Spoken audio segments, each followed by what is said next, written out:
Chapter 650. So far, there was no defensive spell that could withstand a 12-circle spell attack. Even the most powerful enigma of the Arcane Empire couldn't do it. This kind of power was developed by the Arcanists to deal with the gods. However, after the collapse of the Arcane Empire, it had completely disappeared. Now, Sullen's mana particle railgun was very rare. Many wizards suspected that it was the work of the gods because this kind of weapon could threaten the gods. The book that Sulin had now was not the technical information of making the mana particle railgun, but a theoretical book. However, even the theory was very good. The Northwind Tower already had the mana particle railgun. With this perfect theoretical knowledge, as long as Sulin was given time, he could upgrade the mana particle railgun bit by bit. Perhaps it would not reach the level of destruction of the Arcane Empire, but it was still possible to surpass the 10th circle. After understanding the importance of these things, Sulin put all the books away. The value of the knowledge was too amazing. Except for Sulin and Hathaway, no one else had the right to read it. For the next few days, Sulin, Hathaway, and Alex stayed in the laboratory together to study the information and began to discuss the next development of the Northwind Tower. The construction of the floating space city had been put on the agenda. Combined with the information in the book, Sulin finally decided to build a medium-sized floating space city. This kind of floating space city was the largest one that the Northwind Tower could afford now. As for a bigger floating space city, the Northwind Tower was unable to build it with the resources they had. Of course, when Sulin built the floating space city, he also left room for the floating space city to be upgraded. When he had enough financial resources in the future, he could upgrade the floating space city. Sulin intended to transform the floating space city with the current North City. Although the North City was an ordinary city, Sulin spent a lot of effort during the construction. The city was basically reinforced with hardening. As long as some materials were added in some places, the toughness of the city would completely meet the requirements of the floating space city. This would not only save a lot of resources and money, but it would also reduce the time and energy needed to rebuild the city.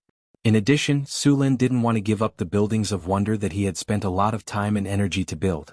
Additionally, he couldn't get the materials needed to build the buildings of wonder in a short period of time.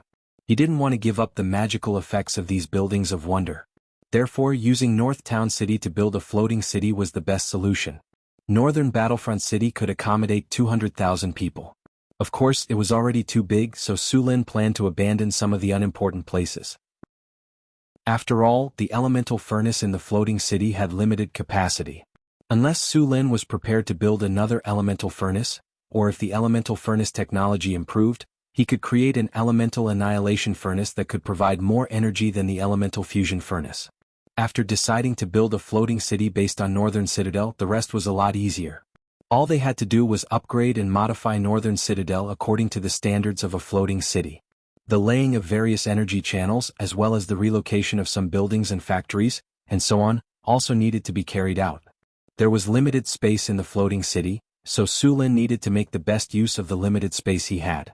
Of course, he didn't completely abandon the unimportant buildings and factories.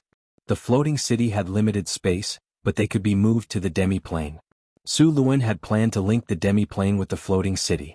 This demi-plane would be the production base of the floating city. Of course, the premise of this was that Sulin needed to open up the demi-plane properly. It took some time to sort out the details of the northern town's renovation work. Milky Way would divide the work among the apprentices. Some of the simple and repetitive tasks would be handled by the apprentices, such as replacing some parts of the city with obsidian and reinforcing them. The apprentices of the Northwind Tower would come in handy. Some of the physical work would be handed over to the golems, such as digging up the underground of Northern Citadel and digging out the energy channels in the city. The work wasn't complicated, but it was a lot of work. The tower spirit could command the golems to do the work as long as it passed the inspection. Other than that, there were other important tasks that needed Sulin and the others to command. This part wasn't urgent yet. Sulin planned to sort out the work and record the standards for peace so that they could build according to the standards. After this division of work, Sulin and the others would have a lot less work to do. Since everyone was only given a part of the work, it could be done in secret. Other than Sulin and the others who knew everything, the others only knew a part of it. Many buildings in Northern Citadel needed to be demolished. Even Sullin's palace couldn't avoid it. The palace was still too big. It wouldn't be a problem in a normal city, but in a floating city with limited space resources, it was a complete waste. Sulin didn't want to directly demolish the palace. After all, the money spent was not a small amount. Therefore he planned to move the entire palace to the outer city. The outer city of Northern Citadel would also be expanded. The construction of the floating city would take a lot of time. Su Lin and the others had only sorted out a part of it. The rest of the time would need to be completed as they built it. After the work of the floating city was completed, Su Lin and Hathaway started to work on the eyeball of the Evil Eye Tyrant. The eyeball from the Evil Eye Tyrant was the size of a soccer ball. After being treated with a special liquid, the eyeball had started to crystallize. Next, Su Lin and Hathaway needed to work on the eyeball together. In order to make a powerful all-seeing eye, many precious resources were needed. Among them, mithril, orichalcum, and star silver sand were indispensable. Fortunately, Su Lin still had a lot of stock. In addition, the underground mine had been mining, so it was basically enough to make the all-seeing eye. Even so, they had to be careful. The eye was a very fragile part. Even after being crystallized, it was still the same. Once some small things inside were damaged, Su Lin couldn't repair them. Moreover, there was only one eyeball. Once it was damaged, it couldn't be replaced. Under the careful operation of Su Lin and Hathaway, the all-seeing eye was made bit by bit. Chapter 651. Su Lin, help me deal with the fruit of the ghost flower. Remember to use the cold extraction method. Only the cold extraction method can be used to deal with the Evil Eye Tyrant's eye. Hathaway kept busy on the experiment table and said without raising her head, "Don't worry, I won't make a mistake." Su Lin nodded. Then he picked up a sealed box on the experiment table and took out a strange gray fruit. The fruit emitted a cold aura as soon as it appeared. It was as if the temperature of the entire room had dropped by a few degrees. Su Lin's hand flashed with light, and then he pointed at the fruit. Then a cold aura appeared. What was amazing was that this cold aura was controlled in a very small area. As Su Lin kept injecting magic energy, some crystal clear powder was sprinkled on the fruit. Soon, the fruit of the ghost flower began to change. The fruit quickly started to melt. In just a few seconds, the fruit of the ghost flower turned into a pool of blue liquid. "Hathaway, here you go." Su Lin used a glass rod to stir the liquid evenly and handed it to Hathaway. Hathaway reached out and took it. She casually cast a spell to examine it. "The quality is not bad. Looks like you've improved." "Of course, I'm a genius," Su Lin said proudly. "Eeh." Hathaway rolled her eyes at Su Lin. Then she picked up the liquid. Then a light flashed. Then the liquid flew up under the control of a spell. Then it slowly enveloped the eyeball of the Evil Eye Tyrant. Su Lin and Hathaway were making the omniscient eye. As the main body of the Evil Eye Tyrant's eye was of high quality, the two of them were very careful in order to maximize the effect. Fortunately, Hathaway's skills were superb. After the two of them worked hard, the eyeball of the Evil Eye Tyrant was finally dealt with. Su Lin and Hathaway looked at each other and smiled as they looked at the omniscient eye floating in the air. "Alright, I'm finally done. Next, I'll have to test the effects of this omniscient eye." After saying that, the two of them left the laboratory together and headed towards the astrology platform. The omniscient eye could only be used when placed on the astrology platform. Hathaway and Su Lin walked all the way to the astrology platform. At this time, the astrology platform had already been modified. In the center of the astrology platform was a stone platform about 1 meter in diameter. The stone platform was engraved with many runes. This was Alex's work for the past few days. This stone platform was specifically used to install the omniscient eye. Hathaway carefully placed the omniscient eye on the stone platform and nodded at the others. "You can connect to the energy now," Hathaway said. "Then let's test it by connecting to the energy." "Okay." Hathaway nodded. She then turned to Eunhee and said, "Eunhee, link up with omniscient eye. Accept the mission. Connecting to omniscient eye. Connection successful. Begin the self-check." The self-check is complete. The equipment is normal. "Activate." Su Lin ordered. "Activate omniscient eye." The energy channel is connecting to the energy. Omniscient eye is activating. Initializing process in progress. Please wait. Activation successful. Following the rise of a spiritual light, the omniscient eye slowly lit up. Soon, the crystal-like omniscient eye began to rotate slowly. The runes on the stone platform continuously lit up. Powerful magic waves slowly spread out. Following that, a spiritual light shot up into the sky. The light was not dazzling. This spiritual light directly penetrated the top floor of the astrology tower and went straight into the sky. At the same time, a three-dimensional image appeared on the stone platform. This image was the topographic map of the northern citadel. "Looks like we've succeeded," Su Lin finally let out a sigh of relief and said with a smile when he saw the image in front of him. Not yet. Although we've successfully activated it, we still haven't seen how high the resolution of the omniscient eye is and how wide its observation range is. Hathaway shook her head and said, I think it's definitely beyond our expectations. Su Lin said with a smile. Let's hope so. I'm very nervous now. Hathaway said with a conflicted expression. Don't worry. Even if it doesn't reach our expectations, we've succeeded this time. Su Lin walked over and put his arm around Hathaway's shoulder. Alright, since we've done what we should do, let's see how it goes. Hathaway nodded and said. Tower Spirit Milky Way, increase the resolution of the omniscient eye to the maximum. Following Sulin's command, the original three-dimensional image began to change rapidly. In the blink of an eye, the resolution of the three-dimensional image in front of them was increased to the maximum. The image was very clear. The resolution of the image in front of them was shockingly high. It clearly showed a farm outside the northern citadel. Every plant and tree in the farm was extremely clear. Even the ants in the farm could be seen clearly. This resolution is too high. Hathaway said in surprise when she saw the image in front of her. This is unbelievable. This thing is too powerful. Let's see what's the limit of its range. After seeing the resolution of the omniscient eye, Su Lin was now full of expectations for the range of the omniscient eye. Following Sulin's command, the three-dimensional image in front of them changed again. The image that appeared this time surprised him even more. The three-dimensional image in front of them presented a model that looked like a planet. This model did not show the entire planet. It only showed about 1/5 of the area. The model image was not static. Instead, it was slowly rotating at a certain speed. Seeing this, Su Lin understood that this was a three-dimensional image of the planet they were living on. After checking for a while, Su Lin finally confirmed that the omniscient eye in front of him could sense up to 3,000 kilometers away. Within this range, the omniscient eye could detect things as small as an ant on the ground. Of course, this level of monitoring could not be used all the time. Although the omniscient eye could observe such a large range, it could detect too much data at once. The omniscient eye could not handle it at all. After checking, they found that if the omniscient eye was used at full power, it could detect up to 50 targets within 3,000 kilometers at once. This number would increase rapidly as the range shrank. If it was a range of 100 kilometers, the omniscient eye could easily detect up to 10,000 targets. Of course, if they wanted to monitor more targets, they would need to install a tower spirit independently of the omniscient eye. This way, the number of targets that the omniscient eye could monitor would increase by a few times or even dozens of times.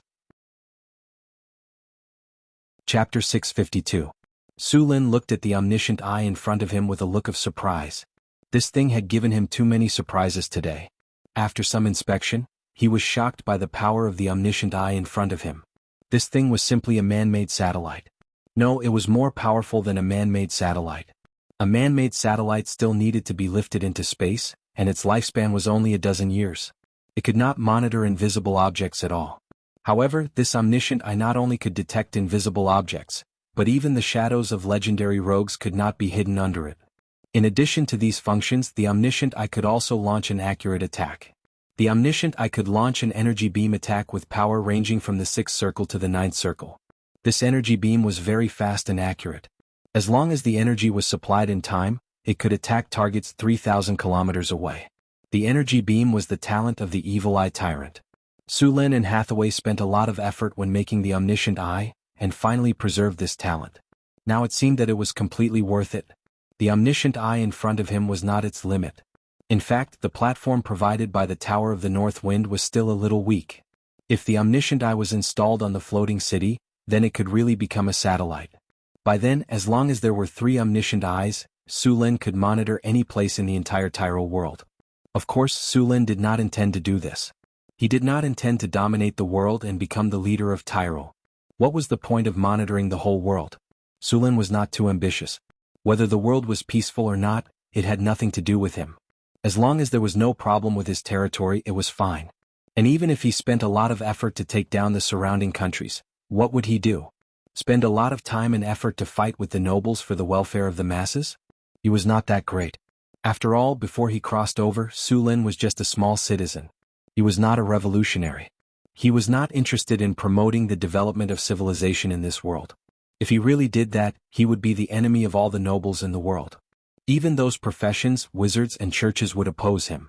In this world with a true god, even the powerful arcane kingdom had been destroyed. His small body couldn't bear it. Omniscient Eye, advanced legendary creation. Material, Evil Eye Tyrant Eye Mithril Orichalcum Galaxy Silver Sand. Effect, can monitor an area of 3,000 kilometers and can also use ray attacks. Vision range plus 50, attack range plus 50, stealth detection plus 50, nowhere to hide plus 50, indestructible plus 35, energy conservation plus 45, energy monitoring plus 50. Evaluation, this is a powerful eye that can observe every movement within 3,000 kilometers. Note, it is forbidden to use it to peek at beautiful women. After the installation of the Omniscient Eye, the safety level of the Northwind Tower was once again raised to a higher level. When the Wizard Tower was first built, the challenge level of the Wizard Tower was about level 18. Later, it reached level 20 after some improvements. After several upgrades, and finally after obtaining the Magic Breaker Golem Puppet and the Golem Army, the challenge level of the Northwind Tower reached level 27, which was already a very high level. Now, with the Omniscient Eye, the challenge level of the Northwind Tower was infinitely close to level 30. After completing the Omniscient Eye, Su Lin and Hathaway did not have any free time. Instead, they became busier. The blueprint of the floating space city had been prepared. The next step was to start the transformation of Northtown City. Su Lin and Hathaway once again returned to the laboratory. They still had a lot of work to do. They had not only obtained one eye from the Evil Eye Tyrant, but there were also dozens of secondary eyes. Although these secondary eyes could not be used to create the Omniscient Eye, they were very suitable for creating the Scout Eye. These Scout Eyes could be carried around. After activating them, the user would enter a state of advanced stealth. The Scout Eyes could fly and transmit the surrounding scene. Because it used advanced stealth, even ordinary legendary figures would not be able to detect it. It could be said that it was very useful. Compared to the Omniscient Eye, the Scout Eyes were much cheaper. Of course, even without the Scout Eyes, the total price was still very high. It was basically not much less than the Omniscient Eye. These Scout Eyes could also fly and they moved very quickly. As long as they were fully charged, this batch of Scout Eyes could work continuously for a week. During this time, they could easily transmit information and monitor the surrounding environment. These Scout Eyes were made to deal with the environment in the wild or other planes. The crafting of these Scout Eyes was much simpler than the Omniscient Eye. Su Lin and Hathaway did not have much difficulty making them. It took them a few days to complete all the secondary eyes of the Evil Eye Tyrants. These Scout Eyes were divided equally between the two of them. Of course, some of them were given to others to use. After confirming the blueprint, the Northern Citadel became very busy. Every day, a large number of workers were working under the command of the wizard apprentices. The original city walls of the inner city had also been removed. Teams of kobolds were digging under the whip of the kobold supervisors. Su Lin had already marked the space under the Northern Citadel in the blueprint. There were a lot of tunnels above and connecting points. A lot of things needed to be excavated. In order to upgrade the Northern Citadel into a floating city, the first problem to be solved was the underground connection of the city. These connections needed to be disconnected from the ground when the floating city ascended into the sky. Moreover, these tunnels needed to be dug very carefully. According to the requirements of the floating city, the city needed to be separated from the ground in the end. Therefore, the excavation of the underground had to be done carefully. If they dug carelessly, it was very likely that the Northern Citadel would collapse in the end. The excavation of the underground world needed a good plan. It could not be done carelessly. In addition, there were a lot of pipelines that needed to be laid in the Northern Citadel. Groups of iron golems were being transported back. These golems were the most powerful labor force in the Northern Citadel. After digging the trenches according to the blueprint, the golem army followed the requirements. Su Lin then returned to the mystery plane. The floating city needed a lot of magic crystals. Su Lin came this time to check on the growth of the crystal beast. These crystal beasts could produce magic crystals endlessly. It was a good time to use them on the floating city. Chapter 653.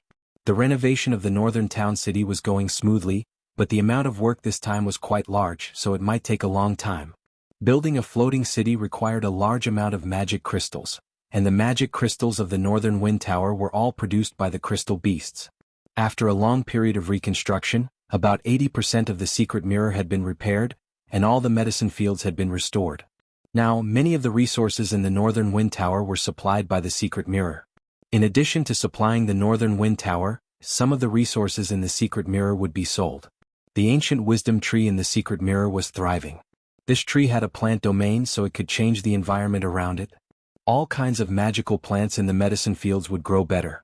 The production of the secret mirror was enough to support the development of the Northern Wind Tower. Since he had decided to build a floating city, Sulin decided to expand the Northern Wind Academy. Now there were less than 100 wizards and apprentices in the Northern Wind Tower, which was not enough to support a floating city. Although most of the floating city could be operated by the Tower Genie, if it wanted to continue to prosper, it needed a sufficient population. In order to recruit more apprentices, Sulin asked Phyllis to issue an order in Sanfelto City to recruit apprentices in the entire Kingdom of Florence. All children, including slaves, commoners, and nobles. As long as they were 12 years old and passed the qualification test, they could join the Northern Wind Academy. Most of the population in the Northern Wind Duchy were immigrants from other places, so the population structure was very abnormal. There were basically no old people and the number of children was pitifully small. However, the Kingdom of Florence was different. The population of the Kingdom of Florence was estimated to be about 10 million, and the number of children in this population was at least 1 or 2 million. Excluding those who were younger or older, there would be about 1 million. According to the 1 in 1,000 probability, these people could recruit almost 1,000 apprentices. Although it was still not enough to meet the requirements of the floating city, this was the best way for now. As for finding other wizard organizations for help, when the time came, would he still have the final say in the floating city? Sulin could also recruit a large number of wandering wizards into the academy. Of course, these wandering wizards would not have any sense of belonging to the Northwind Tower, and they would cause a lot of problems. However, for the sake of the academy's normal operation, Sulin could only accept it for now. However, this situation could not continue for too long. In a few years, the first batch of sorcerer apprentices of the Northern Wind Academy would have successfully become sorcerers. After a few more years, there would be quite a few sorcerer apprentices who would become sorcerers. They would become the backbone of the Northern Wind Academy. It was not easy to recruit wandering wizards. Sulin had to pay real money. After all, wizards believed in equivalent exchange. Fortunately, the secret realm where the abomination was sealed was now being developed. With 2 secret realms, the North Wind Academy could still support a large wizard organization. Sulin even planned to set up a wizard market near North Town for trading purposes. A wizard market would bring in a lot of income every year, and there would also be a variety of rare magic items circulating. This was very important to the Northwind Tower. After thinking for a while, Sulin decided to set up a wizard market. He intended to give this task to Karina and Chris. One of them was a legendary succubus, and the other was a 4th-grade sorcerer. Using them to set up a wizard market was like using sledgehammers to crack a nut. After being busy for 3 to 4 months, these things finally came to an end. The wizard market was almost built and it would not take long before it could be used. The matter of recruiting sorcerer apprentices was also almost completed. Regarding the recruitment of sorcerer apprentices by the North Wind Academy, the people of the Kingdom of Florence were all scrambling like ducks. One must know that this was a great opportunity. As long as they successfully passed the test, no matter what they were originally, they would get a new identity and rewards. In order to prevent some nobles from obstructing, Sulin specially ordered that anyone who obstructed in any way would be punished by the North Wind Academy. More than 1 million children were distributed in hundreds of large and small cities. The North Wind Academy spent a lot of time and money to recruit more than 20 wandering sorcerers. Coupled with the hundreds of sorcerers supported by the Stellar Spire, this task was finally completed. In the end, the North Wind Academy recruited 1136 sorcerer apprentices from the Kingdom of Florence. These sorcerer apprentices would all enter the academy to study in the near future. Next, the North Wind Academy would become very busy.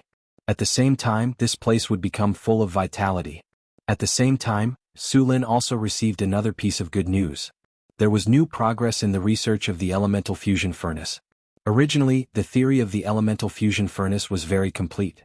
Later, after the completion of the elemental fission furnace, the research of elemental fusion would also be promoted. Now, the elemental fusion furnace finally had some results, but it still needed some materials. According to Hathaway, it needed a special kind of lava crystal. This kind of lava crystal was very rare in the material plane, and only a small amount was produced in the Doomsday volcano in the west of the continent. For the research of the elemental fusion furnace, Sulin planned to go to the west of the continent. Before leaving, Sulin told Hathaway, "It will take me at least 3 months to go to the west of the continent, even half a year. During this time you must guard the North Wind Spire. You must be careful. The safety of the North Wind Spire is the priority. Don't worry, we will take good care of this place," Hathaway said seriously. "By the way, the cooperation with the Stellar Spire should also be accelerated. Once the monsters of the Ancient Seal appear in the Northern Wilderness, you must be careful to deal with them. If you can't handle it, let me know. I will rush back as soon as possible." Although the transmission array on the floating space tower could not transmit to anywhere at will, with Sullen's cooperation, it could still open a temporary portal to return to the North Town.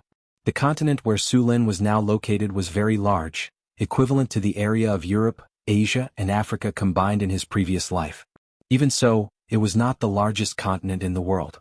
But even so, it was already very large. There were more than 200 countries of various sizes living on this continent, and the Doomsday Volcano was in the westernmost part of the continent. Sulin had to cross the entire continent to reach the Doomsday Volcano. On this vast continent, not all places were suitable for human survival. The Death Desert, the Impassable Swamp, the Dark Mountain Range, and so on were basically inaccessible due to the harsh environment or other reasons. It was said that there were powerful magic beasts living in these places, and their strength was not inferior to the dragon. Chapter 654. Sulin rode the Pegasus to the west. This time, in addition to looking for lava crystals, Sulin also planned to travel. You should know that the world is still very big, and there are always things that you are interested in. The different customs and specialties between different countries interested Sulin. Sulin needed to cross the Sea of Death to go to the west of the continent. In his previous life, Sulin also liked to read, but because of work and embarrassment he could only write books. Now that he had the opportunity to travel the continent, Sulin would not let it go. Along the way he passed through the northern wilderness, Florence, Lorenza, and entered the territory of the Desert Kingdom. From the Desert Kingdom he went all the way through the vast mountains to the kingdom of the Mountain Dwarves. The Mountain Dwarves and Grey Dwarves were cousins, but the relationship between them was very bad. Although it was not as good as the relationship between the elves and the drows, it was not much better. These dwarves also liked to drink and their manners were rude, but they were very hospitable. Of course, the premise was that you could become friends with them. After a month of travel, Sulin finally arrived at the west of the continent. At this time, the west of the continent was not very peaceful. Several countries around it were at war. There were also several wizard organizations here, and the war between these countries was controlled by these wizard organizations. The specific reason was that there was a magic gem mine at the border of these countries. This kind of magic gem mine was very valuable. In addition to magic gems, there were also a lot of other magic materials. The value of these materials was very high. Several wizard organizations found this place one after another. Every wizard organization wanted to take this mine in their hands, but until now they had not succeeded. After a month of continuous travel, although he did not feel tired physically, he was a little tired mentally. So Sulin planned to go to the wizard market nearby to rest and take a stroll. Sulin took out a map and looked at it. The nearest wizard market should be the town of Lodo. The town of Lodo was a wizard market under the White Raven Academy. The White Raven Academy was also a large wizard organization. The two small countries around it were their territory. Could be said that the White Raven Academy had the most wizards around. According to the markings on the map, Sulin finally arrived at a town built at the foot of a mountain after traveling for more than 30 kilometers. Is this Luoduo town? Sulin's eyes moved slightly, and then he lightly knocked on the horse's belly. The heaven horse snorted, and then walked towards the small town. As soon as he got close to the adept town, Sulin could clearly feel that the concentration of elemental energy around him had increased significantly. There should be a runic circle set up in this town to gather the elemental energy around here. The main purpose of this market was to rent rooms for wandering adepts from other countries. At the same time, it was also a large-scale material trading market. When Sulin entered the market, he found that there were thousands of people living in this small town. Some of them were wizards or wizard apprentices, while the rest were wizard servants and handymen. They were responsible for all kinds of manual labor such as cleaning and carrying. Wizards also needed large amounts of magic materials for their training. Since the elemental energy was thin in ordinary places, it was best to find a place with dense magic energy to train. One had to admit that the White Raven Academy was quite bold. They had spent so much to build a runic circle in this town. Many wizards were willing to live in this town. "Sir, is this your first time in Luoduo town?" As soon as Sulin entered the town, a figure came up to him and said. He turned his head and saw a young man in his 20s looking at him with a smile on his face. Sir, I've been in this market for more than 10 years. I'm very well informed about this place. I basically have all the information you want. Sullen's heart skipped a beat, and he threw a low-quality magic crystal to the young man. The young man took the ransom and wiped it with excitement on his face. After that he carefully kept it. This young man was also a wizard, but he looked a little down. In fact, most wandering adepts did not have a good life. After putting away the magic crystal, the young wizard began to introduce the general situation of this town. Sir, are you here for the gem mine? Gem mine? Su Lin frowned and asked casually. Tell me about it. These countries were all here for the gem mine. It was said that this gem mine was originally hidden in a secret realm. After a long time, the wizard organization had basically disappeared, leaving only a broken secret realm. It was said that this secret realm was quite well preserved. He didn't know if there were any precious materials left behind in this secret realm. It was said that these countries were not fighting because of the gem mine, but because some information left behind by the wizard organization was found in this secret realm. No one knew who took it. Under the guidance of this wizard, Su Lin wandered around the market. In the end he did not find anything. Although there were a lot of resources here, most of them were in the northern city. He wanted to buy something else, but he did not find anything. After staying in Luoduo town for 3 days, Su Lin continued to move west. Maybe because the war between these wizard organizations was a bit fierce, it attracted the attention of other wizard organizations. He did not have any problems crossing these countries. After a week, Su Lin finally arrived at the next wizard market. This place was not far from the Doomsday Mountain range. After coming here again, Su Lin went directly to the Wizard Bazaar. If he wanted the lava spar, he might find it here. This place was very close to the Doomsday Mountain range. All kinds of magical beasts often ran out of the Doomsday Mountain range. This market could also be said to be an outpost against the Doomsday Mountain range. Maybe because the war between these wizard organizations was a bit fierce, it attracted the attention of other wizard organizations. He did not have any problems crossing these countries. After a week, Su Lin finally arrived at the next wizard market. This place was not far from the Doomsday Mountain range. After coming here again, Su Lin went directly to the Wizard Bazaar. If he wanted the lava spar, he might find it here. This place was very close to the Doomsday Mountain range. All kinds of magical beasts often ran out of the Doomsday Mountain range. This market could also be said to be an outpost against the Doomsday Mountain range. Maybe because the war between these wizard organizations was a bit fierce, it attracted the attention of other wizard organizations. He did not have any problems crossing these countries. Chapter 655. The war between the Arcane Kingdom and the gods swept through many planes of the multiverse. Many planes were seriously damaged because of the war. The Terrera plane was relatively better. At least there was no death in that plane. It was many times better than the Doomsday Setting Sun plane. According to the few words passed down by some astral world explorers, the Doomsday Setting Sun plane was almost collapsing. The whole plane was full of endless yellow sand. Only a few people were struggling to survive in the remaining oases. It was a desperate world. The plane barrier had become broken. If there were no accidents, the plane would completely die in a few hundred years at most. Su Lin entered the Doomsday Mountains. He bought the map in his hand at the last wizard fair. The map not only marked the topographic map of the Doomsday Mountains, the surrounding cities, but also several other wizard fairs nearby. According to the mark on the map, Su Lin went to the nearest active volcano. According to the record, the active volcano had just erupted less than a year ago. The Doomsday volcano was damaged because of the war between the Arcane Kingdom and the gods. The magma in the core of the volcano became very active. The mountains were very unstable. Earthquakes or volcanic eruptions often occurred. And for unknown reasons, the temperature of the magma in the volcano was astonishingly high. The magma was generally more than a few thousand degrees. The environment was very bad, but there were also a large number of magic creatures living there. Because of the abundant energy and the harsh environment, the magic creatures living there were generally very strong. Although it was very dangerous, a large number of wizards and adventurers came here every year to search for treasures. There were a large number of magic creatures here. Several wizard organizations around the area had set up wizard fairs here to buy and trade various materials in the Doomsday Mountains. Su Lin rode the Pegasus all the way into the Doomsday Mountains. As soon as he arrived, Su Lin felt that the surrounding temperature had risen by at least 10 degrees. The environment was very dry and hot. The air was filled with the smell of sulfur. The Pegasus ran as if it was running on flat ground. Some fire lizards that were looking for food were scared into the crevices of the rocks. The sky looked gray as if it was covered with a layer of gauze. The thorny bushes on the ground were malevolent and deformed, like the claws of a devil. The Pegasus snorted and shook its head. It was obvious that it did not like this environment. The Heaven Horse's speed was very fast, and even in this environment, its speed did not decrease.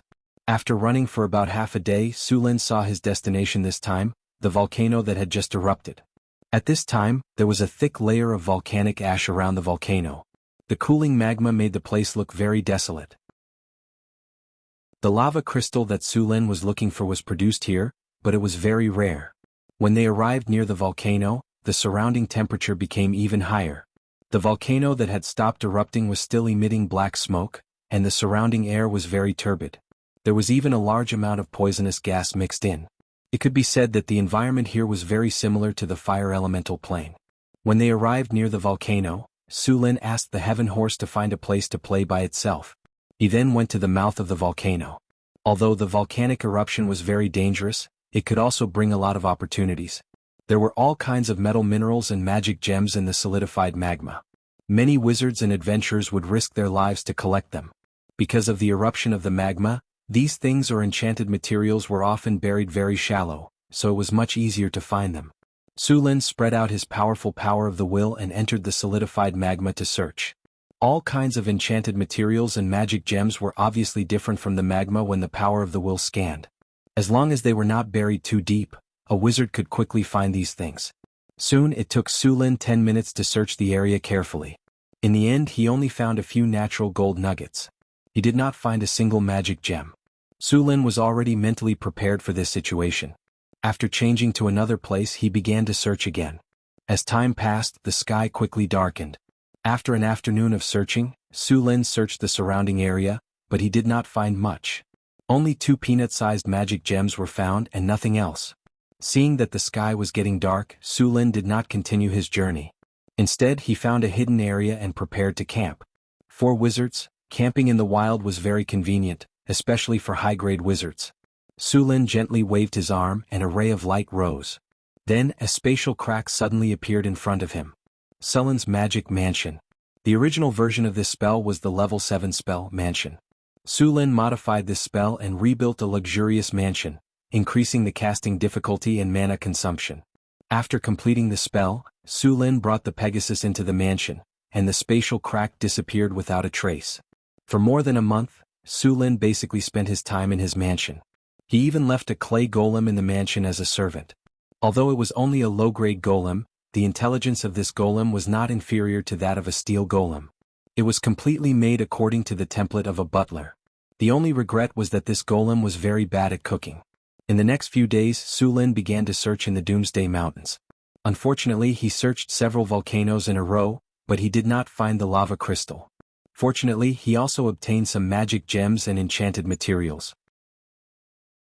At least his efforts were not in vain.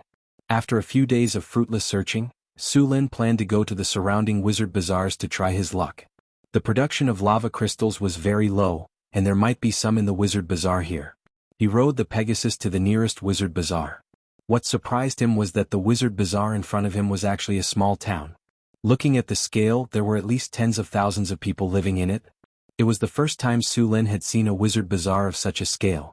Of course, although there were tens of thousands of people, there were not many wizards inside.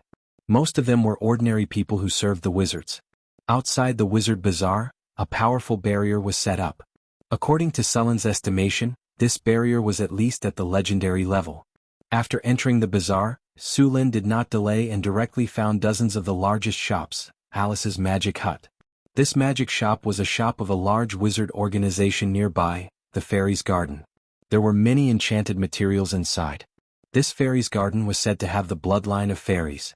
It was a typical wizard organization with both warlocks and wizards, and its strength was not bad. Chapter 656. Welcome. Su Lin stepped into the shop. As soon as he entered, a pretty apprentice greeted Su Lin respectfully. "What can I do for you, my lord?" One of the witch apprentices said with a sweet smile and invited Su Lin in. This sorcerer apprentice had a gorgeous appearance. Her skin was fair, her body was slender, and her ears were pointy. It was obvious that she was a sorcerer apprentice with fairy blood running through her veins. Generally speaking, there were very few witches among the sorcerers who were ugly. They were all very beautiful. Sorcerers had many different abilities. Even if they were originally ugly, there were too many ways to change them after becoming a sorcerer. Therefore, there were basically no ugly sorcerers. Do you have lava crystals for sale here? Su Lin asked directly. Lava crystal, huh? It just so happens that we received one 2 days ago. Please take a rest, sir. I'll go inform the manager. As she spoke, the apprentice smiled at Su Lin. That smile looked very charming, and even Su Lin felt a trace of heat rise in his heart. However, Su Lin quickly frowned. Charm? She really does have fairy blood. Looking at the apprentice's figure swaying as she left, Su Lin instantly reacted. This witch was born with the ability to charm people. Using charm to attract customers. No wonder her business is getting bigger and bigger. Su Lin shook his head inwardly. Soon, a series of footsteps sounded. Then, a fatty who looked to be in his 40s walked in with a smile on his face. This fatty had a broad body and looked harmless. However, if one looked closely, they would find that a trace of shrewdness flashed through his eyes from time to time. Sir, you look unfamiliar. Most likely you came from outside the Doomsday Mountains. Sir, you have good eyesight. Su Lin said calmly, I did come from another city and wanted to buy a few pieces of lava crystals. However, when I came here, I realized that lava crystals are not easy to buy. Aha, there are no restrictions on ordinary magic items. However, I think that kind of rare information is rarely sold even here, the manager said with a smile. It just so happens that we still have one left. The manager waved at the apprentice next to him. The apprentice walked forward and placed a box on the table. We just received it. You can take a look at it first. Please. Su Lin picked up the box and opened it. As soon as he opened the box, he was greeted by a wave of heat. The temperature of the room instantly increased by several degrees. Inside the box was a red magic crystal that was slightly smaller than an egg. It was the lava crystal. Su Lin gently picked up the lava crystal. It was warm and comfortable to the touch. There was a scorching energy within the lava crystal. After checking it again, Su Lin frowned slightly and put the lava crystal down in disappointment. I'm sorry, but this lava crystal is not what I need. Su Lin said as he slowly put down the lava crystal. Do you have any other lava crystals in your shop? The quality of this lava crystal does not meet the requirements. Su Lin asked. I'm sorry, sir. We only have this one lava crystal now, the manager said helplessly. Ah. Su Lin was a little disappointed. He could not help but ask, Sir, please tell me where you can sell lava crystals. The manager poured a cup of black tea for Su Lin and said, although Mount Doom is rich in all kinds of magic materials, the production of lava crystals is still very low. It's even rarer to get high-quality lava crystals. Hearing the manager's words, Su Lin's heart began to sink slowly. However, it's not like there aren't any. The manager smiled and continued, precious magic materials like this usually only appear in auctions and Magus trade fairs. If you're lucky enough, you'll definitely be able to find the lava crystal you're looking for. The auction is held about once every 10 years, and the Magus trade fairs are held once every 5 years. This time it's held at another Magus market. If you want to participate, you'll have to go to Casa Magus town.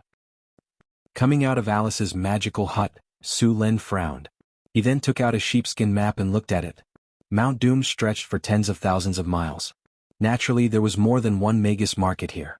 The mountains here were connected, and there were volcanoes erupting almost every day. These volcanoes were of different sizes. The small ones were only the size of a bowl, and the big ones could easily contain a city. The Mount Doom was rich in resources. Many Magus organizations had set up their bases here. Casa Magus Market. Su Lin looked at the marked location on the map. His expression changed slightly. He rode on his Pegasus and rushed directly to Casa Magus town. According to the manager's information, the start of the trade fairs was very close. Casa Magus town was also very big. It was even more bustling than the town he went to before. According to the manager, every time it was held, magi from all over the world would come to participate. It was said that the number of magi who participated in the trade fairs over the years was no less than 200. Moreover, there were often legendary items that appeared in these fairs. After passing through the town gate, Su Lin slowly entered the town. Before he could observe his surroundings, he heard a voice coming from beside him. Magus, sir. Su Lin looked down and saw a little girl with a dirty face looking at him timidly. A trace of panic flashed in her eyes, but she quickly suppressed it. After seeing Su Lin's gaze, the little girl became very nervous. Sir, do you need a guide? As if she was too nervous, the little girl's body trembled slightly. A trace of pleading flashed in her eyes. She hesitated for a moment and took back one of her fingers. She said, "Just two, a piece of bread will do." Su Lin's heart moved slightly. He took out 2 pieces of bread and a piece of roasted meat from his storage space. He jumped down from his Pegasus and squatted beside her. He looked at her with a smile and said, "How old are you? Why are you here alone?" 8 years old. Grandpa is asleep. I'm hungry. I can only come out to find food. As if she was too nervous, the little girl's body trembled slightly. A trace of pleading flashed in her eyes. She hesitated for a moment and took back one of her fingers. She said, "Just two, a piece of bread will do." Su Lin's heart moved slightly. He took out 2 pieces of bread and a piece of roasted meat from his storage space. He jumped down from his Pegasus and squatted beside her. He smiled and said, "How old are you? Why are you here alone?" 8 years old. Grandpa is asleep. I'm hungry. I can only come out to find food. Chapter 657. Su Lin sighed in his heart. If he was right, this little girl's grandfather had most likely passed away. Looking at the skinny little girl in front of him, Su Lin said softly, "Where is your home? I'll send you home to meet your grandfather first." The little girl hesitated for a moment, then nodded and said. Su Lin led the Pegasus and followed the little girl into the town. Soon the two of them came to a low and cramped shack area. The people living here were at the bottom of the wizard market. Many ordinary people were unwilling to leave after coming into contact with wizards. They dreamed of becoming a wizard one day. Of course, this was not impossible. There were people who were tested to have the potential to be a wizard. In the end, they were accepted as an apprentice by a wizard organization and became a wizard. However, most people only had wishful thinking. The little girl stopped outside a dilapidated wooden house, and then pushed open the crumbling door. The house was very small and the light was dim. As soon as Su Lin entered, he smelled a faintly discernible rancid smell. Grandpa Nini is back. She also brought back delicious food. Grandpa, don't sleep. Eat some. The little girl walked to the bed and shook it twice, but her grandfather did not move. Su Lin sighed in his heart. He saw very clearly that the old man on the bed had been dead for a long time. There were even many livor mortis spots on his thin body. Grandpa, don't ignore Nini. Nini will be obedient. Grandpa, try it. This bread is very fragrant and this barbecue is delicious. Eat it and you won't be hungry anymore. Grandpa? Su Lin walked forward, squatted down and patted the little girl's head. Nini, your grandpa is asleep. Eat these things yourself. But Grandpa hasn't eaten for a few days. Nini said hesitantly. Grandpa is already asleep. He doesn't need these things. Next, we need to find a place for him to sleep. Looking at the confused little girl, Su Lin explained. Next, Su Lin spent some kinnar to find a few workers to help the little girl bury her grandpa. Then he left the alley. After seeing this, Nini seemed to understand something in her heart and silently followed Su Lin. After arranging the funeral of Nini's grandpa, Su Lin came to a rented house under her lead. There was still some time before the trade fair, so he needed to stay here for a while. Su Lin rented a separate house which was specially prepared for wizards. Not only did it have all kinds of living facilities, but it also had an independent laboratory for experiments. After everything was done, Su Lin thought and asked, Nini, have you tested for aptitude? Testing for aptitude. The little girl shook her head and said shyly. Then I'll test for you. Su Lin smiled and took out a crystal ball from his storage space that was used to test the aptitude of a magus. Put your hand on it and focus. The little girl hesitated for a moment, then shyly put her hand on the crystal ball under Su Lin's encouraging gaze. Close your eyes and focus, Su Lin said with a smile. After seeing Su Lin's smile, the little girl nodded and closed her eyes. After about half a minute, there was no reaction from the crystal ball. Just when Su Lin thought that the little girl did not have the aptitude to become a wizard, a light slowly lit up from the crystal ball. Then the light became brighter and brighter until it lit up the entire room. In this light there were some blue, red, and green lights. After a while these lights gradually disappeared. It's done, Su Lin said with a smile. The little girl looked at Su Lin in confusion. She's a 5th grade aptitude. Su Lin looked at Nini with a face full of surprise. The 5th grade aptitude was the classification of the aptitude of wizards. The 5th grade aptitude was the highest, and the 1st grade aptitude was the lowest. Because Su Lin had the system when he tested himself, he was a 5th grade aptitude. However, this did not mean that there were many 5th grade aptitudes. Among the more than 1,000 apprentices in the Northern Wind Academy, most of them were 3rd grade aptitudes. There were only 2 4th grade aptitudes in the entire academy, and not a single one was 5th grade. In the Northern Wind Tower, only Hathaway and Su Lin had 5th grade aptitudes. The other one was Alex.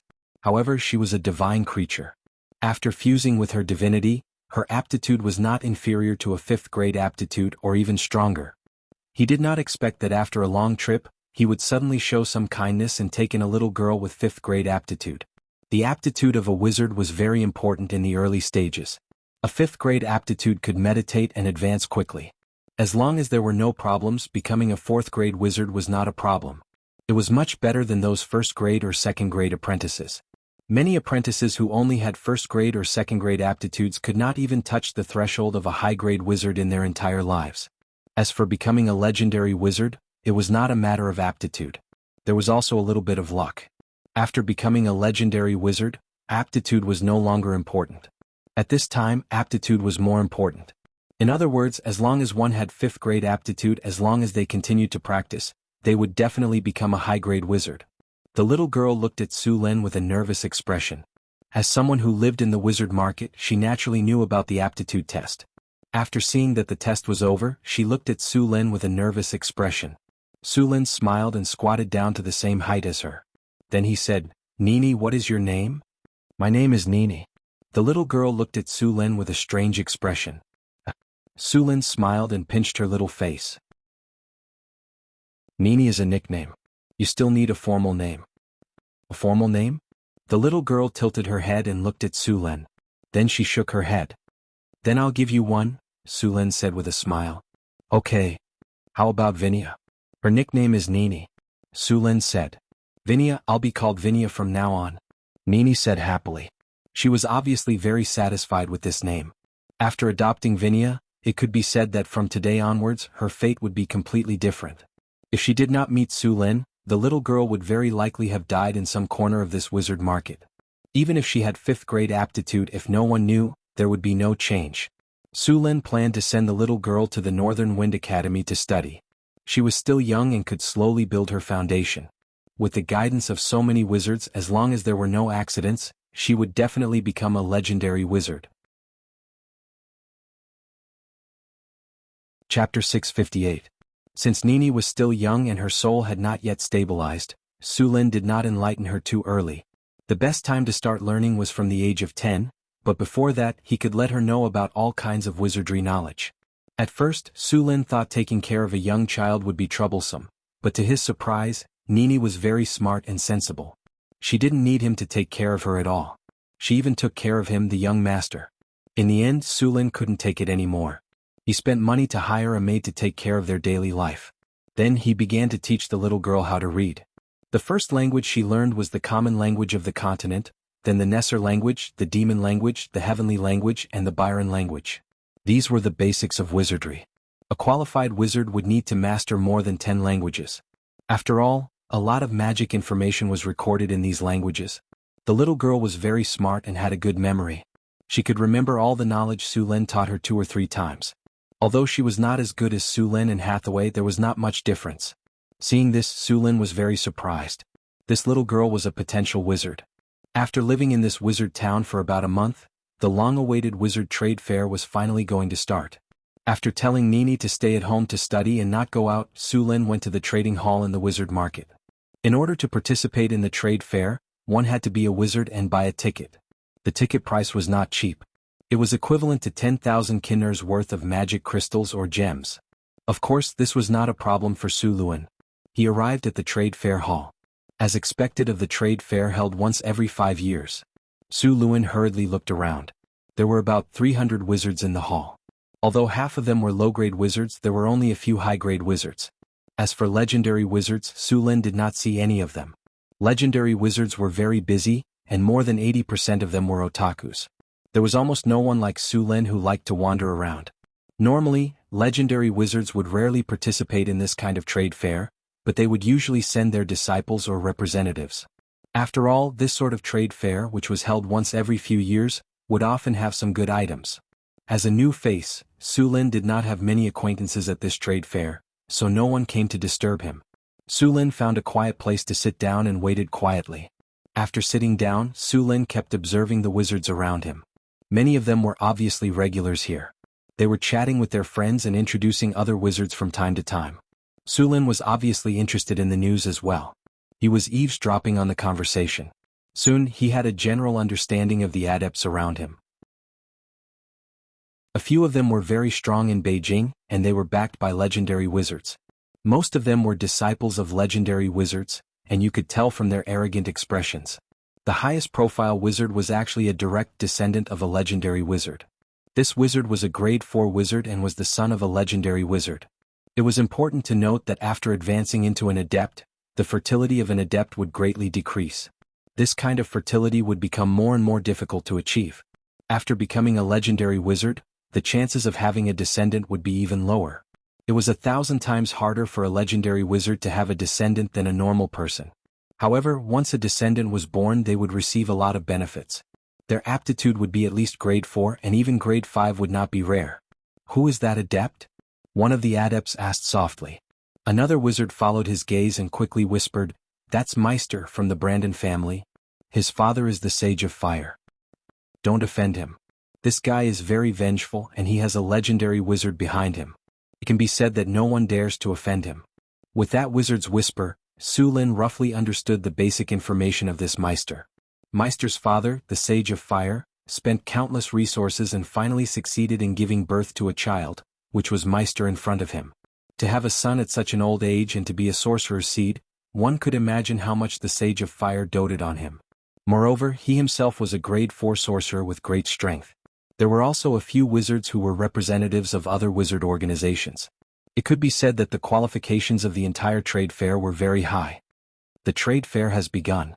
Just as Su Lin was observing, the trade fair finally began. As the host of this trade fair, the representative of this wizard fair was the first to walk on stage. It was a curvaceous blonde beauty. Her face was beautiful and her skin was white. She could be said to be very beautiful and her strength was at the high grade. As the host, it was natural to throw out a brick to attract the jade. The blonde beauty walked on stage and directly asked someone to take out 3 brocade boxes and open them. One of the boxes contained a purple soul crystal, the second box contained a small green sapling, and the last box contained an earth crystal. Seeing the earth crystal, Su Lin was a little surprised. This kind of thing was rare. "You are all wizards, so you don't need me to pass on the message. There are 3 treasures in front of you. These treasures can be exchanged for water elemental crystals of the same grade or magic items of the same grade." The market in front of them also did not accept Kinnar, only magic items. "Earth crystal? Good stuff." Just as everyone was about to bid, a voice said, "Just in time. I'll take it. Sir, I need this earth crystal. I'll use this to exchange for it. What do you think?" As he spoke, the wizard took out a fist-sized magic pearl. The magic pearl was full of water vapor and energy. It was obviously a high-quality magic pearl. This magic pearl is a special product of our Wizard Academy. Only high-grade magic clams can breed it. It's a very good water elemental material. The blonde beauty nodded and said, "It is indeed very good. How many are you willing to exchange for it?" The wizard thought for a moment and said, 10 magic pearls of the same grade as this one or not lower than this one. What do you think?" Su Lin looked at the magic pearl carefully. This kind of magic pearl would cost about 100,000 kinnar worth of magic materials. 10 of them were equivalent to 1 million kinnar. Too low. At least 12. The magus hesitated for a moment before nodding his head in agreement. 12 it is. Chapter 659. Magic pearls of this quality were good stuff.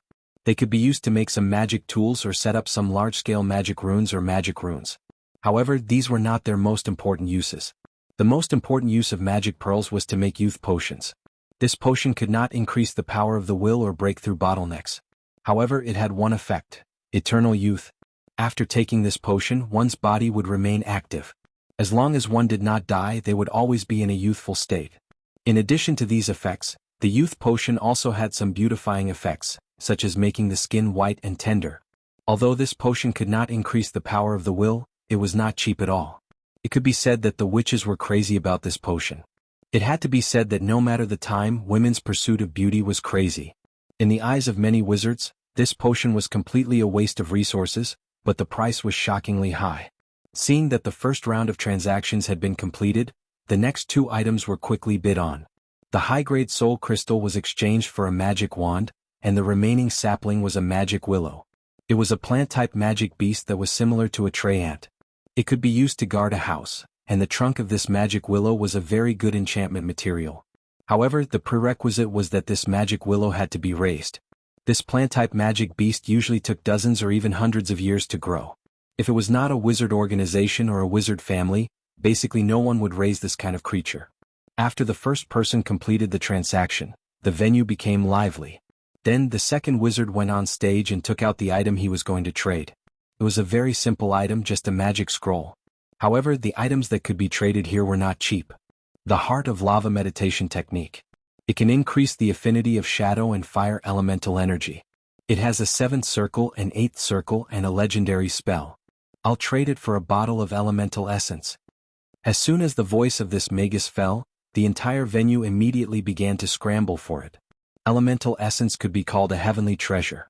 Its function was to increase a magus elemental affinity and improve a magus aptitude.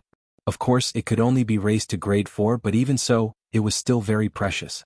In the end, the Heart of Lava meditation technique was purchased by a magus family at a high price.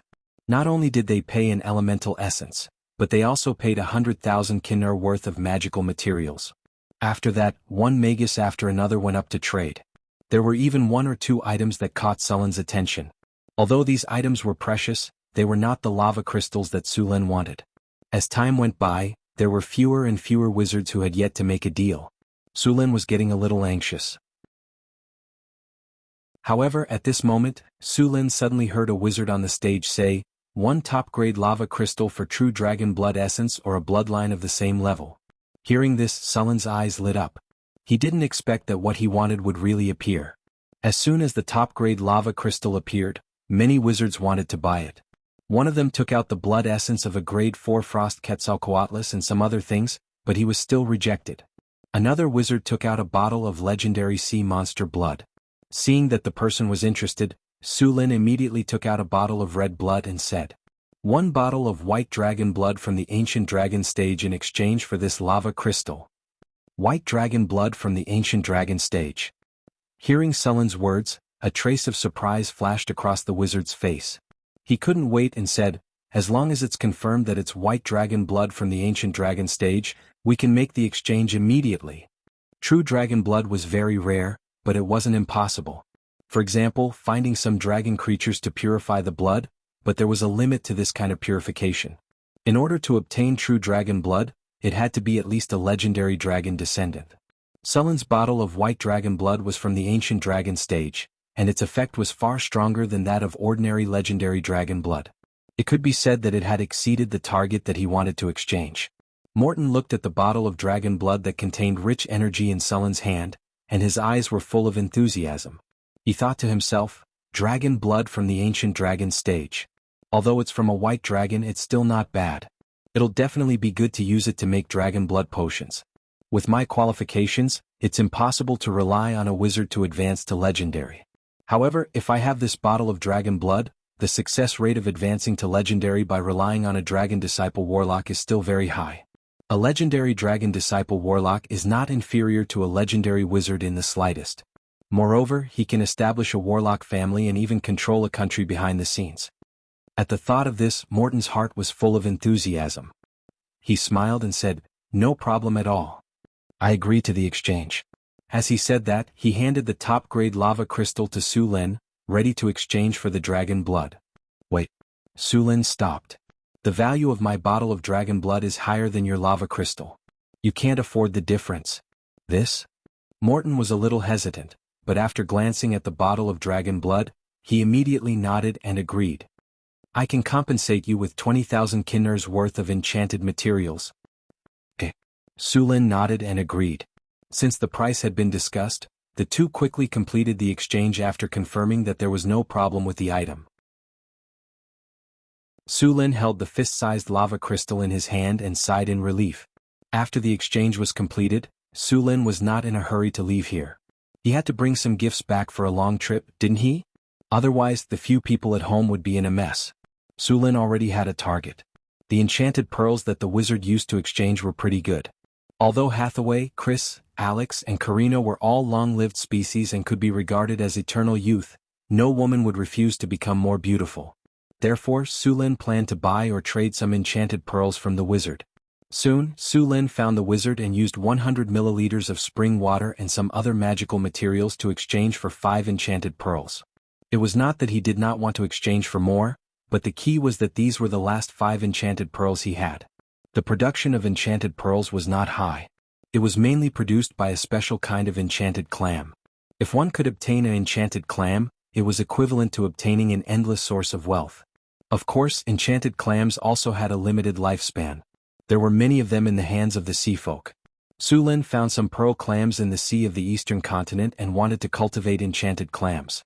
Unfortunately, the experiment ended in failure. Chapter 660. After the trade, Su Lin left the venue. Many wizards who were returning from a rewarding journey were in a hurry. Many of them did not stop and left the wizard town directly. After all, there were always people in this world who wanted to do business without any cost. Just a moment ago, he noticed that a few wizards had left with the other wizards. Obviously, these people were going to leave this place and make a move. When Su Lin returned to the courtyard, the little girl was still studying in the study room. When she saw Su Lin coming back, the little girl immediately came up to him. "Uncle, you're back." "Yes, pack your things. We're going home tomorrow," Su Lin said as he reached out and carried the little girl up. Home. Su Lin pinched the little girl's nose and said with a smile, "You've been studying hard. Before we go home, I'll take you out to play." The little girl was only 8 years old this year. She was at the age where she liked to play. During this period of time, she had been suppressing her studies. When she heard that Su Lin wanted to take her out to play, she immediately cheered. Su Lin brought the little girl out of the courtyard. This guy had been in the courtyard for almost a month, and it was getting impatient. When it saw Su Lin was about to go out, it immediately bit Su Lin's sleeve and refused to let go. Seeing that the Pegasus was acting like a rascal, Su Lin had no choice but to let it go. The two of them strolled around the market together. The wizard market was very busy. Other than the things that wizards used, there were also many things that ordinary people needed. After all, wizards also needed to eat. The little girl had been bored for a long time. When she came out, she was very active. She was holding snacks in one hand and Su Lin's big hand in the other. Her eyes were squinting like crescent moons. "What is that?"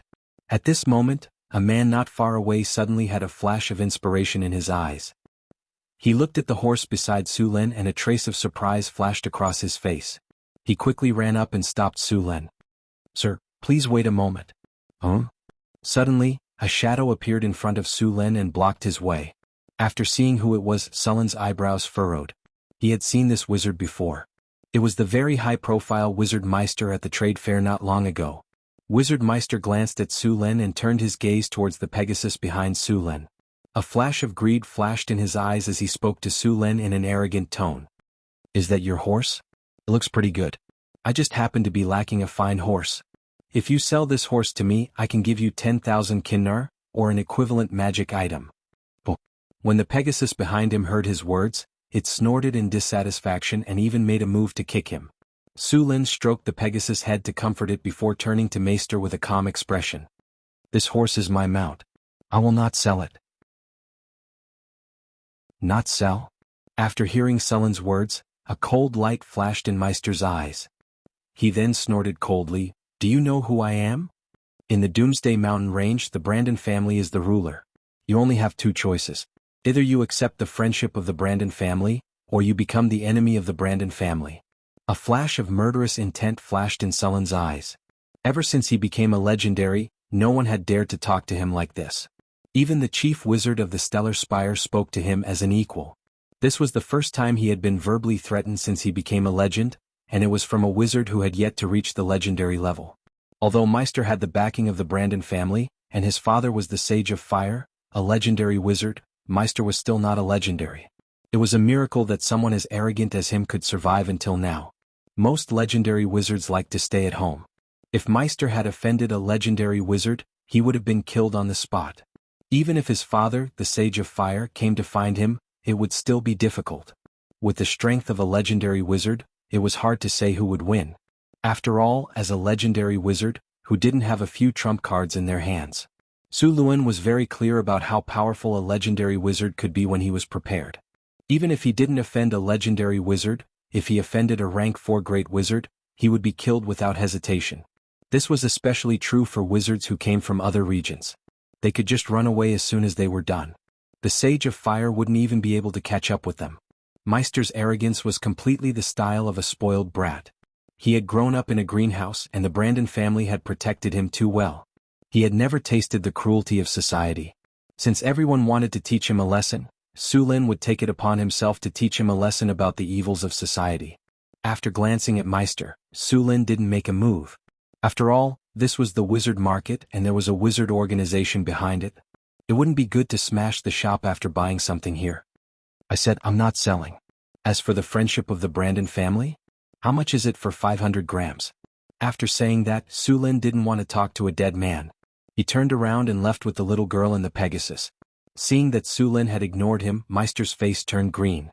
His eyes were burning with anger. He raised his hand and was about to make a move, but he was stopped by a wizard beside him. Meister, this is the wizard market. Behind this wizard market is the lava valley. If we make a move here, we won't be able to get away with it. When the time comes, we'll have to ask the family leader to come out. Meister's face turned even uglier. Although the Brandon family was powerful, the wizard organizations around them were not to be trifled with. Although the other wizard organizations didn't have legendary wizards, the Lava Valley did. If they made a move, they would definitely be at a disadvantage. The Lava Valley wouldn't give face to the Brandon family. After all, this would be destroying the reputation of the Lava Valley. The wizard beside him saw that Meister had calmed down and secretly let out a sigh of relief. Although Meister was arrogant, he wouldn't attack someone for no reason. What was going on today? What happened to you just now? That's a Pegasus, Meister said softly, suppressing his desire to make a move. Meister was born with a pair of spiritual eyes. He could see through many things, including the essence of some things. This was a mutation in his bloodline. Although Sullen's Pegasus was disguised and looked no different from an ordinary horse, Meister could see through it at a glance. Chapter 661. Pegasi and unicorns were heavenly creatures and they were very similar. Pegasi had an extra pair of wings while unicorns had an extra horn. The unicorn's horn and the blood of the Pegasus had a lot of divine effects. Although their strength was good, they were still hunted in large numbers. In fact, by the time of the Arcane Empire, these two creatures had rarely appeared in the material plane. In ancient times, because these two creatures had divinity, they were captured in large numbers. Later, these creatures left the material plane and followed the Master God of Order to Mountain Paradise, where they lived since then. Only a few lived in the Elven Forest. Of course, there was a very small chance of encountering them in other places. Yes, they were also the mounts of paladins. The female paladins' mounts were unicorns, while the male paladins' mounts were Pegasi. Of course, only a few paladins could gain their favor. Before the Arcane Empire, wizards generally extracted divinity from unicorns, divine spirits, indigenous demigods, and so on. The divinity carried by these divine creatures did not have so much negative consciousness. It was easy to absorb and not easy to be corrupted. But the problem was that divine creatures could not reproduce in large numbers like other creatures. Their numbers were limited. Later on, the number of divine creatures became fewer and fewer. Wizards then turned their attention to abominations, ancient evils, and demigod liches. The divinity in these monsters could be said to be a big problem. Although there were a lot of them, if they were not careful, they would be affected by the remnant will, and then be corrupted. Eventually, they would even become something similar to ancient evils. The moment Meister saw the Pegasi, he had made up his mind to take the Pegasi. Father is already a legendary wizard. It will be more difficult for him to continue to become stronger. If I can send the Pegasi this time, Father will be more powerful after extracting the divinity from it. The remaining materials of the Pegasi can be exchanged for some resources. Maybe it won't be long before I set foot in the realm of legends. Even if there is no chance for the time being with Father, I will definitely advance into the realm of legends. By then we will have 2 legends in our family. The entire Doomsday Mountains will be under our control. At the thought of this, Meister's heart was burning. He looked in the direction where Su Lin left, and his eyes were even crazier. Meister was born with a pair of spiritual eyes. In addition to seeing through all kinds of illusions, he could see the origin of matter. This was not only useful in battle but also in all kinds of magic experiments, especially in refining potions. With this pair of spiritual eyes, he could understand the essence of potions more accurately, so he could grasp the best time to perform the operation, and greatly increase the success rate when refining potions. Or when making magic items, the runes on the items would be better planned, and the various materials would fuse more perfectly. It could be said that having a pair of spirit eyes was very beneficial to a magus. So far, none of the adepts and apprentice adepts in Northern Town City possessed such a spirit eye. The wizard next to Meister was also surprised. He also knew the value of a Pegasus. After learning that Su Luan's horse was a Pegasus, his heart also became restless. Still, he frowned and whispered, "Meister, I saw that wizard not long ago at the trade fair. He just got a top-grade lava crystal, and he even used the blood of an ancient dragon, white dragon, to exchange for it. I'm afraid he's not a pushover to be able to take out something so precious. Judging from that guy's aura and energy, he must be very powerful. We might not be able to defeat him. Should we go tell the family leader and let him deal with him personally? Father is in the middle of an important experiment, so he won't be able to come for a while. Also, this guy might leave soon. We need to do it as soon as possible. Don't worry about the two of us not being able to defeat him. I still have a few cards that father gave me. One of them should be enough to deal with him," Meister said with a cold face. He was an arrogant person, and he would not allow anyone to go against his words. Su Luan's energy fluctuations were very strong, and he looked very young. This kind of wizard was basically not weak, and it was very likely that he had a powerful force behind him. If it was any other time, he wouldn't provoke this kind of person, but this time the thing that appeared was too important. It was about the future of the family, and it was about the prosperity of the family. It was impossible to expect someone else to give it away. You had to fight for it yourself. Although the continent was not small, resources were limited. If you wanted more, then I would take less. If you wanted to grow stronger, then you had to fight for more resources.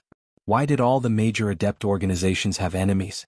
Apart from the difference in factions and the concept of right and wrong, the biggest reason was because of the various resources and benefits. As a descendant of a legendary wizard, Meister was usually very arrogant and domineering. He would not hesitate to fight for large amounts of resources. He did whatever he wanted, and it was very easy for him to offend people.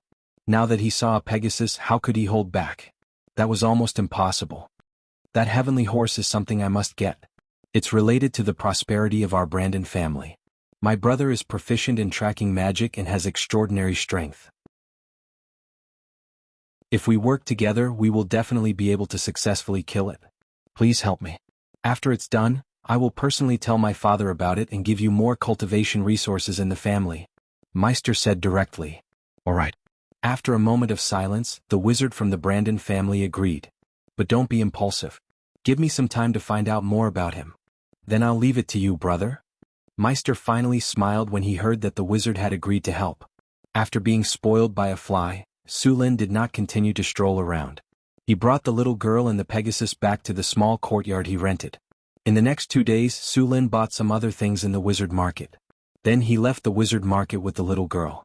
As soon as he left the wizard bazaar, Su Luan directly opened the storage space and released several investigative eyes. In the past 2 days in the wizard bazaar, he found that someone had been following and observing him. Although that person's spells were very clever and his movements were very concealed, Su Luan still easily found him. Although his hiding ability was very strong, Su Lin had the talent of the sixth sense. In addition, he was much stronger than the person who was following him. From the first time he was followed, Su Lin found out. Chapter 662. As soon as Su Lin left the wizard bazaar with the little girl, Meister was the first to receive the news. "They're leaving so soon? How's the information gathering going?" Meister asked with a frown. The wizard from the Brandon family said with a serious face, "It's a little tricky. Time is tight and the target is a stranger. He's not from the Doomsday Mountain Range and he doesn't know anyone here. The information I can gather is limited." Meister snorted coldly. "So what if we didn't get any information? Look at his skeletal age, he's not even 30 years old. How strong can a wizard this young be? At most he's only a high-grade wizard. With the two of us and the trump card that father gave us, even a Grandmaster Wizard wouldn't be a problem. Meister snorted coldly, then continued. Also, he brought a little girl with him. That little girl is just an ordinary person. How can she be a match for us? Let's go and get the Pegasus first. After Su Lin released the Eye of Detection, it immediately entered the high-grade invisibility mode. The Eye of Detection was very small, and it was basically the size of a human's eye. In this kind of mountain range environment, it was even harder to detect. After releasing the Eye of Detection, Su Lin didn't stop. He reached out and picked up the little girl, jumped on the horse and galloped away. Less than 2 minutes after he left, 2 familiar figures appeared. Through the Eye of Detection, Su Lin could clearly see all the movements of the 2 people behind them. They really dare to chase after me? Seeing the 2 figures that suddenly appeared in his mind, Su Lin sneered in his heart. The image transmitted by the Eye of Detection was very clear, and it could directly see every movement of the target. It could be said that this was one of the best ways to monitor. Looks like I'll have to take care of them before I leave. A trace of killing intent flashed in Sullen's eyes. To those who dared to reach out their claws to him, Su Lin wouldn't be polite. It's just 2 high-grade magi. Since you want to die, I'll send you on your way. With that thought in mind, Su Lin lightly knocked on the horse's abdomen. The heaven horse jumped up and flew into the air. Then it rushed towards the east. In fact, Su Lin had originally planned to teleport directly, but with the little girl here, it would be very dangerous to do so. When the teleportation array broke through the void, the pressure was immense. Ordinary people's hands would not be able to withstand this pressure, and it would cause their blood vessels to rupture. Under normal circumstances, there would be special teleportation doors at both ends of the teleportation array. These teleportation doors would not only serve as coordinates, but also reduce the pressure of the teleportation array. With this kind of fixed teleportation array, even ordinary people could teleport without worrying about problems. In the Doomsday Mountain Range, in the west of the continent, Su Lin did not make a rune transmission array at all, let alone a transmission door. If he wanted to take the little girl away, he could only ride the Pegasus back. It really is a heavenly horse. A hint of greed flashed in Meister's eyes. Not good, the Pegasus is very fast, we can't delay. Meister suddenly said. Hurry up and take out the flying carpets. Let's catch up to them. All right. The wizard from the Brandon family waved his hand and took out a carpet that was flashing with the light of magic. As soon as the carpet appeared, it opened up on its own and floated on the ground. The 2 of them sat on the magic carpet. The magic carpet flashed and immediately rose. After reaching a certain height, with a whoosh, it chased in the direction Su Lin had just left. 4 crystals floated on the 4 corners of the magic carpet. With a flash of light, a protective shield rose from the crystals and blocked the cold wind outside. The flying magic carpet was very fast, much faster than the flying spells of high-grade wizards. This was not because of the flying carpet's speed. The flying carpet could change its speed according to the amount of energy that was injected. If more energy was injected, the speed of the flying carpet would increase. If less energy was injected, the speed of the flying carpet would decrease. Of course, the speed of the flying carpet could not be increased infinitely. After reaching a certain speed, no matter how much energy was injected, it would not increase its speed. This limit was close to the speed of sound. This was mainly due to the air resistance during flight. In their current position in the atmosphere, it was very difficult for wizards to break through the sound barrier. Of course, it was not impossible to do so. For example, using anti-gravity spells and some other runes, one could break through the sound barrier in the main material world. However, the gains would not make up for the losses and the cost would be too high. Using the flying carpet at close range was no problem at all. As for longer distances, of course, teleportation would be used. Teleportation could be easily traversed as long as one had the coordinates. Because of this, there were very few people in the material world who would study how to increase the speed of flight. The flying carpet's speed in the material world was close to the speed of sound. In the astral plane, without the suppression of the laws, the flying carpet could reach sublight speed. Of course, this method was meaningless. In the astral plane, a single teleportation could cross tens of millions of kilometers. Flying was basically on the verge of being eliminated. However, flying tools were still very popular in the material world, especially this type of flying carpet. It was comfortable and fast and much better than the brooms used by some wizard organizations. Flying brooms were one of the less valuable flying tools. They were not very fast and they had no protective barriers. The seats were also very simple. The only advantage they had was their low price. The flying carpet was very fast. Su Lin could see the two people on the flying carpet cursing as they sped up. The Pegasus was very fast. It did not take long for them to leave the wizard market far behind. On the other hand, the speed of the magic carpet was also very fast. The Pegasus and the magic carpet were like two meteors streaking across the sky. However, in comparison, the speed of the magic carpet was still faster. Galloping a Pegasus also consumed physical strength, but in addition to using its own magic power, the magic carpet could also use energy crystals as a substitute. In order to catch up with Su Lin, Meister had already used energy crystals as a substitute. The two were adjusting themselves to their best condition, waiting for the Pegasus to slow down. Although the Pegasus was very powerful as a divine creature, its own energy was also consumed.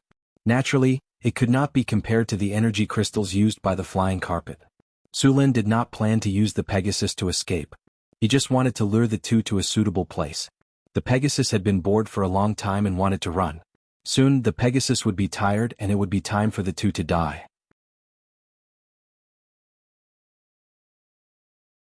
Chapter 663.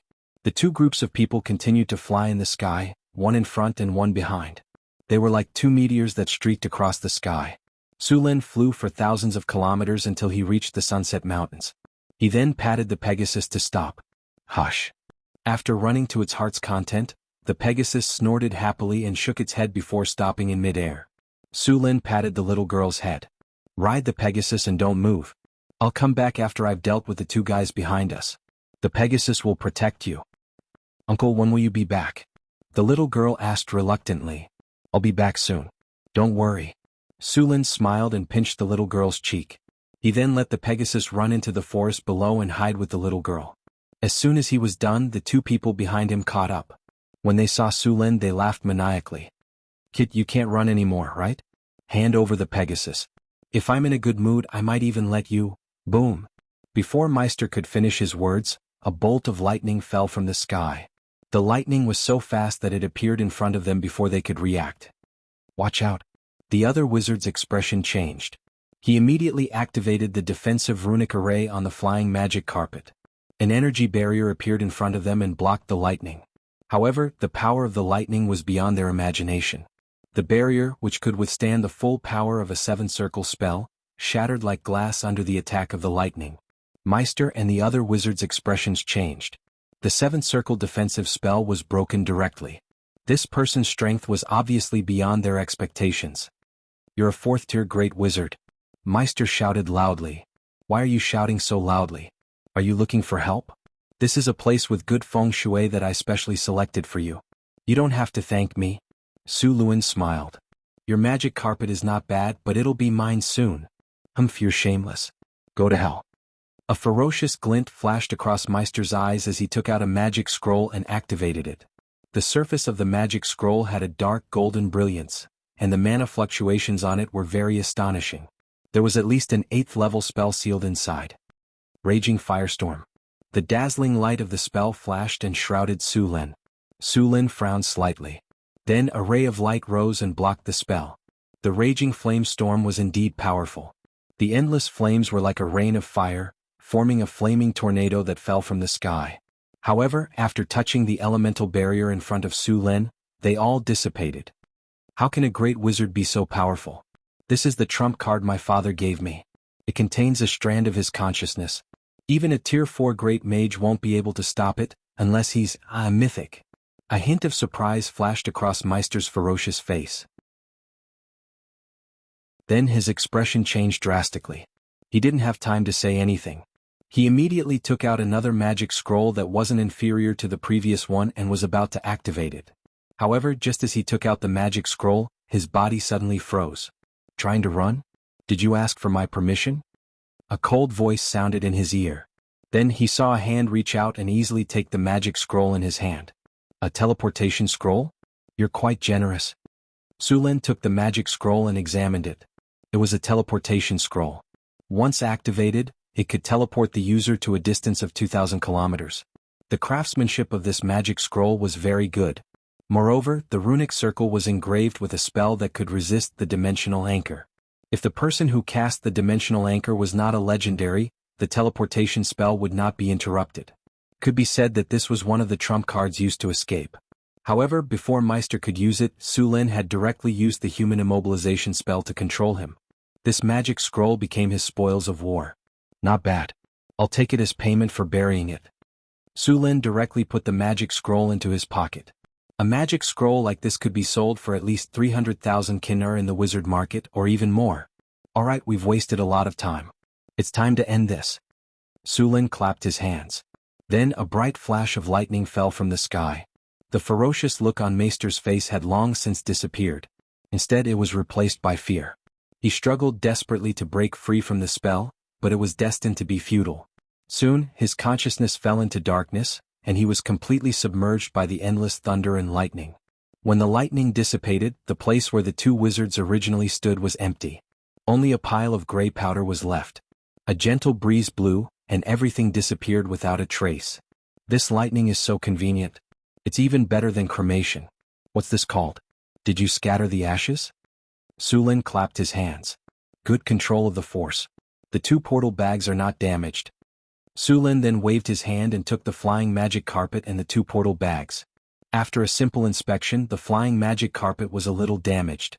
When he broke the magic carpet's protective barrier, the protective crystal on the magic carpet broke. However, it was not a big problem. Without the protective crystal, the magic carpet could still fly. It was just that the wind when it flew was a little strong. It felt like a level 14 storm. Su Lin planned to take the magic carpet back and repair it. This thing was much more useful than the flying spell. Su Lin looked at the material of the magic carpet. It should be a rune cloth. This kind of rune cloth was woven with special silk threads according to a certain method. Some special magic materials were mixed into it. The rune cloth was strong and beautiful. It also had good magical properties. It was usually used as a material for magic robes. Of course, this kind of rune cloth was also divided into different grades. It was different from the rune cloth used to make robes for wizard apprentices and low-level wizards. This rune cloth in front of him should be a high-grade material. After a simple inspection, Su Lin put away the magic carpet. He then took the portal bags of the two wizards. With a flash of light in his hand, the defensive measures on the portal bags were directly broken. He poured out everything in the portal bags and began to search. In order to prevent any tracking methods, he needed to check everything. This kid is rich. Looking at the dazzling array of potions, enchanted materials, magic gems, scrolls and so on, Su Lin's eyes lit up. He quickly organized everything.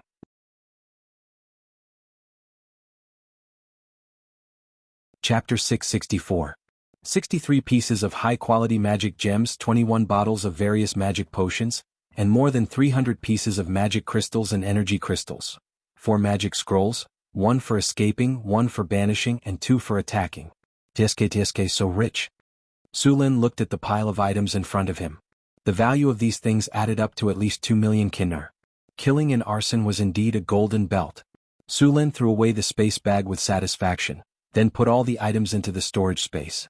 Next he opened another space bag. However, there were much fewer things in this space bag, far less than the previous one. But this was normal. After all, the guy just now should have a good background, so it was normal for him to have more good things and be richer. Soon the 2 storage bags were completely cleaned. Su Lin threw away all the daily necessities of the 2 people. These things were the best medium for prophecy spells. Although he was not afraid of the so-called Sage of Fire, he did not want to delay any longer. He had been away from home for more than 3 months and he wanted to go home. He cleaned up the place skillfully. His technique was quite professional. Su Lin left. Soon he found the Pegasus and the little girl eating fruits in the forest. Then he reached out and patted them on the head. Well, I was busy there, and you two were eating secretly. Uncle, you're back. Seeing that it was Su Lin, the little girl immediately pounced on him. Hey, don't come over. Seeing the little girl nibbling on the purple wild fruit and pouncing on him, the purple juice directly dyed his clothes into pieces. Little girl, look at what you've done. Su Lin reached out and tapped Vinya's head a few times. His originally white linen robe was covered in white and purple patches, and it was impossible to tell what it looked like before. The little girl raised her face and smiled at Su Lin, her face still stained with purple juice. Su Lin threatened her with a look of disgust. Go and wash yourself clean or I'll leave you here. As soon as she heard that they were leaving, the little girl quickly stuffed the fruit into her mouth. Her face was stuffed like a fat hamster. Then she pulled up her sleeve and wiped her mouth back and forth a few times. She looked at Su Lin, obviously saying that she had recovered. Su Lin didn't know whether to laugh or cry as he looked at the little girl. He helplessly shook his head and snapped his fingers. With a flash of light, he activated the cleanse spell and cleaned the little girl's body. Reaching out, Su Lin lifted the little girl up and placed her on the back of the Pegasus. Then he mounted the Pegasus and left the Sunset Mountain range, quickly flying towards the east. Just one day after he left, a figure quickly appeared in this area. This person rummaged around for a long time and finally found all the things that Su Lin had discarded. Damn it. He's too far away. I can't track him anymore. The middle-aged man in a fiery red robe said with an ugly expression. Who killed my son? I must find you and burn you to ashes. Now that all the clues are gone, we can only find that old witch if we want to find the murderer. Damn it. The middle-aged wizard said with gritted teeth. Then he took the things he found and left the forest. These people from the School of Prophecy are all vampires. I hope she doesn't disappoint me. As he said that, a flash of light flashed on the middle-aged wizard's body, and he flew in another direction. Su Lin didn't know what happened after that, but even if he knew, he wouldn't care. If a legendary wizard wanted to die, Su Lin wouldn't mind spending some time to bury him. As for the wizard from the School of Prophecy, Su Lin wasn't worried at all. Prophecy was powerful, but it wasn't omnipotent. Hathaway was also a witch from the School of Prophecy, and Su Lin had a deep understanding of the School of Prophecy. He was worried that his origin would be discovered, but the system on his body had hidden him, so prophecy spells were useless against him. Other than the system's shield, Su Lin also used his own power to add a layer of camouflage to himself. With his current strength, let alone a legendary wizard, she couldn't even break through Sulin's shield. More importantly, casting prophecy spells on Su Lin would backfire. If it was a normal prophecy spell, the backfire wouldn't be too strong. However, if it was a powerful prophecy spell, it would be very troublesome. Su Lin didn't care about these things. Su Lin took the little girl all the way through the Sunset Mountains, around the Swamp of Despair, and through the Sea of Death. After flying for tens of thousands of kilometers, they finally returned to the northern wasteland. They were basically home now. It took them more than a month to get there, but it only took them 5 days to get back. When they returned to the northern city, it had become even more prosperous after a few months. The inner city had become a large construction site. A large number of workers and golems were remodeling the northern city. The ground was dug up again and magic crystals were installed. These were the energy channels of the floating city. Su Lin didn't stop. He went straight to the North Wind Tower and saw Hathaway on the astrology platform. Su Lin smiled. I've gained a lot from my trip to the western end of the continent. Hathaway immediately saw the little girl behind Su Lin, including this little girl. Is she your daughter? Su Lin was speechless. My daughter? My daughter isn't even born yet. I met her at the wizard fair. She has no family, so I brought her back. She has no family at such a young age. How pitiful. Hessian looked at her without pity. Then from today onwards, we are your family. Alright, I found the lava crystal you wanted. Seeing that the two were about to start chatting, Su Lin quickly took out a fiery red crystal. As soon as the crystal appeared, the whole room became a little hot. The red crystal looked like a flame that had not been extinguished. A high-quality lava crystal. Su Lin took out the lava crystal, and Hathaway immediately took it. After a simple examination, Hathaway said with satisfaction, "The purity is very high. This is already the highest quality. It should be enough to make an elemental fusion furnace." Hathaway said with a smile. "Then I'll leave the rest to you," Su Lin said. "Alright, her name is Vanya. She's a 5th grade talent like you. You can hand it to her yourself." 5th grade talent? Hessian's eyes lit up as he stared at the little girl. Such a good talent. Then learn from me. I will teach her to become a legendary wizard.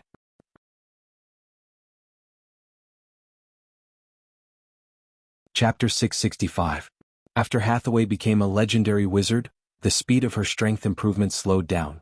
This was not because Hathaway did not work hard, but because Hathaway's inheritance of the Northern Witches had come to an end. The Northern Witches may have once been glorious, but in the past 1,000 years, the Northern Witches had been declining as a school of sorcerers. So their inheritance was now only at the legendary level. At present, the main inheritance of the Northern Witches was the divination school and the fire system. These two schools had complete inheritance and could be practiced all the way to the legendary level. Other schools, such as the water system, the ice system, and the spell system only had the level of high-grade wizards, and some inheritances were even only up to the intermediate wizard level. The difference between having inheritance and not having inheritance was still very big. Why did Hathaway's strength improve so quickly? The reason was simple. In addition to a lot of resources provided by Su Lin, Hathaway's School of Cultivation had various notes and materials left behind by the predecessors. It was like a person learning the knowledge in the textbook, and there were also various classroom notes, 5 years of college entrance examination, 3 years of simulation, and many other materials to assist. Of course, the progress was faster. But these materials were all at the legendary level. After entering the legendary level, Hathaway had no follow-up practice methods, so from now on she needed to create her own practice methods and then improve. The consequence was that the speed of advancement would slow down, but once she succeeded, this method was more powerful than following the footsteps of the predecessors. Along the way, as long as she succeeded, Hathaway would become a master of the generation. In the era of the Arcane Empire, she had the opportunity to become a great arcanist. The title of Great Arcanist was not just about strength. Strength was only one of the basic requirements. They were all the top masters who had created their own schools. Otherwise, those gods would not have been so afraid of these great arcanists. According to the level evaluation of the era of the Arcane Empire, the legendary was level 21, the high-grade legendary was level 26, and the great arcanist was level 45. At this level, it was already the realm of the gods. In addition to Hathaway's Divination School, the Fire System of Cultivation School, and Sullen's Thunder System, the School of Cultivation of the Wind Element had recently been added. This wind element was added by Alex. As the Harpy Queen, the current queen of the Wing People, Alex had a very thin bloodline of the ancient wind god. After integrating divinity, she had a deeper understanding of the rules of the wind element, and then she used her own strength to reverse deduce a wind element cultivation method. Of course, this method of cultivation was only at the legendary level, and the road after that needed Alex to explore. Sullen's current wizard level was actually far behind his own strength. He was now similar to Alex, using the power of divinity and the control of the law of lightning to reverse deduce. It was not so easy to reverse deduce a cultivation method. It required a lot of knowledge as a foundation. Since becoming a legendary, Su Lin began to use all kinds of channels to collect knowledge. He either bought it from some wizards with inheritances or communicated with other wizard schools to deepen the foundation of the North Wind Tower.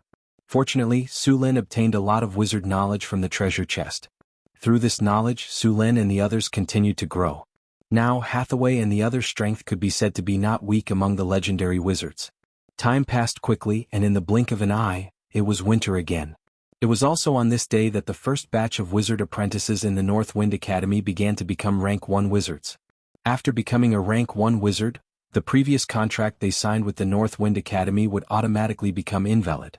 Next, these low-grade wizards would sign a new contract with the North Wind Academy. This kind of contract would be more relaxed, which also marked the beginning of the rise of the North Wind Academy. After all, in the past, the strength of the North Wind Academy depended on a few high-grade wizards. Now, the middle and low-grade wizards were slowly making up for it. While the North Wind Academy was growing stronger, the North Wind Duchy was also growing stronger. Ever since Su Lin established the North Wind Duchy in the northern wastelands, the duchy had been constantly expanding. After a few years of development, the population of the North Wind Duchy had reached 600,000 before winter. The fastest developing city was Deepwater City. It had to be said that the sea trade had an amazing effect on the prosperity of a city. In just a year, the city had a population of around 100,000. Although the population of Deepwater City was growing fast, it was not as crazy as it was now. This situation was caused by Su Lin leading the fleet to fight against the pirates. One had to know that merchants and pirates were natural enemies. The North Wind Tower fought against the pirates, which made the sea route prosperous at an amazing speed. Of course, most of the people in the city were sailors. The second most populous city in the North Wind Duchy was Mirror Lake City, which was south of North Town City. Through continuous immigration, the population had reached 140,000. Mirror Lake City's climate was warmer, and there was a large mirror lake near the city with abundant water. Its future potential was no less than North Town City's. The city with the lowest population in the North Wind Duchy was the New City. It was just built this year and only had a population of 80,000. After Sullen's fight against the pirates, more and more merchants came to Deepwater City to trade. At first, the merchants thought that the sea route was safe, but after coming here they realized that the goods produced by Deepwater City were white sugar, paper, alcohol, weapons and other goods in high demand. Deepwater City suddenly became very popular. Whether it was white sugar, paper or alcohol, they were all very popular in other places. If it wasn't for Sullen's special restrictions, the merchants who came here would have packed up all the white sugar, paper and alcohol. The weapons produced by the dwarves were also very popular. One had to know that the world had never been truly peaceful. Every year there would be wars in various parts of the continent. Excellent weapons were never enough. North Town City had a large number of gray dwarves. They provided many excellent weapons, which brought a considerable amount of income to North Town City. After Deepwater City's port was opened, the demand for all kinds of goods in North Town City increased. So far, the production of white sugar in North Town City was 8 times higher than last year. Even so, the supply still couldn't meet the demand. The demand for alcohol and paper had also increased by several times. It should be known that the Deepwater port had only been open for half a year.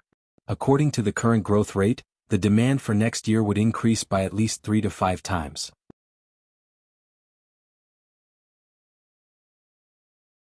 Chapter 666. With such a huge demand, the North Town City naturally had to produce at full capacity. Fortunately, Su Luin had been developing agriculture in the northern wastelands for the past few years. The entire North Wind Principality had already cultivated more than 1 million mu of farmland. Of course, this number was not much compared to the farmland of other countries. It was much lower. According to the population, there were 600,000 people and 1 million mu of farmland. On average, each person would get less than 2 mu of farmland. In his previous life, a few mu of farmland would be enough to feed a family. However, this was the Middle Ages where technology was backward.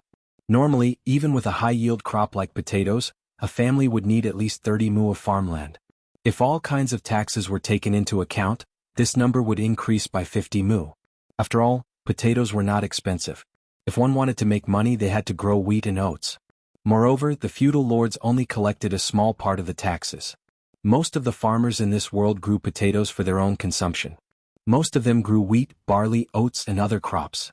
The yield of these 3 crops was not high. The reason why Northern Town could grow so many crops was because of the high yield per mu. The land in the northern wastelands was already quite fertile.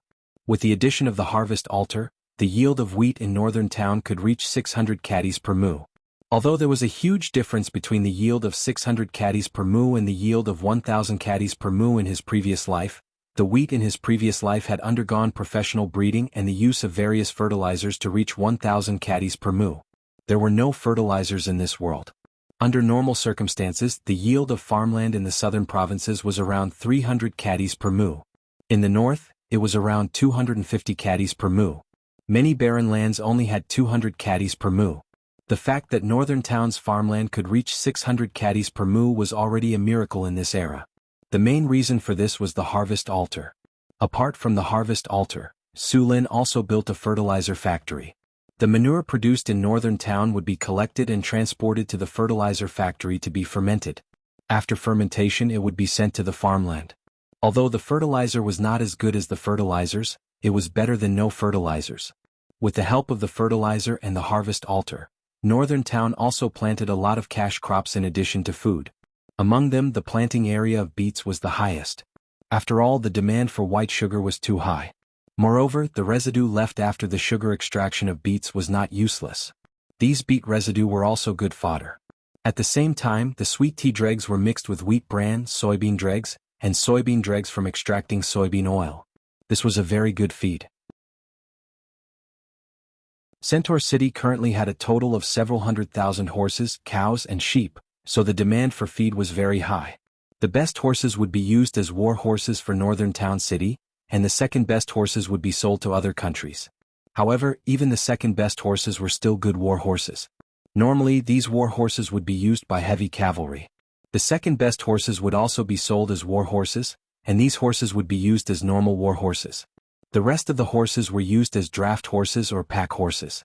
North Town City also had horse plowing in addition to cattle plowing. Some of the other cows were used for plowing, while the rest were slaughtered as beef to supply the Duchy of North Wind. Because of the prosperity of the trade, North Town City consumed a lot of beef every day. Cowhide was also a good material. It could be used to make leather armor or other leather products. Cow tendons were also collected to make all kinds of bowstrings. It could be said that the value of a cow had been excavated to the limit. There was no need to talk about sheep. The north was cold, so sheepskin was an important tool for the commoners to resist the cold. Su Lin even wanted to develop a wool textile industry, but Su Lin didn't know anything about wool weaving, so he could only leave it to the gnomes who had experience in weaving. A large number of cows and sheep enriched the Duchy of North Wind's meat. At the same time, the manure produced by these cows and sheep was sent to the farm fertilizer factory to be fermented. It could be said that North Wind Duchy had formed a good ecological chain. After a few years of development, North Wind Duchy had become very rich in food.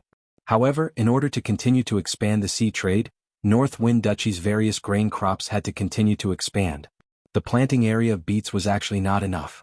During this time, the amount of white sugar had increased several times. A part of it was from North Town City's inventory, while the other part was the real production. Therefore, when planting beets this year, North Town City once again expanded the planting area of beets. In the next few years, the planting area of beets would continue to expand. In addition to white sugar, North Town City's production of alcohol and white paper would continue to expand.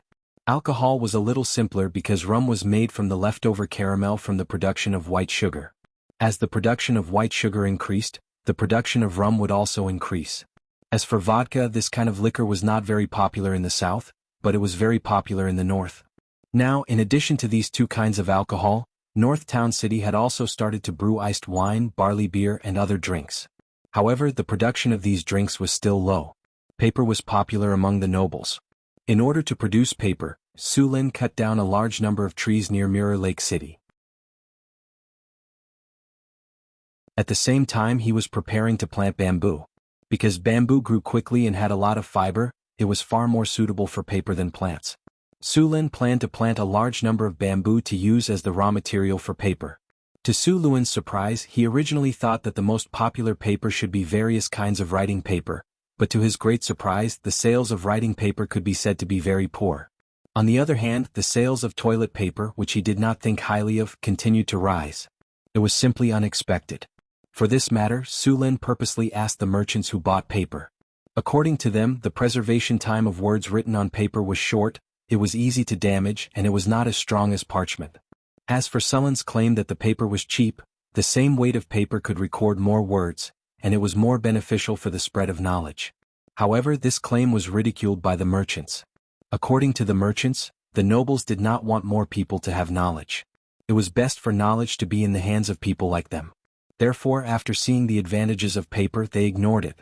These aristocrats were just like the aristocratic families in ancient China in his previous life. They wanted to monopolize knowledge. After learning the reason for the unpopularity of writing paper, Su Lin was helpless. On the contrary, the popularity of toilet paper was the opposite. In the past, the nobles who used ropes, sticks, leaves, and other items decisively threw them away after trying toilet paper. Su Lin did not know whether to laugh or cry. Paper making did not bring about the spread of knowledge. Instead, it started a toilet revolution.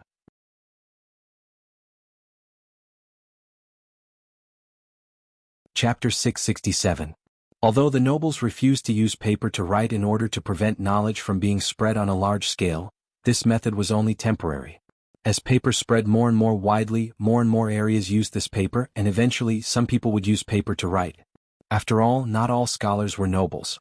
For merchants, the emergence of paper brought them great convenience. These merchants would not refuse to use paper to control the flow of knowledge like the nobles. They were more concerned about profits. As long as the price of parchment books remained high, there would be merchants who would use paper to copy and sell it at a slightly lower price. Don't think that these merchants would not dare. As long as there was enough profit, there was nothing that merchants would not sell. As long as there was money, they would even sell the ropes used to hang them. Not to mention books. The nobles' idea of blocking knowledge would only last for a while. Then they would find that the number of paper books on the market had become a disaster. How high was the cost of making a parchment book? In this era, parchment was made from lambskin. A complete parchment was a small lamb. It was not easy to make a parchment. Not all kinds of lambskin could be made into parchment. Craftsmen would choose lambs of suitable age to make parchment. Generally, lambs were 2 to 3 years old. At the same time, they would observe the color of their fur. From experience, they knew that if the fur was pure white, the parchment would also be pure white. And if one wanted to make paper with a pleasing dark pattern, one would have to choose fur with stripes. In order to ensure the perfection of the paper, they also had to carefully check whether there were scars left by diseases or parasites. Generally speaking, only 1 out of 5 pieces of sheepskin would be suitable. To make parchment, the first step was to soak the parchment in clean water. At the same time, the hair on the parchment had to be removed. Lime powder and other things needed to be added. This process usually took 3 to 10 days. After washing, the parchment had to be stretched on a wooden board. At the same time, the hair on the parchment had to be shaved with a knife. After a series of steps, the parchment was considered complete. The price of such a piece of parchment was at least 1 kinnar. A book made entirely of parchment could cost up to 100 kinnar. Moreover, such parchment books were thick and heavy, but they did not record as much content as paper books. It was only a matter of time before they were replaced by paper. But so far no businessman had done that. Perhaps someone had already done it secretly, but Su Lin didn't know about it yet. Most of the activities in the Northwind Principality had come to a halt during the winter. The snowstorm in the northern wastelands was very cold. Traveling through the wastelands at this time was basically suicide. The hungry monsters in the wastelands were on the verge of going crazy from hunger. They were more dangerous than ever. During this period of time, the Northwind Principality's trade was basically suspended. Every year there would be about 2 months of snow and wind. Therefore, during the winter, the Beifeng Duchy would cancel most outdoor work during this period of time. The people who didn't need to work would either go to the taverns to drink, go to the training grounds, or stay at home to make babies. Therefore, every winter in Beifeng Principality was an opportunity for its population to explode.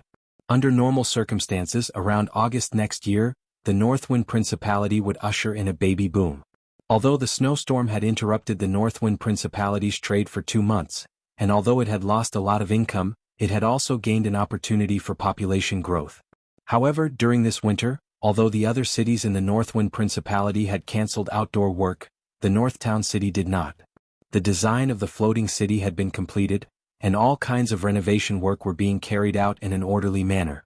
Therefore, the renovation work in the inner city of the Northtown city was not interrupted. Although the Northtown city was in the north, under the effect of the harvest altar, the city wasn't very cold. The renovation work could continue. In the inner city of the Northtown city, after a few months, the various factories that were originally in the inner city had all been moved out. For these factories, Su Lin deliberately isolated an area in the outer city, where all the factories were located.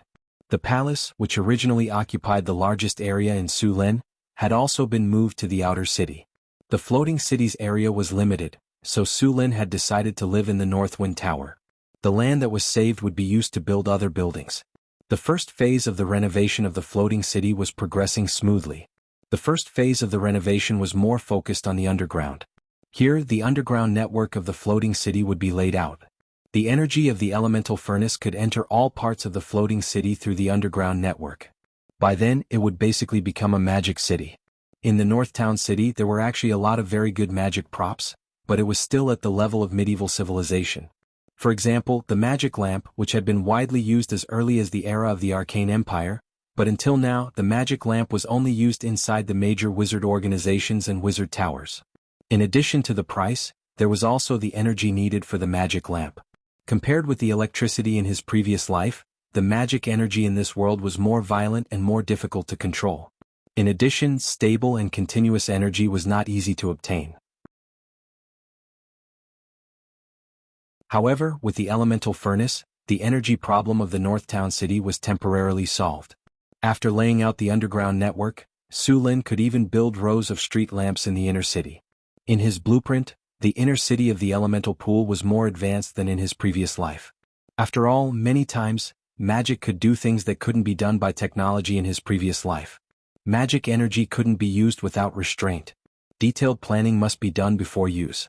No flaws were allowed in the underground network. It was a very large project.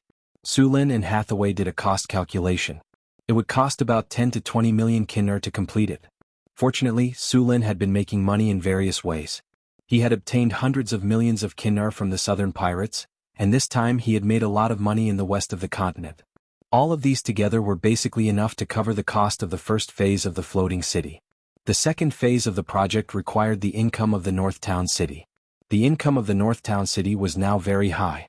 In addition to the various or production in the underground world and the production of the secret realm, as well as some extra income that Su Lin got from time to time, the second phase of the project was estimated to be enough. Transforming the floating city didn't require all the money at once. It was continuous, so the pressure on resources was not so tight. The second phase of the project would build a complete ecological balance system and the living system of the floating city.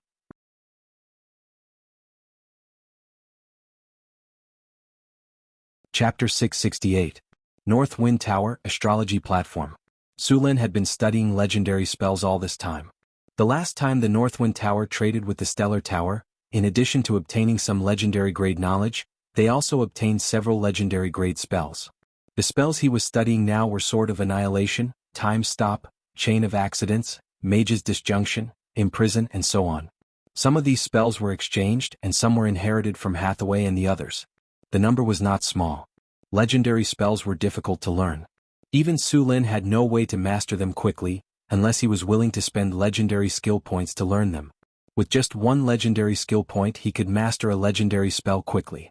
The flying magic carpet brought back by Su Lin was very popular, second only to the magic pearls he took out. As soon as the flying magic carpet was taken out, it was confiscated by Hathaway. She was going to analyze the flying magic carpet and then recreate it. The flying magic carpet was still very popular. It was faster than flying and more flexible than floating ships. It could carry up to 6 people and was very suitable for transportation. Could also be sold to make money. It could be said that as Su Lin grew stronger he needed more money. Wizards were too good at spending money. Not to mention the usual various experiments, the money spent on them was already an unimaginable number for ordinary people. Let's talk about the floating city. It was no exaggeration to say that the entire floating city was piled up with money. Most adepts spent money faster than they could earn money. The floating city project was basically equivalent to a country building a space station in his previous life. It was very difficult for a country, and the difficulty of building a floating city was equivalent to interstellar colonization. All kinds of research, all kinds of materials, and the speed of burning money was simply too fast. Hathaway basically spent tens of thousands of kinnar to conduct an experiment. In a month, at least 6 experiments of this scale would need to be done. If it were not for the materials produced in the secret realm, North Town would have been worn out. More than 70% of these experiments yielded no results, but you had to do it. It was basically burning money. This was also because Su Lin was good at making money. Ordinary people really couldn't handle this prodigal woman. If it was just an experiment it would be fine. If there were no results it would just continue to burn money. However, once there was a breakthrough, the speed of burning money would increase exponentially. The Kinnar was like the Red Sand River outside North Town. The river water was converted into gold coins which flowed out. At this time Su Lin did not even dare to ask. His heart ached too much. Of course there was someone who felt even more heartache than Su Lin. It was the Red Dragon Onyx Vaya. It could be said that she suffered even more than Su Lin. Before she went to sleep she checked that the treasury was full of gold. When she woke up she suddenly realized that it was so spacious. My huge mountain of gold is gone with a whoosh? It wasn't difficult to make a magic carpet. Compared to the floating space tower and the floating space city, it was only slightly more difficult. So, after some research, Hathaway quickly made a new magic carpet. Then it got out of hand. From Chris to Phyllis, including Sandy, Angela, and Anna, everyone had a magic carpet. This directly led to the frequent appearance of magic carpets in the sky of North Town during this period of time. Not only did Hathaway make a new magic carpet, but she also made some improvements to the magic carpet, which made it faster and more stable when flying. At the same time, the protective spells on the magic carpet were stronger, and the energy consumption was not much increased. The cost of such a magic carpet was 80,000 kinnar. The North Wind Tower was selling it at 300,000 kinnar, which was the normal price of a magic carpet. It had to be said that the wizards were really ruthless. In addition to the magic carpet, Hathaway had another product, which was the floating space ship. While studying the production of the magic carpet, Hathaway also studied the floating space ship. To be honest, after the floating space tower was built, the floating space ship was basically not difficult to make. The most important thing on the floating space ship was the floating space ring.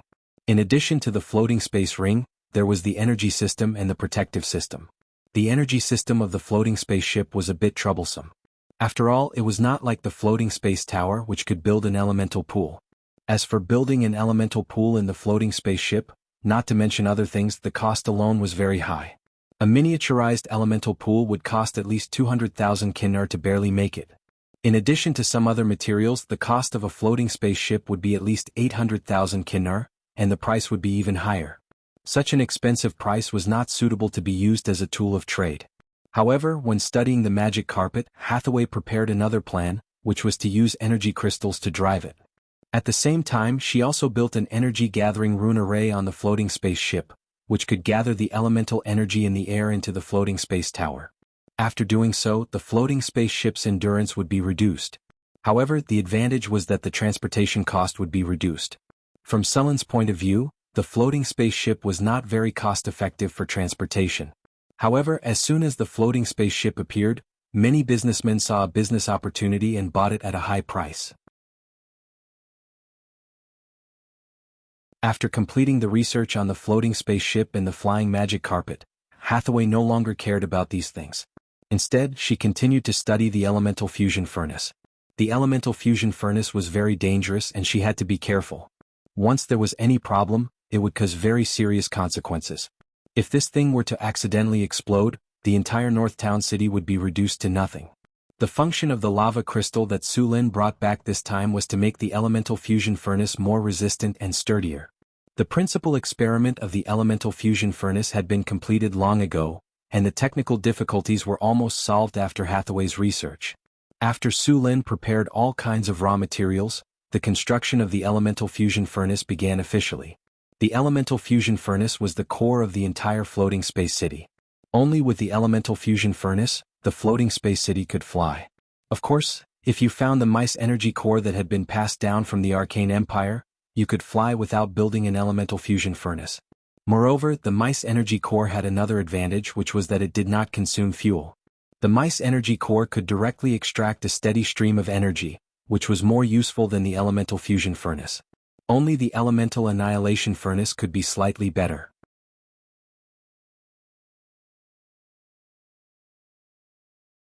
Chapter 669.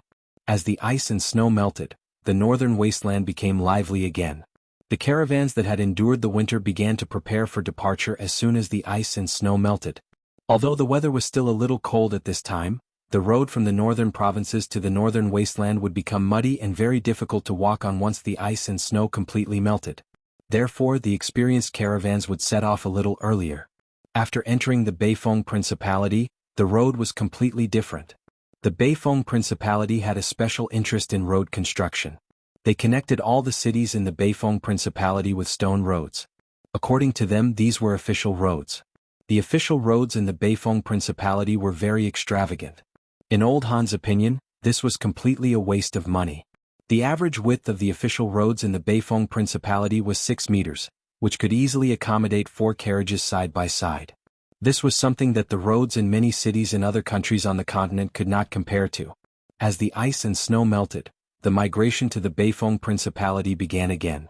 According to Sullen's idea, the Beifeng Principality needed at least 1 million people in a short period of time. In order to develop the northern wasteland, they needed at least 10 to 20 million people. This was a long-term mission that could last for decades. In addition to the migration in the northern wasteland, the Deepwater City also opened up a migration route. Due to the warm climate, developed commerce, relatively stable society, and high food production, the countries in the southern seas developed very quickly. At the same time, the population of these countries also increased rapidly. However, the good natural conditions and environment did not only bring benefits. The world's productivity was only around the medieval era. There were no large-scale factories, so it was impossible to absorb too many people. The amount of land was also very limited. The nobles would not spend more money to hire more farmers. As a result, these countries had a large number of idle people. In order to survive, many people chose to become sailors or pirates.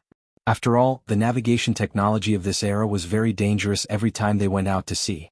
But even so, there were still a large number of people that could not be settled. These people also became a hidden danger to the stability of the cities. After Su Lin discovered this, he ordered Deepwater City to plan the migration in those places. Anyone who was willing to immigrate to the Beifeng Principality would be given 10 mu of farmland as long as they worked for the Beifeng Principality for 3 years. In addition to the 10 mu of farmland, the government would build a house for them and they would also have the right to open up 50 mu of farmland. The farmland obtained from the open-up land would be exempt from taxes for 3 years, and only half of the taxes would be collected for 5 years. As for why Su Lin didn't offer better terms, it was because the terms he offered were too good. No one would believe him. They would only think that he was a liar. He said that as long as you let him go, he would give you 50 mu of land, a house and tax exemption. Then they would board the ship, leave the port and sell these people as slaves. This kind of thing had happened many times before. Being on a ship was different from being on land. Once you were on a ship, you had to listen to what others said. In the past, many slave traders used this kind of deceit to make a fortune. In the beginning, when Deepwater City's immigrant ships came to the Southern Sea to recruit immigrants, they offered very good conditions. However, very few people came to sign up, and many people didn't even come after signing up. After seeing this situation, Deepwater City's immigration officials were confused. They even raised the immigration conditions again, but in the end, fewer people came. The immigration officials who didn't understand the situation finally found some people who were familiar with the situation to act as consultants. With the help of these people, they lowered the immigration standards and successfully carried out the immigration. Now, Deepwater City's immigration officials went one step further. They were now cooperating with the nobles of the Southern Sea City. These nobles were basically very powerful in the local area. For these nobles, the large number of refugees in the city was a completely unstable factor. They were very happy that Deepwater City was willing to accept these refugees. At the same time, Deepwater City's immigration officials also said that they could use white sugar, toilet paper, and rum in exchange. When the nobles heard that they could use the refugees who were useless and would even affect the stability of the society, to exchange for these goods, the nobles went crazy. They directly sent troops to capture the refugees in their territories. Translator. WQL Editor. Alim. The immigration route of Deepwater City was very busy. At its peak, 16 ships were delivered to Deepwater City in one day. About 400 people were loaded on the ships every day. About 6,000 to 7,000 immigrants were delivered in one day. With this kind of cooperation, the number of immigrants increased rapidly. On average, Deepwater City could immigrate 120,000 to 130,000 people a month. After these immigrants arrived in Deepwater City, apart from a portion of them staying at the port to support the city's construction, the rest were sent to Northern Town. Then Northern Town would distribute them to Mirror Lake City and the new city. The arrival of a large number of people put pressure on the North Town city. All kinds of living materials were consumed quickly.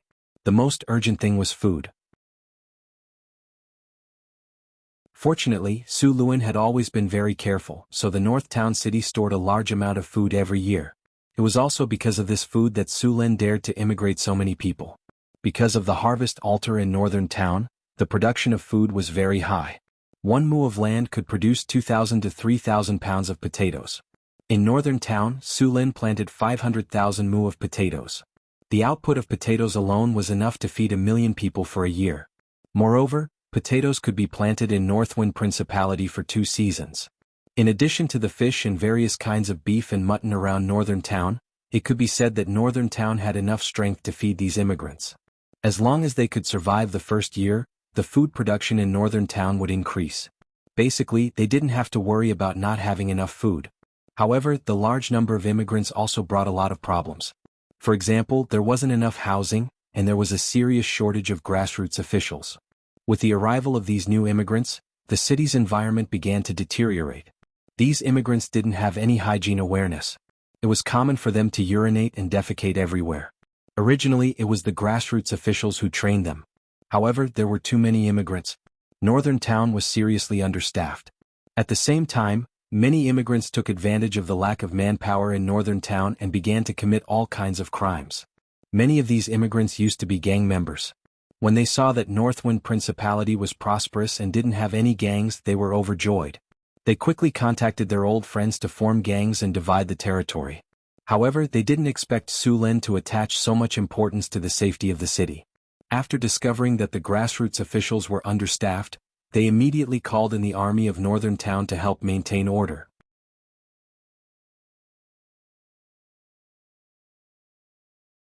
Chapter 670. In the laboratory, Sullen's figure appeared in the teleportation array with a flash of magic light. "Do you have juice? Quick, give me a glass. I want it iced." Su Lin shouted as soon as he walked out of the teleportation array. A clay golem next to him immediately went to prepare it. How is it? Is it solved? Hathaway didn't raise her head as she wrote and drew on the table. It's solved for the time being. Su Lin sat down on the chair next to him, took the juice from the clay golem, and then raised his head to drink it. Phew. It's so comfortable. Su Lin drank the ice juice in one gulp and then breathed a sigh of relief with a relaxed expression. It's solved for the time being? Hathaway said with some surprise. Yes, it's only solved for the time being. Su Lin shook his head and said, the number of immigrants is too large now, and the number of grassroots officials is seriously insufficient. Although I have ordered more students to be recruited for training, it will take at least 3 months for this group of people to complete the training. And even if this group of people completes the training, the number of grassroots officials will be lacking in time. The growth of our grassroots officials can't keep up with the number of immigrants. Su Lin said helplessly. We need to expand the training school for grassroots officials. Hathaway also realized the trouble of the matter.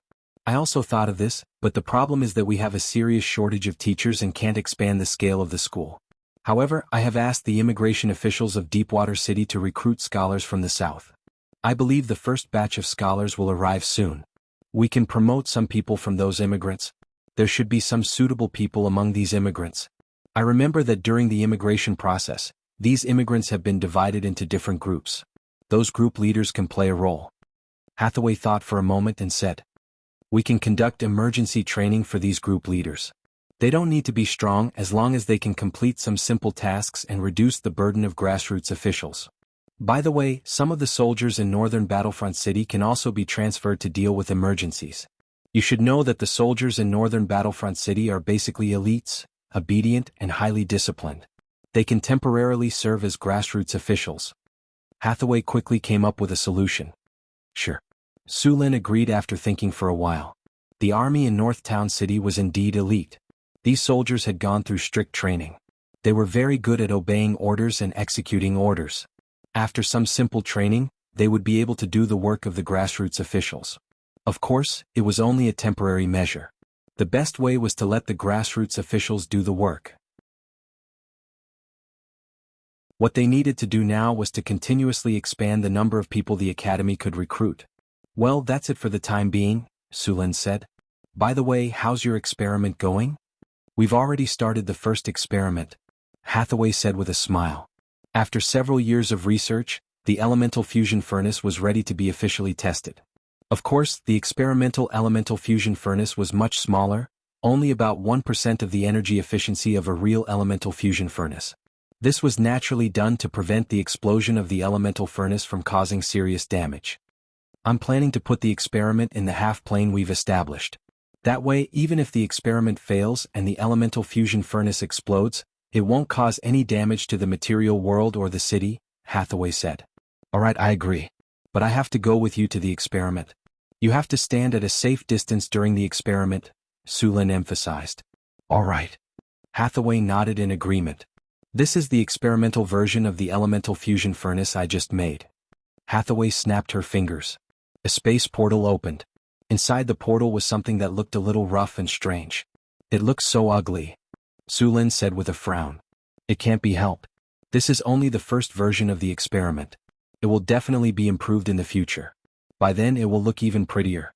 Of course, we should be more concerned about whether this equipment can work properly or not, Hathaway said after hearing Sullen's words, rolling her eyes at him. Alright, as long as the experiment is successful, I can accept it even if it's a little uglier, Su Lin said with a shrug. Plane portal.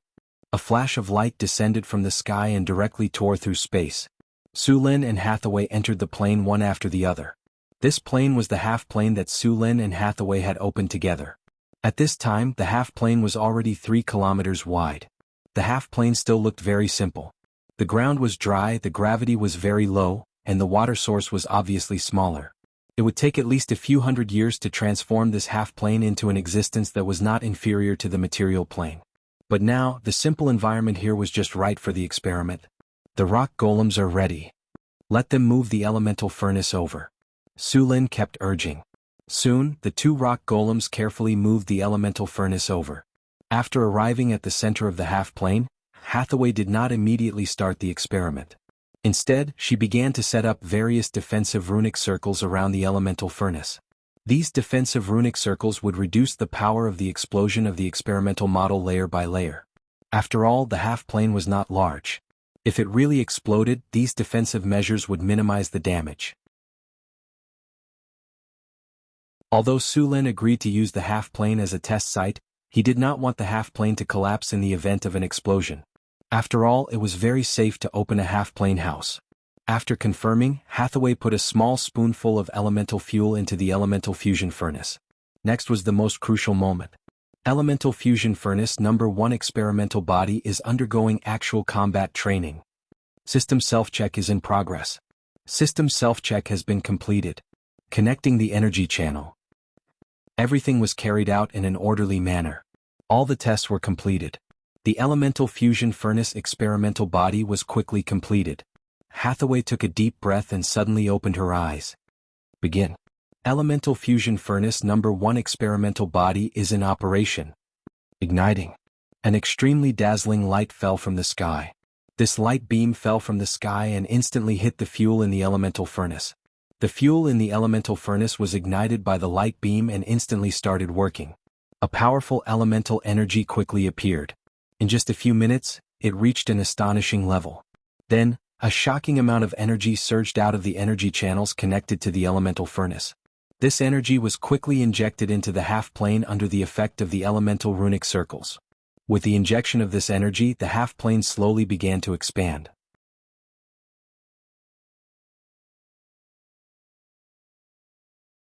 Chapter 671. Light blue elemental energy gushed out of the elemental fusion furnace. The furnace began to operate normally, and large amounts of energy continued to pour out, causing the semi-plane to expand. The elemental fusion furnace continued to pour out huge amounts of energy. In just a short while, the amount of energy gushing out had already exceeded the energy consumption of a level 9 spell. According to this standard, the elemental fusion furnace could produce 10 times more energy than an elemental fission furnace in the same amount of time. This was only because the elemental fusion furnace was only an experimental version. If it were an actual elemental fusion furnace, its energy output would be dozens of times greater. As the elemental energy continued to pour out, the semi-plane expanded at a speed visible to the naked eye.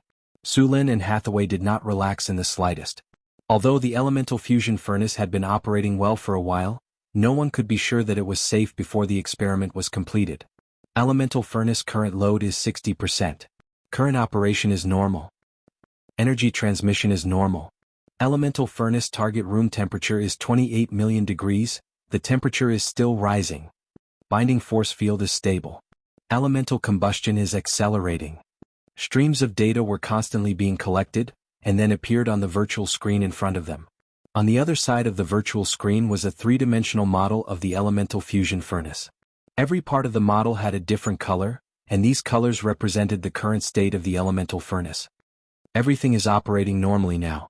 We can consider increasing the power output, Alex said after confirming that all the data were normal.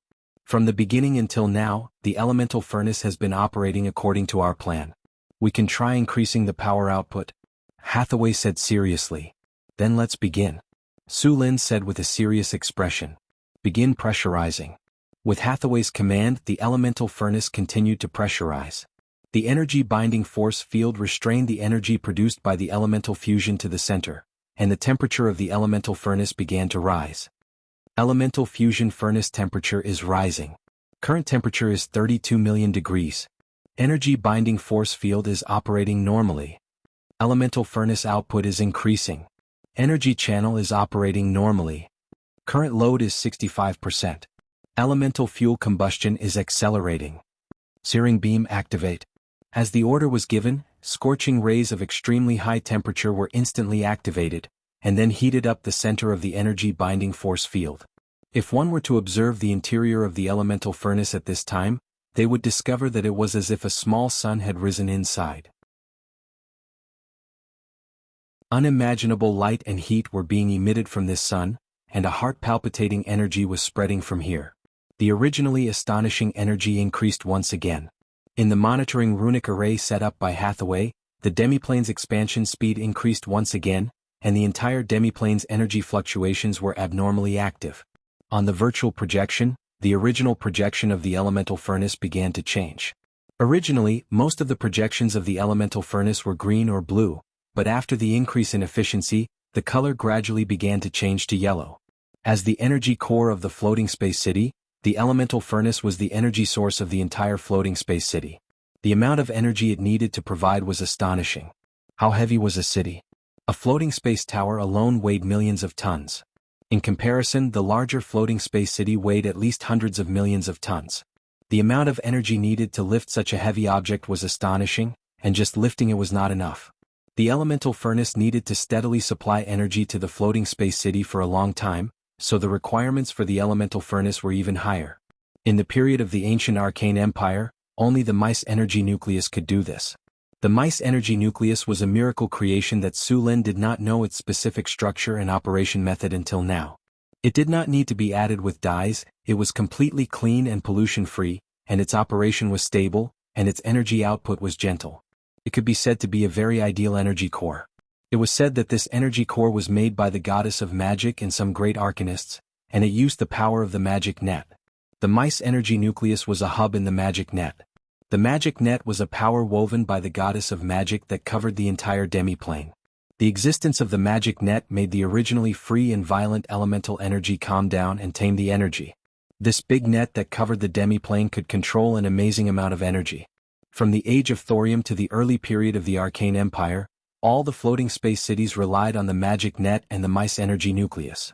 The reason for the end of the age of thorium was that a great arcanist at that time coveted the authority of the gods and wanted to seize control of the magic net. As a result, the moment he succeeded, the magic net exploded, leading to the collapse of the magic net on the material plane. This sudden disaster directly caused the floating space cities of the age of thorium to fall from the sky. At the same time, the collapse of the magic net also caused a large number of arcanists to be unable to cast spells. Only a few talented arcanists had a leap in their strength.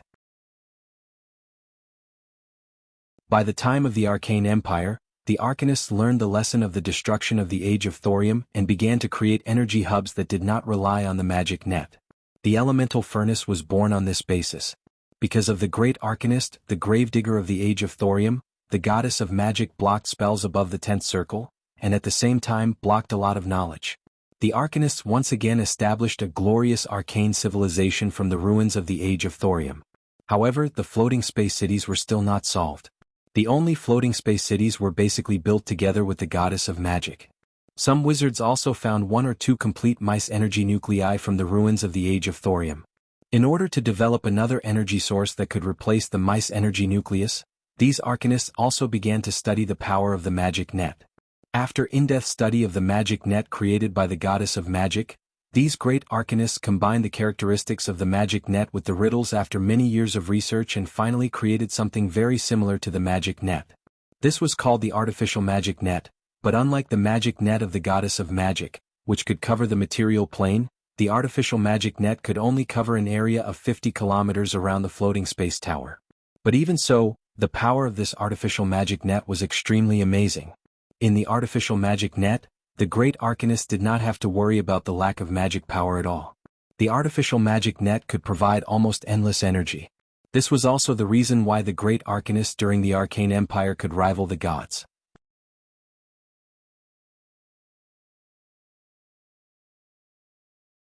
Chapter 672. The reason why the gods were powerful in addition to their amazing power, was that their god's kingdom could provide them with a steady stream of divine power. Although the divine power possessed by the gods themselves was huge, it was also limited. However, the gods could continuously replenish their divine power through their god's kingdom. As long as the divine power in their god's kingdom was not exhausted, their divine power would not dry up. After the great arcanists had the artificial magic net, they also had the power similar to the gods. As long as they were in the range of the artificial magic net, the great arcanists could get a steady stream of divine power. In addition to the artificial magic net, another important core was the elemental furnace. The development of the elemental furnace was very difficult. After all, magic energy was a very violent energy, and a little carelessness could cause serious consequences. In history there had been several energy leaks in the floating city of the Arcane Kingdom, which had led to serious consequences. The most serious case even directly led to the abandonment of a floating city. This kind of energy pollution was also very serious to the natural world. At that time, the great arcanists of the Arcane Kingdom spent a lot of time and methods to solve the pollution perfectly. This also led to the conflict between the arcanists and the druids. As druids, they were very dissatisfied with the great arcanists' wanton destruction of the natural environment and pollution. If the Arcane Kingdom was not so strong, the druids would have already gone to war with them. However, the arcanists finally realized that there was a problem after causing a serious leak. Thus, they created an extremely strict safety protocol. They also stipulated that excessive pollution experiments were prohibited in the material plane. Experiments such as the elemental furnace were not supposed to be carried out in the material plane. Later, after the destruction of the Arcane Kingdom, some other races wanted to get the strong power of the Arcane Kingdom, so they secretly organized people to do research, but there was almost no good end for them. The most famous was the dwarves. These greedy guys were very envious after seeing the almost endless energy of the arcane furnace, and then they wanted to master this power. At the same time, they made some changes according to the elemental furnace. These dwarves secretly built a huge golem in Furnace Core Castle. The golem was more than 10 meters tall and had astonishing power. If these dwarves succeeded, they would definitely become the overlord of a region. It wouldn't be impossible for them to rule the entire continent. However, the dwarves' experiment was a complete failure. It was said that the elemental furnace had a big explosion, and the whole furnace castle was blown beyond recognition. The whole city was destroyed in this loud noise. At the same time, the explosion also caused serious pollution. The refugees who survived the explosion fell sick and died from the terrible pollution. The largest city of the dwarves, Hearthcore Castle, home to more than 100,000 people, was completely destroyed. At the same time, the aftermath wasn't over yet. After the destruction of Furnace Fortress, the explosion of the elemental furnace directly pierced through the ground, waking up the terrifying flame fiend that had been sleeping in the depths of the earth since the last era. The awakened flame fiends began to attack the surviving dwarves. Under such circumstances, Furnace City was directly destroyed. The once powerful dwarf kingdom fell apart in this disaster. It was also from this day onwards that the dwarf kingdom was divided into 7 parts. Because of all kinds of conflicts and interests, these dwarves began to stray further and further away. There were even a few dwarves who had become enemies. In addition to the explosion caused by the dwarves' research, there were many people on the continent who wanted to obtain the craftsmanship of the Arcane Empire. The wizards had inherited most of the magic power, but they had never succeeded in creating such a dangerous elemental furnace. In the past, many wizard schools had wanted to create such an elemental furnace and had conducted experiments.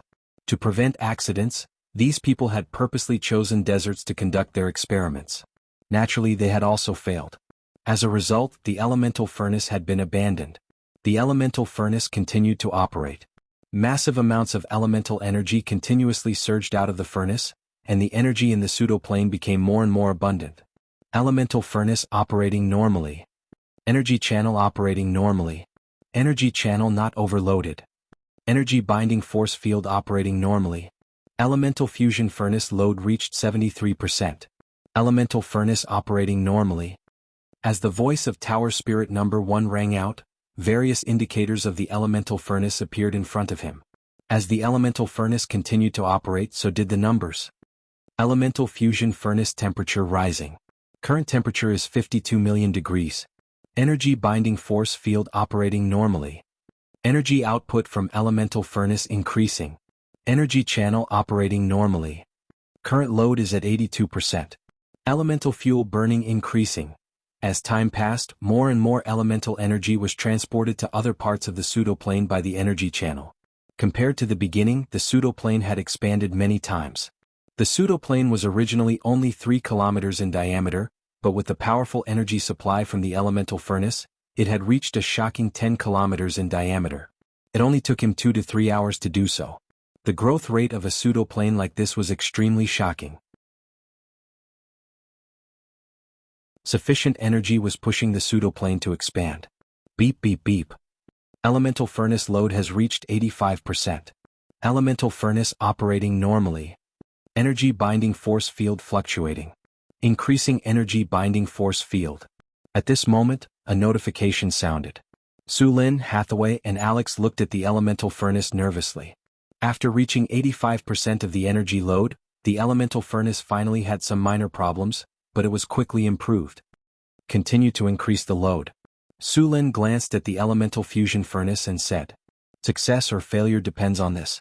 "Okay." Hathaway nodded vigorously. With Hathaway's command, the elemental furnace began to increase its efficiency again. Continue to increase the load. On the elemental furnace model, the original green and blue had completely disappeared, replaced by yellow and red. It was still increasing. The load of the elemental furnace also began to increase, and soon reached 95%. Seeing this, Hathaway took a deep breath and ordered to continue increasing it. At this moment, a large area of red suddenly appeared on the elemental furnace model. At the same time, Tower Spirit number 1 began to sound the alarm. "Warning, warning, the elemental furnace is collapsing. Immediately stop the experiment." Boom.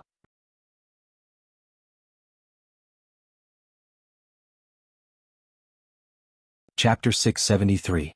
Warning. Warning. There is a strong fluctuation in the binding force field.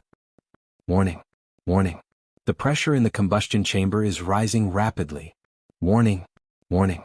The cooling system has failed. Warning. Warning. The heat shielding system has collapsed. Warning. Warning. The elemental furnace is shaking violently. Please stop the operation immediately. Forceful stop program activated. Forceful decompression and cooling system activated. A series of sharp and ear-piercing alarms sounded in the room. Su Lin, Hathaway, Alex, and the others' faces suddenly changed and they quickly activated the backup method. Space isolation system activated. Energy shield activated. Soft decompression and buffer spell activated. As Hathaway gave the order, a space barrier immediately rose in the half-plane, dividing the half-plane into two spaces. Then, in the half-plane where the elemental furnace was operating, an energy shield quickly rose, and at the same time, a large amount of aqua-blue liquid was constantly filling it. This aqua-blue liquid was a special buffer liquid that Hathaway and many other wizards made, and it could absorb the shock wave of the explosion to the maximum extent. Warning. Warning. The forceful stop program has failed. Warning. Warning. The forceful decompression and cooling system has failed. Warning. Warning. The pressure in the elemental furnace is rising rapidly, approaching the critical value. It is estimated to explode in 7 seconds. Please prepare for defense. 6, 5, 4. Su Lin and the others did not care about anything else and they all activated their spells. Now, the energy wave above the elemental furnace had exceeded that of a level 10 spell. Although Hathaway and the others had done hundreds of calculations and prepared various defensive measures before the experiment, they still did not dare to be the slightest bit careless when the elemental furnace exploded. 3, 2, 1. Rumble. A dazzling light instantly erupted from the elemental furnace, and a huge mushroom cloud rose from the half-plane. Violent energy completely erupted at this moment, and flames as high as hundreds of thousands of degrees swept across the entire half-plane at this moment. At the core of the explosion, the intensity of the light could reach thousands of times that of the sun. Such a strong light could blind human eyes in an instant. The high temperature of the explosion directly vaporized the ground, and a huge crater appeared on the ground. The ground cracked under the pressure, and the sand on the ground melted into a glass-like state under the terrifying high temperature. The shockwave that swept through everything destroyed everything in its path. The powerful impact hit the protective barrier. At this moment, the protective barrier was like a bubble bursting open with a bang. After the shockwave broke through an energy barrier, it continued to move forward, shattering one energy barrier after another. All defensive spells were like paper in front of this shockwave. Finally, after breaking through a dozen defensive spells, it hit the blue buffer liquid. The buffer liquid kept churning under the influence of the shockwave before quickly evaporating.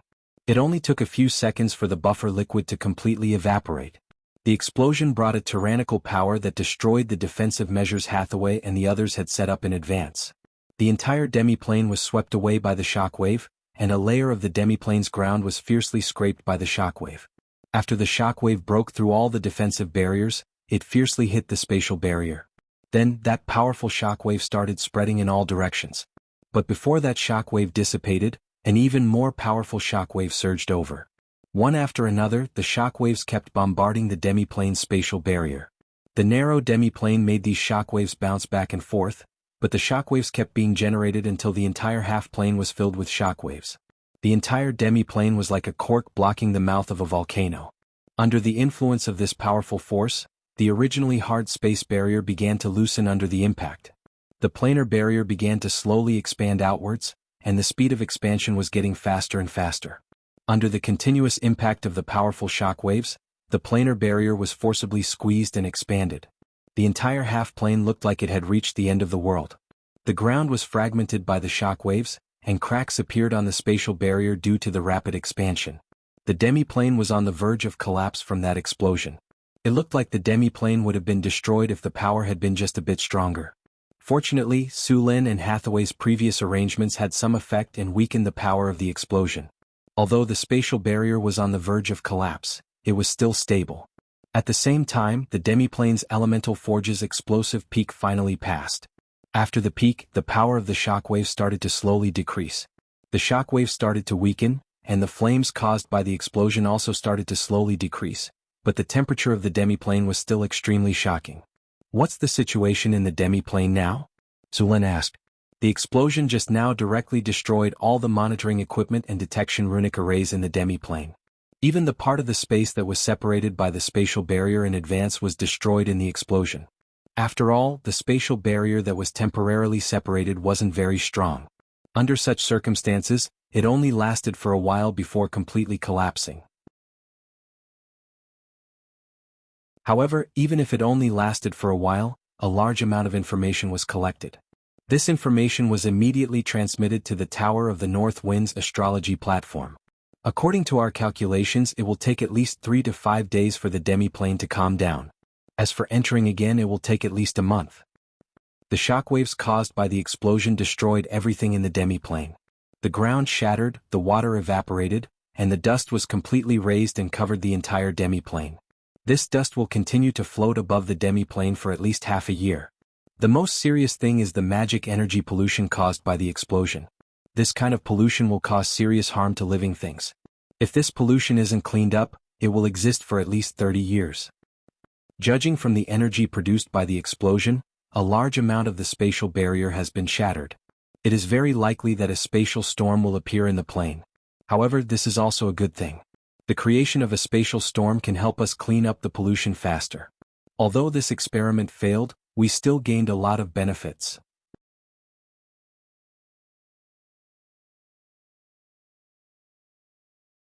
Chapter 674. The impact of the explosion expanded the demi-plane by 5 times. In addition to the expansion caused by the input of energy from the elemental furnace, the entire demi-plane is now 7 or 8 times larger than before. As long as the magic energy pollution is removed, this demi-plane can be used as a logistics base for the floating city. Hathaway said with a smile. Those spatial rifts still need to be repaired. With the pollution, we won't be able to use this demi-plane for the time being. Su Lin shook his head. At this moment, Chris suddenly said, "I have an idea." "What idea?" Su Lin asked with some interest. Although this demi-plane is polluted and has spatial storms, and although ordinary people can't survive, there are still other creatures that can. At the very least, the high-level demons of the abyss can, Chrissy explained. The environment in the abyss was very bad. Su Lin had been there before, so he naturally knew that the environment in the abyss was even worse than the demi-plane's current situation. Since demons could live in the bottomless abyss, they would naturally be able to live in this demi-plane. Of course, ordinary demons can't survive in this environment, so our target is the high-grade demons. With my current ability, I can enslave about 10 high-grade demons. Chris nodded. This is indeed a good idea. Moreover, these demons are quite strong and have some spell-like abilities. It's very feasible to use them to repair the demi-plane. Hathaway, Alex, how many high-grade demons can you enslave? Su Lin asked directly. I can enslave about 5, Hathaway said. I can enslave 3. Alex was a bit embarrassed. That's 18 in total. Not bad. Su Lin nodded. I can probably enslave 24 high-grade demons in total. The demi-plane's area is now 10 times larger than before. It's about 10 kilometers in radius. The area isn't too big. 24 high-grade demons should be enough. Then let's do that. Su Lin decided after some consideration. By the way, Hathaway, summarize the cause of the explosion as soon as possible. Although the experiment failed, we still gained a lot from it. When the elemental fusion furnace is operating at 80% capacity, its operation is still very stable. Of course, there are still many shortcomings, but I believe that with the experience of this failure, it won't take long for us to successfully create a real elemental fusion furnace. I will. Although this experiment failed in the end, looking at the overall situation, there is no problem with our train of thought. I believe that after a few more experiments we will succeed, Hathaway said with a smile. How many more tests do we need? Su Lin shook his head. We've spent almost 2 million kinders worth of materials on this experiment. If we do it a few more times, I'm afraid that North Town City will go bankrupt. Don't worry. The explosion happened because it was the first time. It's normal for this kind of problem to occur. But with this experience, we will pay more attention to the next experiment, Hathaway said with a smile. They were a little guilty of directly exploding 2 million kinders worth of materials in one experiment. Moreover, these 2 million kinders worth of materials were only the materials for the elemental furnace. The various defensive runic matrices in the demi-plane were still there. Repairing the demi-plane would require at least another 2 million kinders worth of funds. If they really exploded 2 to 3 million kinders worth of materials in each experiment, even if they had a mountain of gold, they wouldn't be able to keep up with the consumption. In the next few experiments, apart from spending a lot of money and materials to remake the elemental furnace, as long as they were careful, there wouldn't be any more explosions. The next experiments would be to improve these elemental furnaces. The top-quality lava crystal that Su Lin obtained last time was an important material for making the elemental furnace. Although the temperature in the elemental furnace could reach tens of millions of degrees, and even steel would be vaporized in an instant, the elemental furnace could withstand such high temperatures without being damaged. Of course, the elemental furnace wouldn't directly withstand such high temperatures. As far as Su Lin knew, there was no metal that could withstand such high temperatures. The elemental furnace didn't directly withstand such high temperatures. There was a combustion chamber inside the elemental furnace, and the elemental fuel was ignited in the combustion chamber. This combustion chamber cooperated with the energy binding force field to bind the elemental fuel undergoing the elemental fission reaction in a space. This was equivalent to a small sun. The energy released by the elemental fission would be collected and converted by the energy conversion runic matrices next to it. Then, the energy would be transmitted through the elemental energy channel. In fact, the theoretical knowledge of the elemental furnace had been completed long ago. The difficulty lay in the materials. Although they didn't need materials that could withstand the high temperatures of tens of millions of degrees, the materials that could be used to make the combustion chamber were still very precious. In addition to the materials, there was also the runic magic matrices. The materials needed for the energy-binding magic matrices were also very precious. It had to be known that the energy-binding magic matrices needed to bind an astonishing amount of energy. After the elemental fuel underwent the fission reaction, the energy released every minute could reach the level of a level 9 spell or even higher. If the energy-binding magic matrices didn't have enough power to bind such energy, it would cause the small sun to go out of control. A large amount of energy would directly rush out of the combustion chamber, and the combustion chamber would be destroyed by the high temperature in an instant. After the combustion chamber was destroyed, the other parts of the elemental furnace wouldn't be able to withstand such high temperatures. As a result, the elemental furnace would directly explode like the previous experimental body. The materials needed to make the energy-binding magic matrices were very precious. It required more than a dozen high-quality magic gems. At the same time, it also needed orichalcum, mithril, and other metals. In general, such an energy-binding magic matrices required 300,000 to 500,000 kinnar. After many simulation experiments, Hathaway finally made such an energy-binding magic matrices. But this time there were still some problems and needed to be improved. However, this time the energy-binding magic matrices could reach more than 80% power. There weren't many things that needed to be changed. In fact, the elemental furnace that Su Lin and Hathaway were going to make was slightly higher than the standard from the beginning of the design. This way, even if the elemental furnace could only reach 90% power, it would be practical.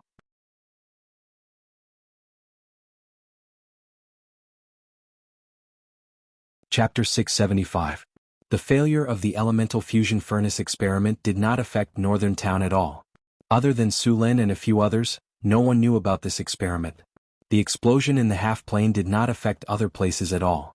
Although the demi-plane was riddled with holes, Northgard City was still prosperous. The morning sun dispersed the mist that covered the city, and the Pearl of the northern region woke up. As soon as Su Lin got up, Angela and Anna brought over the breakfast they had prepared earlier. There was a delicate fruit salad, a large piece of ham sandwich, and a piece of roasted meat with tantalizing aroma. You'll get tired of eating these things every day no matter how delicious they are. Su Lun picked up the breakfast and tasted it. Su Lin said as he ate, "When we have time I'll ask Frodo to make spicy soup, tofu pudding, fried dough sticks and steamed dumplings." Su Lin had not tasted these things for more than 10 years, and he suddenly wanted to try them again. After Su Lun finished breakfast and went out, other people in the Wizard Tower were already busy in an orderly manner. Because the palace in the North City had been demolished, Su Lun had now moved to the North Wind Tower to live. Although the North Wind Tower was not as big as the palace, it had many advantages. The rooms were close to each other, so it was convenient for him to visit at night. If he was in the mood, he could go to the rooms of Chris, Hathaway and Karina. After breakfast, Su Lin did not go to the lab directly. Instead, he went to the Northwind Academy. The Northwind Academy had recruited more than 10 wandering wizards with good conditions. Most of them were intermediate to low-ranking wizards. As for high-ranking wizards, it was very unlikely. After all, most high-ranking wizards would choose to join a wizard organization or establish a wizard family. Compared to low-ranking wizards, high-ranking wizards would spend a lot of time on all kinds of experiments. These experiments required a lot of magic materials, and it would take a lot of time for them to gather all the materials for their experiments. Wandering adepts had to spend a lot of time collecting materials, or earn a lot of money to buy materials. As a result, wandering adepts didn't have much time to conduct experiments. As a result, their strength, knowledge and other aspects were far behind the Academy adepts. Although the low-ranking wizards recruited by the Northwind Tower were not very powerful, they were more than enough to teach apprentices. Finally, Hathaway and Alex did not have to take out some time to teach them every month. There were thousands of apprentices in the Northwind Academy. Of course, according to the normal rate of promotion, about 60% of them would become rank 1 wizards, and the rest could only be apprentices. The resources of the Sorcerer Academy were limited. It was impossible for them to provide everything to all the apprentice sorcerers. Also, due to the problem of their own aptitude, those apprentice sorcerers would need 5 or even 10 times more resources to become an official sorcerer than a sorcerer with good aptitude. Just like any other Sorcerer Academy or Sorcerer Organization, the Northwind Academy was a sorcerer organization. The Sorcerer Academy would not provide all the resources that the apprentice sorcerers needed. Instead, the apprentice sorcerers needed to do all kinds of work in exchange for those resources, even knowledge. It was not easy to become a wizard. In addition to their own efforts, other knowledge, luck, and so on were indispensable. Although the Northwind Academy had only been established for a few years, with the support of the Northwind Tower and Su Lun, it had developed very quickly. Looking at the numerous wizard apprentices rushing through the academy, Su Lun's heart was surging with excitement. He looked at these people as if he was looking at a group of green leaks. These wizard apprentices would be an important labor force in the floating city in the future. The floating city was in the era of the Arcane Empire, and it was also the crystallization of the wizard's highest wisdom. A large number of wizards would be required to exert its full power. There were a lot of jobs in the floating city that needed them. Although the tower spirit was very intelligent and could help Su Lin control the entire floating city, the cost of a tower spirit was too high. Even Su Lin could not make hundreds of tower spirits to work in the floating city. Perhaps in the legendary Nirvana mechanical mirror, there was such a huge city that was completely controlled by the tower spirit.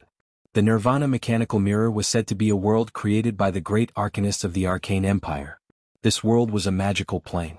The residents were all kinds of golems and other construct creatures. In addition to these construct creatures, there were also the Fermi ants. These creatures were not friendly to outsiders.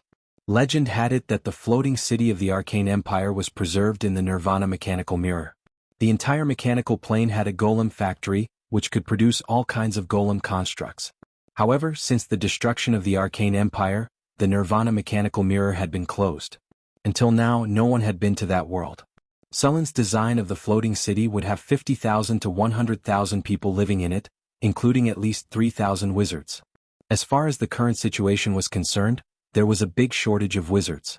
However, with the Northwind Academy, as long as it lasted for 10 or 20 years, these wizards would eventually be gathered. After patrolling around the Northwind Academy, Su Lin returned to the Northwind Tower. In the astrology platform, Hathaway's fingers shook slightly, and a flash of light flashed in an instant. Then a three-dimensional image appeared in front of everyone. This is the first phase model of the floating city. In our plan, This city will have a perfect ecological system that can simulate the environment in the main material plane to the greatest extent. It includes a life support system, an air circulation system, a water circulation system, and an elemental balance system. The life circulation system is used to transform the waste produced in the floating city into various nutrients and other substances to maintain the growth of other creatures in the floating city. The air circulation system is composed of 12 air cabins and 6 conversion rune matrices. They can purify, transform, and decompose the air to release the air that ordinary people need. At the same time, it is connected to the outside of the wind elemental plane. This place can provide us with sufficient air. The water circulation system is composed of 3 artificial lakes. The artificial lakes will be equipped with purification systems to purify all kinds of water into harmless and drinkable water. Of course, drinking water is still different from drinking water. In addition, we have also opened a water elemental channel to obtain water from the water elemental plane. The elemental balance system is used to balance the 4 major elements in the floating city so that the 4 major elements maintain balance.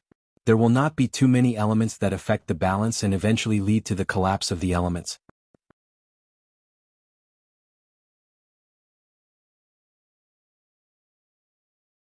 Chapter 676. On the long table, Hathaway unfolded the parts of the floating city one by one and showed them to the other high-grade wizards of the Tower of North Wind. The construction of a floating city required hundreds of thousands of parts. It required a lot of manpower. A group of wizards from the Tower of North Wind surrounded the 3D model that Hathaway showed them. Andre touched his monocle and said, "I can make the water element circulation system." As a wizard with the legendary bloodline of a water demon, Andre's control of water elements was the strongest under the legendary level. He was the most suitable person to make the water element circulation system. But I still need some special materials to make the water element circulation system. The water element purification system was not a very advanced technology. Many wizard organizations had this technology, but it still needed some precious materials, such as a high-quality water element crystal core. Normal water element crystal cores could be used to make a small water element circulation system, but the large water element circulation system used in the floating city required at least a high-grade water element crystal core.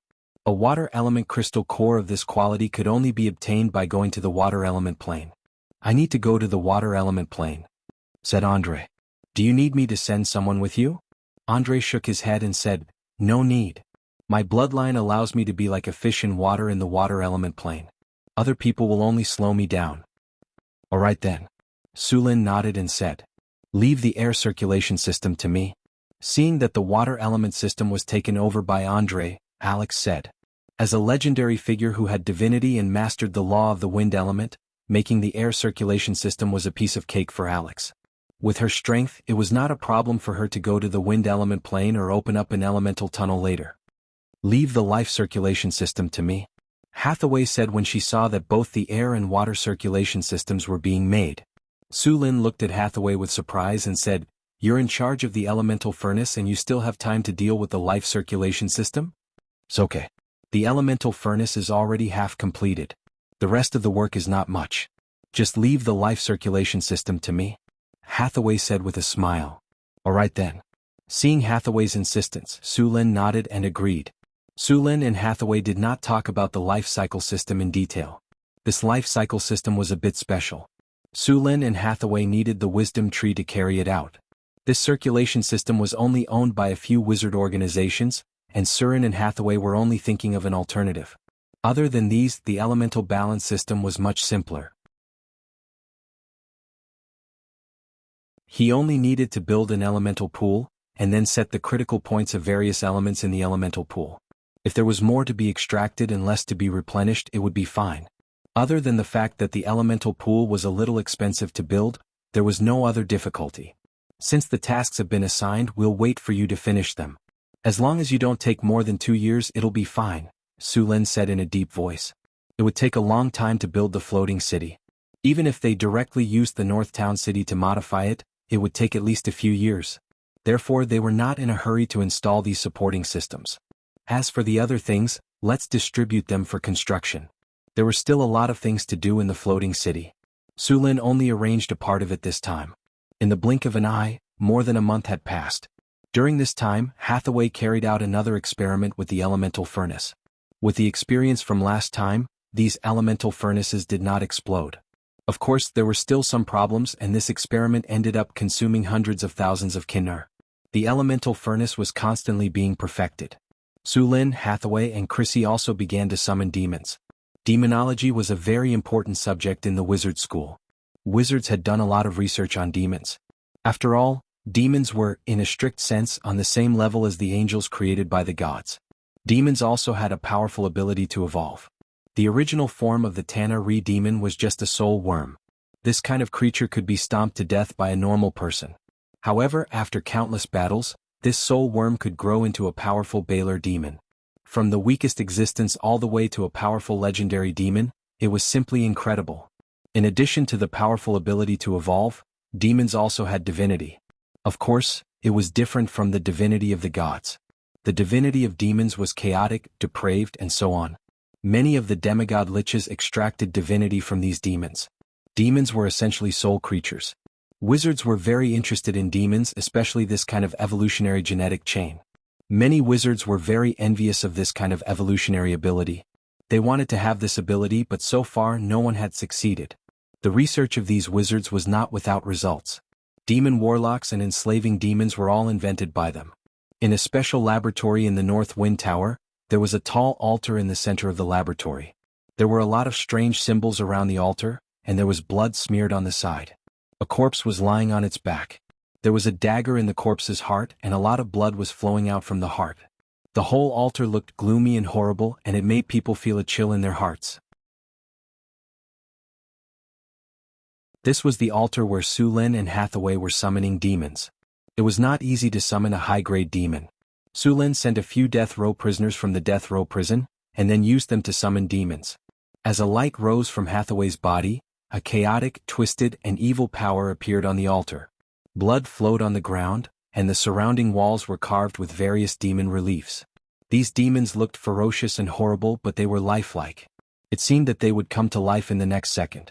The special corpse oil candles burned quietly. After the light flashed, a strong negative energy quickly appeared. Then all the candles turned dark red. Evil, resentful, and chaotic whispers suddenly appeared. These were the whispers of the demons. At the same time, it was also called blasphemy by the church's priests. Sulin and Hathaway stared at the altar. As the evil and chaotic energy continued to grow, it finally rose to the top. Then a strong spatial wave came, and a dark red portal appeared on top of the altar. In the next second, a tall figure went through the portal.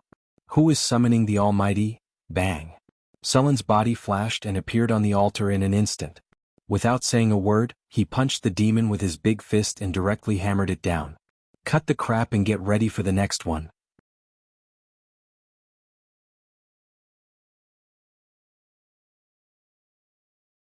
Chapter 677. Who dares to attack the great? The Baylor roared. It wanted to resist, but its huge body was pressed to the ground by a foot. It couldn't move at all. Shut up. Sulin slapped the Baylor. The powerful force made the Baylor dizzy. Hathaway smiled and walked forward. She waved her staff quickly. A light flashed and instantly went into the Baylor's body. A silver magic chain slowly appeared on the Baylor's body. After seeing this chain, Sulin let go of his foot. The Baylor that was struggling jumped up and was about to slash down. However, as soon as it moved, the silver rune chain on its body flashed. The Baylor that was about to attack stiffened. With a painful roar, the Baylor fell to the ground in pain. What happened? Damn it, you want to control me? Don't even think about it. Even if I die, I won't give in to you despicable wizards. The Baylor roared angrily after noticing the strange state of its body. Half an hour passed. Master, what can I do for you? The 3-meter-tall Baylor tried to shrink his body and half-bowed to Sulin with a fawning look. After a few days, Sulin, Hathaway, Alex, and Chris finally enslaved more than 20 high-grade demons. These high-rank fiends included Baylors, Glabrizu, Six-Armed Snake Fiend, Soul Judgment Fiend, and other high-rank fiends. After completing the enslavement, Sulin and the others went to the demi-plane again. The impact of the last big explosion hadn't dissipated, and the entire demi-plane still had various traces of destruction. In order to protect this demi-plane and prevent the demi-plane from completely collapsing, Sulin and Hathaway reinforced the demi-plane after the explosion. As soon as Su Lin entered the half-plane, he felt that the pollution index here was off the charts. The explosion of the elemental fusion furnace was very powerful, even though Hathaway had tried her best to weaken it. However, the aftermath of the explosion still caused serious damage to the place. Su Lin clicked his tongue when he saw the scene in the half-plane. It was no wonder that such experiments were prohibited in the material plane since the era of the Arcane Empire. What a terrifying force! Hathaway exclaimed in surprise when she saw the demi-plane. The dilapidated scene before his eyes was like a world that was about to be destroyed. This half-plane could no longer be seen in its original form. However, even though it had become dilapidated, the danger inside had not decreased in the slightest. The destruction of the half-plane left behind countless spatial cracks. These spatial cracks were equivalent to the power of the primordial slashes. It was equivalent to a high-tier spell. Moreover, many of the spatial cracks didn't have any abnormalities. If one wasn't strong enough, they would be directly dismembered by these spatial cracks. This is really troublesome. The pollution here will take at least 100 years to dissipate. It seems that we have to clean it up. I don't know if more than 20 high demons are enough. Su Lin looked at the half-plane in front of him and had a headache. Should we go and enslave a few more high demons? Su Lin found that these high demons were quite easy to enslave. He could summon them and beat them up without saying a word. After that, he could enslave them. If they dared to resist, there was no problem. He could just beat them up again. If they dared to resist, he could beat them up again. These high demons were wretched. He had to teach them a few good lessons before they became obedient. The strength of these high demons was not bad. Although they had not reached the legendary level, they were almost at the 4th grade. Although the environment in front of them was harsh, they could still survive. You guys will clean up and repair this half-plane. I'll give you some things in a while to clean up the pollution here and repair those spatial cracks. Hearing Sullen's words, these abyssal demons quickly nodded in agreement. They were very well behaved. By the way, there might be some violent elemental life forms in here. Su Lin suddenly said. The half-plane originally had connecting channels to the 4 major elemental planes. Although they were closed at that time, there was a high chance that such a strong explosion would have broken these channels open. In this way, it was very likely that elemental life forms would enter here. Elemental life forms were originally neutral, but in this chaotic and polluted environment, there was a high chance that they would be polluted and become violent. This kind of high-intensity pollution energy was very harmful. Elemental energy would be disturbed. These are purifiers. Spray these purifiers all over the half-plane. Su Lin took out the potion in a wooden bucket and said, "You need to spray this once a day in this half-plane. If you dare to slack off, humph, you know the consequences." Su Lin snorted at the high demons in front of him. These high demons were all brainless things. They would not know how to work if he did not teach them a lesson. The purifiers prepared by Su Lin were specially used to clean up pollution. However, the effect was average. It was fine for light pollution, but for this level of pollution the effect was very limited. They could only spray continuously and dilute the pollution bit by bit. Boom. A fireball fell from the sky. Su Lin didn't even look at it. With a backhand slap, he scattered the fireball. It's a large fire elemental. Hathaway's figure sounded. Not far away, a burning flame appeared. This fire elemental looked rough and tough. Its upper body was a burning flame and its lower body was somewhat like 2 legs. The originally bright flame had become a little dim, and there were a lot of sparks jumping around it. It looked quite violent and aggressive. Something delivered to my doorstep. Seeing this giant fire elemental, Sullen's eyes lit up, and he rushed over directly. The Thunder God's spear also appeared in his hand. Rumble. There was a violent explosion, and the surroundings were completely turned into a sea of fire. However, this sea of fire was quickly extinguished. Sullen's tall body walked out of the sea of fire, and he tossed a fist-sized red crystal up and down in his hand. My luck isn't bad. What a good start. A high-grade elemental core dropped right away. Su Lin put away the elemental core with satisfaction. This kind of thing was somewhat similar to a soul crystal. It could also be used to make the soul core of a magic statue.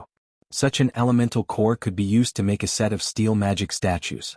However, not all elemental life forms would drop elemental cores. The drop rate was about 30%.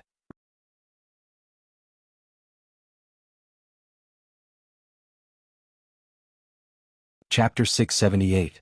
Su Lin was also very happy to see the elemental cores drop. No one would complain about having too many elemental cores and soul crystals. With the golem factory, Su Lin would never have enough elemental cores and soul crystals. After seeing the elemental cores drop, Su Lin's interest was clearly piqued. After ordering the high demons to repair the plane, he directly started cleaning up the berserk elements in the demi-plane. Most of the berserk elements in the demi-plane were wind and fire elements. The number of earth elements was very small, and there was basically not a single water element. This was mainly caused by the explosion of the elemental furnace. The explosion caused serious damage to the earth, and the water source directly evaporated. Therefore, without water elements, earth elements also became very rare. The berserk elementals were very aggressive. After seeing Su Lin, they immediately pounced on him, wanting to kill him. But these giant berserk elementals were only at the 4th rank at most, and the gap between them and Su Lin was too big. The lightning spear swept across, and the berserk wind elementals' bodies collapsed and dissipated in an instant. With a soft clang, a fist-sized wind elemental core fell to the ground. Su Lin gently waved his hand, and the wind elemental core directly flew into his palm. With a burst of crackling lightning, the wind elemental core returned to silence. In fact, there was a big difference between using an elemental core to make a golem and using a soul crystal to make a golem. Earth elemental cores were heavy and were more suitable for making stone golems, such as obsidian golems. Of course, it was also possible to make steel golems. Golems made with earth elemental cores would have defensive bonuses, but their speed would be correspondingly slower. Golems made of wind elemental crystal cores would be more agile and would have a corresponding increase in speed, but their defense would be slightly worse than other golems. Golems made of fire elemental crystal cores would have an increase in attack power, especially when it came to fire spells. But at the same time their defense would be weakened. Golems made with water elemental cores could change their form, but the effect was limited. At the same time their attributes would be more balanced. There were a lot of berserk elementals. Su Lin found some spatial cracks in the demi-plane that connected to the elemental planes. After all, when the demi-plane was first established, Su Lin had connected it to the elemental planes, allowing the demi-plane to obtain the elemental energy of the 4 elemental planes and rapidly grow. Thus, Su Lin's demi-plane was actually quite close to the 4 elemental planes. When the elemental furnace exploded, the power of the explosion tore through the spatial cracks and connected to the elemental planes. Many of the elementals in the demi-plane came here through these spatial cracks. The space barrier itself had the ability to repair itself. However, this self-repair ability was not very high. If the damage was too severe, it might take thousands or even tens of thousands of years to repair according to its self-repair ability. Although the demi-plane looked quite miserable at first, Su Lin and Hathaway had done a lot of protection before, so the real damage was not too serious. The spatial cracks that connected to the elemental planes had shrunk a lot, and such giant elementals could no longer pass through. Su Lin set up a runic magic array around these spatial cracks to seal them again and speed up their recovery. The other spatial cracks also needed to be repaired, but these spatial cracks were more difficult to repair. Apart from the spatial rifts that connected to the elemental planes, the rest of the spatial rifts were basically spatial storms. These spatial storms were very destructive. If one were to accidentally fall into one of these spatial storms and not be able to escape in time, even a legendary powerhouse would fall. In the exploration of the astral plane, apart from encountering some powerful enemies, evil gods, abominations and other monsters, the most dangerous thing was to be involved in a spatial storm. The power of spatial storms varied, and they erupted very suddenly. Once one was involved, it was basically equivalent to being attacked by at least the disintegration spell at all times. If the spacetime storm was very strong, then the attack would be equivalent to the Great Disintegration spell, and even legendary powerhouses would not be able to withstand it. Moreover, this dissociation also had the effect of cracking. If one was not careful, all their luxurious equipment would be reduced to dregs. Su Lin was still very cautious about these spatial cracks because this was only a spatial storm caused by the spatial cracks, and its power was limited. At most, it was only equivalent to the 6th circle spell dissociation. Su Lin could directly resist this level of spell with his body. Next, Su Lin and Hathaway began to repair these elemental cracks. Su Lin directly blocked the spatial cracks with his tyrannical body, blocking the spatial storms inside. Then Hathaway set up a runic magic array around the spatial cracks. With Su Lin blocking the spatial cracks, the surrounding spatial storms naturally dissipated. Without the interference of these spatial storms, the speed of setting up the runic magic array was naturally much faster. Soon, a runic magic array was completed, and Su Lin left the spatial cracks. He saw that the raging spatial storms outside the spatial cracks had appeared again, and were rushing towards the cracks. However, as soon as they touched the spatial cracks, they were blocked by a transparent shield. Without the interference of the spatial storms, the spatial cracks began to recover faster.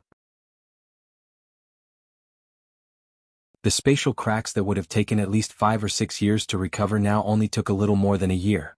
Su Lin and Hathaway cleaned up the berserk elementals while sealing the spatial cracks. At the same time, they also commanded the high-rank demons to clean up the pollution of the demi-plane. They became very busy for a while. After spending 3 days, the berserk elementals in the demi-plane were finally cleaned up. Their luck was pretty good. After cleaning up all the berserk elementals, Su Lin obtained a total of more than 30 elemental cores. These elemental cores were basically large pieces, and only a few were medium-sized. They were all sent to the golem factory and would be enough to use for a long time.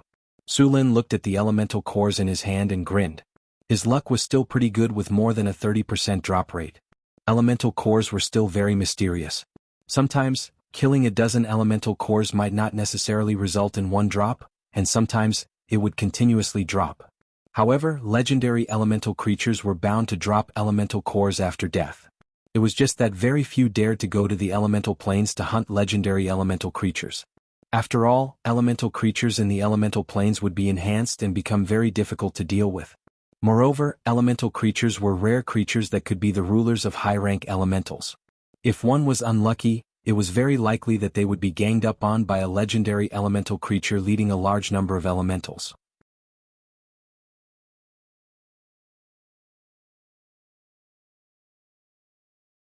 Chapter 679. Su Lin had never thought of going to the elemental plane to hunt legendary elementals or advanced elementals. Such actions would easily attract the attention of the elemental lords, or even the elemental gods.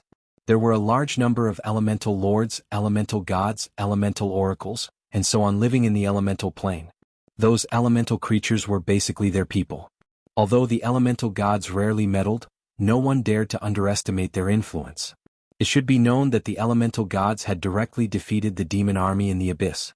If he really provoked them, not to mention the elemental gods, even a few elemental oracles would be able to beat him up. Su Lin was very self-aware. There were quite a lot of creatures living in the elemental plane. For example, in the water elemental plane, there were many sea dragons living there. In the earth elemental plane, there were a large number of gem dragons living there. In the fire elemental plane, there were often red dragons, gold dragons, and magma dragons who liked to stay there. In the wind elemental plane there were even more. There were wind dragons, winged dragons, and a very rare creature, the feathered serpent god, also lived there. The feathered serpent god was a divine creature. When this creature grew up, its strength was similar to that of a giant dragon. The feathered serpent god looked very similar to the divine dragon in the Hua nation in his previous life, but they had a pair of wings. The feathered serpent god was a descendant of the ancient gods in ancient times. After the end of the ancient gods era, it lived in seclusion in another world. Now in the material plane, the feathered serpent god was very rare, even rarer than unicorns. However, in some ancient temples, statues of the feathered serpent god were often found. This also showed that the feathered serpent god was very active in ancient times. Similar to the feathered serpent god was the eastern giant eagle, which was also a divine creature. Once in the ancient gods era, the eastern giant eagle had always followed the sun god. However, after the sun god fell in ancient times, these eastern giant eagles no longer believed in the sun. Later, most of these divine creatures migrated to the wind elemental plane. Perhaps a few eastern giant eagles lived in other material planes. The eastern giant eagles loved to fly towards the sun every morning. However, although the eastern wind god eagle had disappeared from the material plane, their descendants still existed. For example, the Hagen's giant eagle could reach a height of 2.5 to 3 meters with a wingspan of more than 8 meters. An adult Hagen's giant eagle would have the power of a grade 3 Hagen's giant eagle. A small number of powerful Hagen's giant eagles could reach the pinnacle of grade 3. Many wizard organizations like to sign contracts with these Hagen's giant eagles. These Hagen's giant eagles had the intelligence of a human and were very powerful.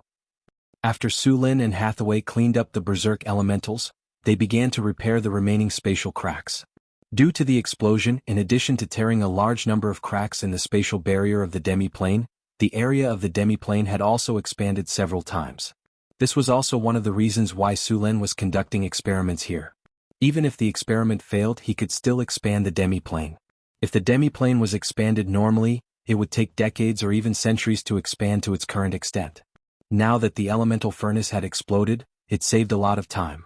Although it also caused the demiplane's spatial barrier to be severely damaged and polluted, it could still be repaired with some time. The wind was howling. Dimensional storms appeared around Sulen, and the energy barrier on the surface of his body kept flashing. In less than a minute, Sulen's energy barrier had been hit dozens of times. The dimensional storms were raging, and the energy barrier on the surface of Sulen's body quickly dimmed under the continuous attacks. Finally, with a light bang, it completely shattered. However, before this energy barrier was completely shattered, another energy barrier had risen from Sulen's body. The spatial crack in front of them was severely damaged. The huge crack was fragmented by the explosion, and there were a lot of spatial fragments around it. These spatial fragments were shaken by the dimensional storms. In the demiplane, the ground nearby had collapsed into countless boulders. Because of the severe spatial cracks, the gravity here had become very unstable. No, it should be said that it was chaotic. The gravity in some places had increased by several times, but in some places, the gravity on the ground had completely disappeared. In some places, the gravity was entangled with each other and spread in all directions. The spatial barrier here was severely damaged. In the past month or so, this spatial crack showed no signs of recovery. In fact, the spatial crack here was getting bigger and bigger. If no one repaired it, this space would completely shatter.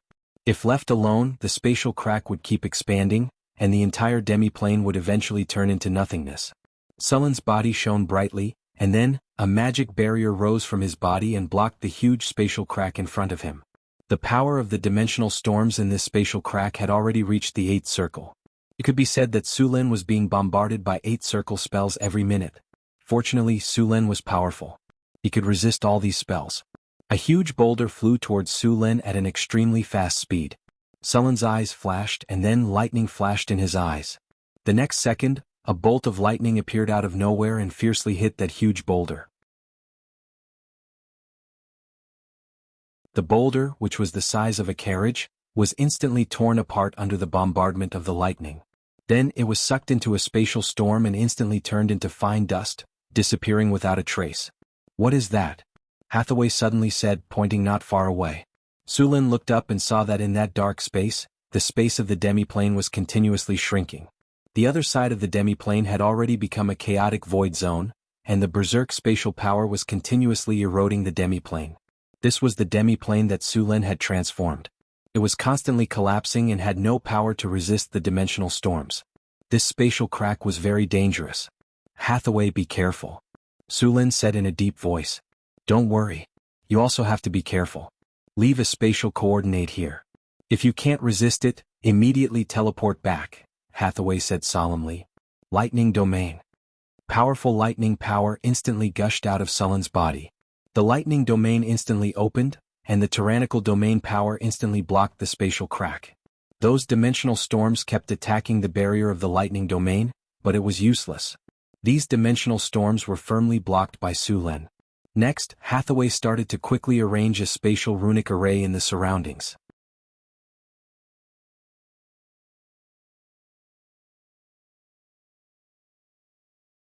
Chapter 680. It took nearly half a year to repair the half-plane, and another 2 years to clean up the pollution. If it weren't for the high-grade demons, it would have taken even longer. The half-plane was heavily polluted. At first, Sulen and the others used neutralizing powder to purify it, but it wasn't very effective and could only weaken the pollution a little. It wasn't very effective against stubborn pollution. Most of the pollution in the half-plane was like this. In order to clean up the pollution, Hathaway finally used another method, which was to use a large amount of purifying water to wash the half-plane back and forth. This method could quickly dilute the pollution.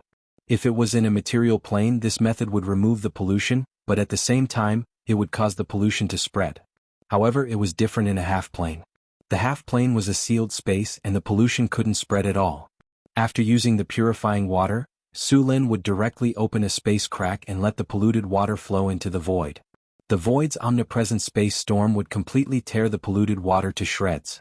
There was no need to worry about the polluted water contaminating other places. The space storm would quickly split the water into molecules or even smaller particles. After a dozen or so cleanses, the Northwind Tower spent a lot of money and finally reduced the pollution to below the standard value. The rest of the pollution could only be slowly recovered with time. In fact, there was a faster way, which was to plant the Wisdom Ancient Tree in the half-plane. The Wisdom Ancient Tree's purification field would completely purify the whole plane. After a few years, the half-plane finally returned to normal. Then the renovation plan began. This half-plane would be the logistics base of the Northwind Tower. It had been a few years since the last explosion of the elemental fusion furnace. In these years, Hathaway hadn't stopped experimenting with the elemental fusion furnace. Finally, a year ago the elemental fusion furnace was completely perfected. The elemental fusion furnace wasn't big, but the energy it provided was almost endless. With the elemental fusion furnace, the floating city's energy problem was solved. The renovation work of the northern city had never stopped. In fact, the renovation work was getting faster and faster. This was mainly due to the increasing number of wizard apprentices in the Northwind Academy. These apprentices had completed their transformation from ordinary people to wizard apprentices and began to accept large amounts of missions to earn resources. And the safest and most profitable mission was to modify the floating city. Although the strength of these apprentice adepts was very low, they were still much stronger than the slaves and workers. The transformation work, which was originally quite difficult, began to speed up. At the same time, the water elementium circulation system, life circulation system, air circulation system, and other supporting systems of the floating city were completed under the combined efforts of the adepts. The progress of the entire floating city was quickly completed. By the time the elemental fusion furnace was completed, the main body of the floating city was almost finished. The original puzzle of the Northwind Tower also needed to be modified. The previous puzzle could only cover a range of 500 meters around the Northwind Tower. This kind of puzzle worked well, so Surin, Hathaway and Alex worked together to upgrade the puzzle. This puzzle was upgraded into a man-made magic net. The man-made magic net relied on the elemental fusion furnace. With the support of powerful energy, this magic net controlled an area of 50 kilometers. This man-made magic net had all the functions of a magic net. After entering the range of the man-made magic net, those without permission would have their spellcasting ability greatly restricted. High-grade wizards would lose their spellcasting ability directly. High-grade wizards would also have their spellcasting ability greatly reduced. Only legendary wizards were basically unaffected. For those with permission, they only needed to use a small part of their power to cast certain spells. Moreover, being in the range of the magic net would also give them a boost in mana recovery. At the same time, they would also receive permanent spells such as Flight, Mage Armor and Energy Deflection Force Field. These spells would always be there. In addition to the man-made magic net, the ecosystem of the floating city was also almost complete. After the various systems were installed, these systems would activate the ecosystem system. The range of the ecosystem system and the man-made magic net were the same. The ecosystem system would allow the floating city to maintain an environment similar to that of the main material plane in any environment. At the same time, it could block the outside environment from affecting the floating city. With the ecosystem system, the floating city could enter the astral plane. Low-grade wizards and ordinary humans who were not strong enough would not die from extreme environments. In fact, if ordinary people could live in the astral plane for a long time, there were still many benefits. After all, the astral plane was filled with a large amount of source energy. This was the most basic energy in the multiverse. Even if one did not have the aptitude to become a wizard, after removing the source energy for a long time, they would still gain a lot of benefits. During the period of the Arcane Empire, many floating cities would enter the astral plane for a fixed period of time. In addition to collecting materials, another reason was to promote human evolution. After coming into contact with the source energy, the human soul would evolve under the influence of the source energy. These evolved humans would gain psionic abilities. Just like the Githyankis who lived in the astral plane, they were born with psionic talents and could become psionicists. These evolved humans were also called astral humans. If they completely adapted to life in the endless sea of stars and truly became an astral race, then over time more psionic talents would be injected into their genes. However, if they left the astral plane and returned to the material plane, then this psionic talent would gradually disappear. If they lived in the material plane for too long and did not enter the astral plane, astral humans would also transform back into ordinary humans. Of course, this talent did not completely disappear but was hidden in their genes. Once they entered the astral plane again, this ability would be reawakened. After several years of hard work, Sullen's floating city finally took shape. After the energy source of the floating city was completed, the next step was to install the most important floating ring of the floating city. Lifting up a city required a very high level of technology. At the same time, it also required a lot of precious materials. Fortunately, the underground world was rich in mineral resources. After accumulating a lot of precious resources over the years and purchasing a lot of materials through trade, this large floating ring was finally built.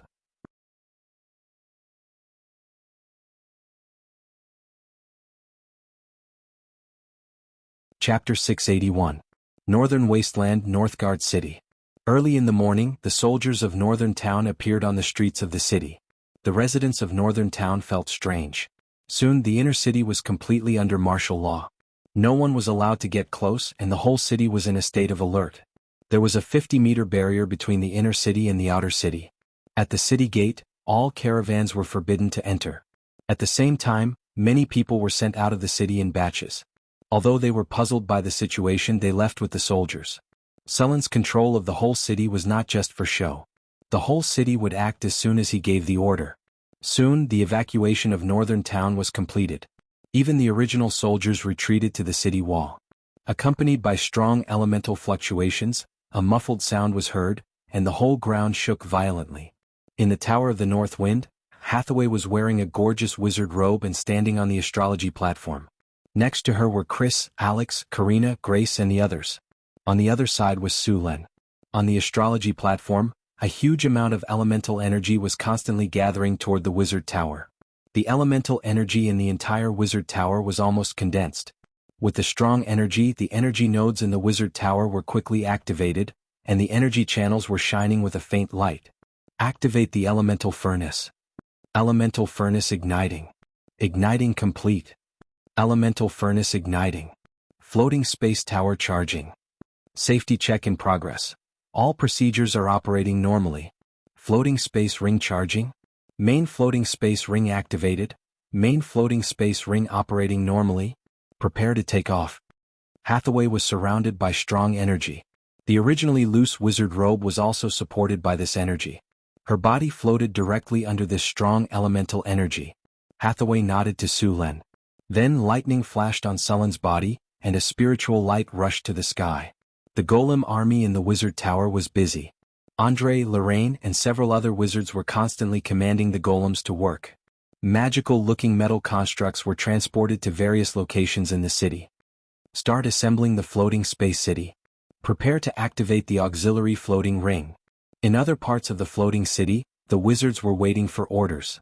After receiving Sullen's order, they said in a serious tone, "The Northwind Tower is ready. It's our turn now. Charge it immediately." With the command of this magus, the energy crystals around them slowly lit up. Surging elemental energy immediately entered, and the runic array on the ground was activated at this moment. In the center of the runic array, the silver-white floating ring also began to flicker with spiritual light. The bottom of the floating city is separating. The underground of Northgard City had long been hollowed out. Back then, the Grey Dwarves had dug out tunnels under Northgard City and connected them with special constructs.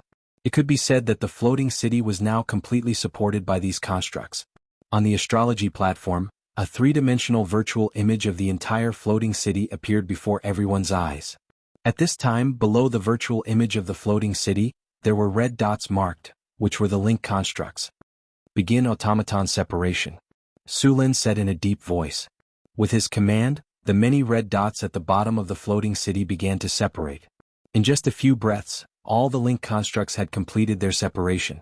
The entire floating city shook slightly, then stabilized in an instant. However, a large number of cracks had appeared in the connecting area between the floating city and Northgard City. Many of the edges were already showing signs of collapse. The original inner city of Northgard City was completely broken. Countless rocks slid down as if the entire ground was about to sink. However, at this moment, a spiritual light rose, followed by a powerful force that enveloped the entire floating city. After shaking slightly, the floating city began to slowly rise, and the speed of the rise was getting faster and faster. In just a few breaths of time, the entire floating city had risen nearly a meter in height. Activate anti-gravity force field. Begin ascension. The surging elemental energy was quickly consumed, and with a strong energy fluctuation, the entire city rose directly under the effect of this force. A large number of rock fragments fell from the floating city, and a foundation made entirely of obsidian was revealed. The edges of the floating city continued to crack, and a large number of rocks fell down, constantly making loud noises. With the rise of the floating city, many empty spaces appeared in the floating city. These empty spaces were naturally elemental constructs that had not been installed yet. After the floating city rose to a certain height, the people who had been waiting at the astrology platform immediately began to work. One by one, the completed components were moved over and then installed in order. With a series of metal clanging sounds, these construct components were linked together one after another. After connecting these magic constructs, the energy channels were also connected. After the energy reached here, these construct components also began to operate. Mud to stone. Dozens of spells rose, and the originally soft ground in the floating city began to quickly transform under the effect of this magic, gradually turning into hard rock. The entire floating city's foundation was fused together under the effect of these spells. Hardening. Hardening. A series of spells flashed from Sullen's body, and the original rock immediately became stronger under the effect of the hardening spell. In just a few breaths, the entire floating city was buffed with a large number of hardening spells. Outside northern town city, hundreds of thousands of people were looking at everything in shock. Countless people saw a city the size of a small mountain fly up, and their faces turned ashen. There were also many people who knelt on the ground and cried out that this was a miracle. The city is flying. Unbelievable. Miracle, this is a miracle. Is this a god? There was a burst of exclamations, and the people of the northern city were stunned at this moment. Even the clergy in the northern city were tongue-tied. In their eyes, a city the size of a small mountain flew up from the ground. This was a power that only gods could use. When they saw Sulen perform it, they were greatly shocked. Is this the power of a wizard? A large number of adventurers in the city muttered to themselves. The little red dragon Onyx Via looked at everything in front of her with a shocked face. She naturally knew about the floating city, but she did not expect her master to have built a floating city. In her heart, she was even more in awe of her master. In the sky, a strong storm completely blew away the surrounding clouds, and powerful energy gathered around the city.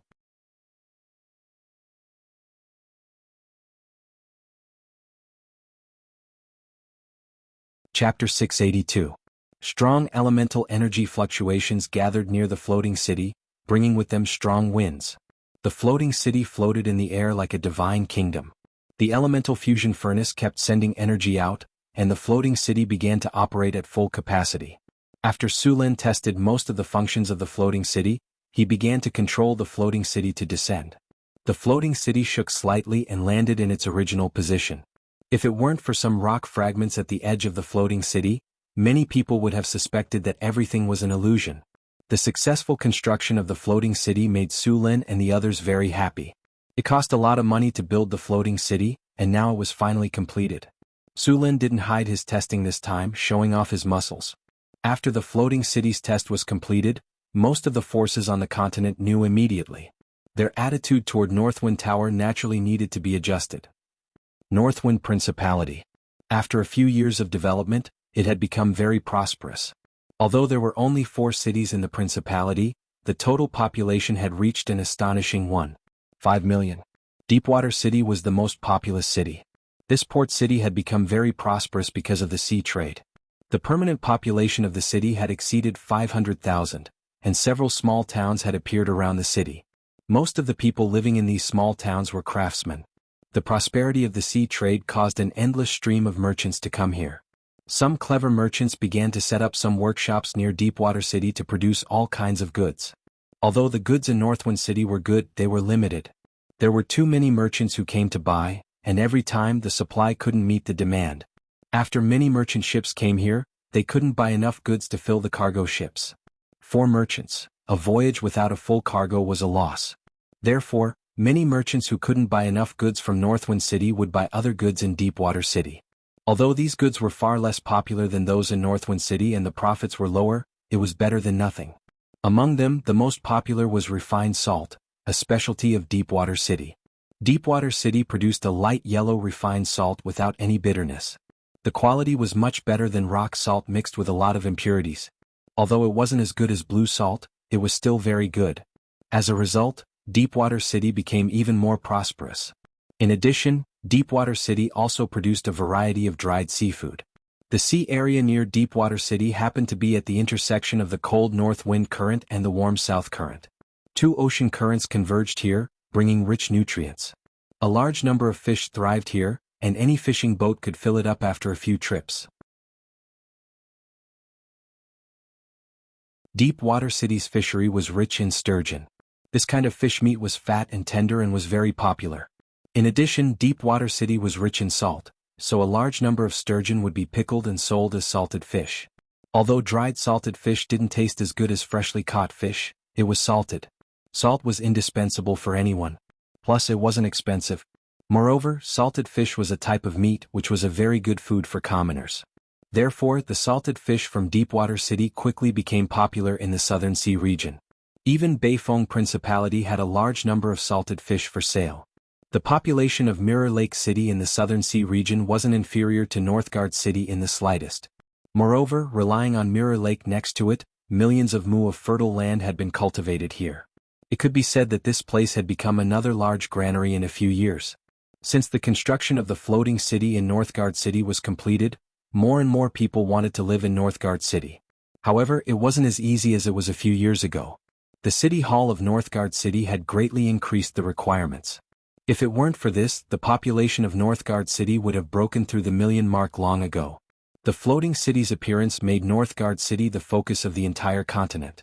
Northgard City also had a new name, Magic City.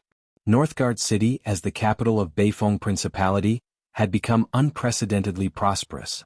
In the sky, a group of winged dragon knights flew quickly. This was the Winged Dragon Guard of Northgard City. Every winged dragon knight was at the peak of the 4th rank. On the wide and orderly streets, a large number of clay golems and rock golems were at work. Occasionally, a few steel golems would appear. The steel golems didn't look clumsy. Instead, their bodies were slender and graceful. They had humanoid faces. Their surfaces had a silvery white metallic luster, and there were many golden red patterns on them. The steel golems' foreheads were embedded with blue gems. Complex and precise runes were engraved on them.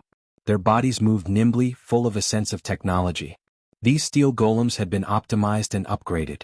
Not only did they have powerful physical attacks, but they also had energy attacks. Apart from the fact that they couldn't fly, they were almost identical to Iron Man Floating City. This place, which was known as the capital of magic, looked like a fantasy city. In the Adept Tower, translucent magic bridges appeared out of thin air. These magic bridges were completely made of pure light, forming a closed loop around the Adept Tower. On these closed loops were strange purple magic crystals. At this time, these magic crystals were orbiting around the Adept Tower according to a specific pattern. Rich elemental energy filled the entire floating city. Next to the Adept Tower was a huge garden. When the breeze blew, the lush magic plants swayed slightly. A strong floral fragrance assaulted one's nose. This was the arcane garden Su Lin had built in the past. There were fountains, fake mountains, exotic flowers, and all sorts of other things. Around the Adept's Tower, other buildings were scattered all over the place. Energy channels connected these buildings with the Adept's Tower. Countless runes combined to form arcane chains that shrouded the entire floating city, forming an extremely intricate and complicated net. Enigma Matrix, man-made weave. Many of the wonders combined with the floating city to form a powerful floating city. Many adepts who had been here called this place an arcane wonder. The whole city was very clean and tidy. It was completely built with obsidian. There were flower beds on both sides of the city. The architectural style was ancient, but also had some magical architectural styles. There were even some sci-fi styles from the previous world. On the other side of the city, 3 artificial lakes the size of a football field appeared in front of them. These artificial lakes were the water circulation system of the floating city. Under the effect of the runes, the sewage was purified and reappeared here. Above the 3 artificial lakes, spatial runes shrouded the area. Inside was the original secret realm around the northern citadel. Su Lin and Hathaway spent a lot of effort to connect this secret realm to the floating city. P.S. Thank you, dear readers, for your love and support. This book is about to come to an end.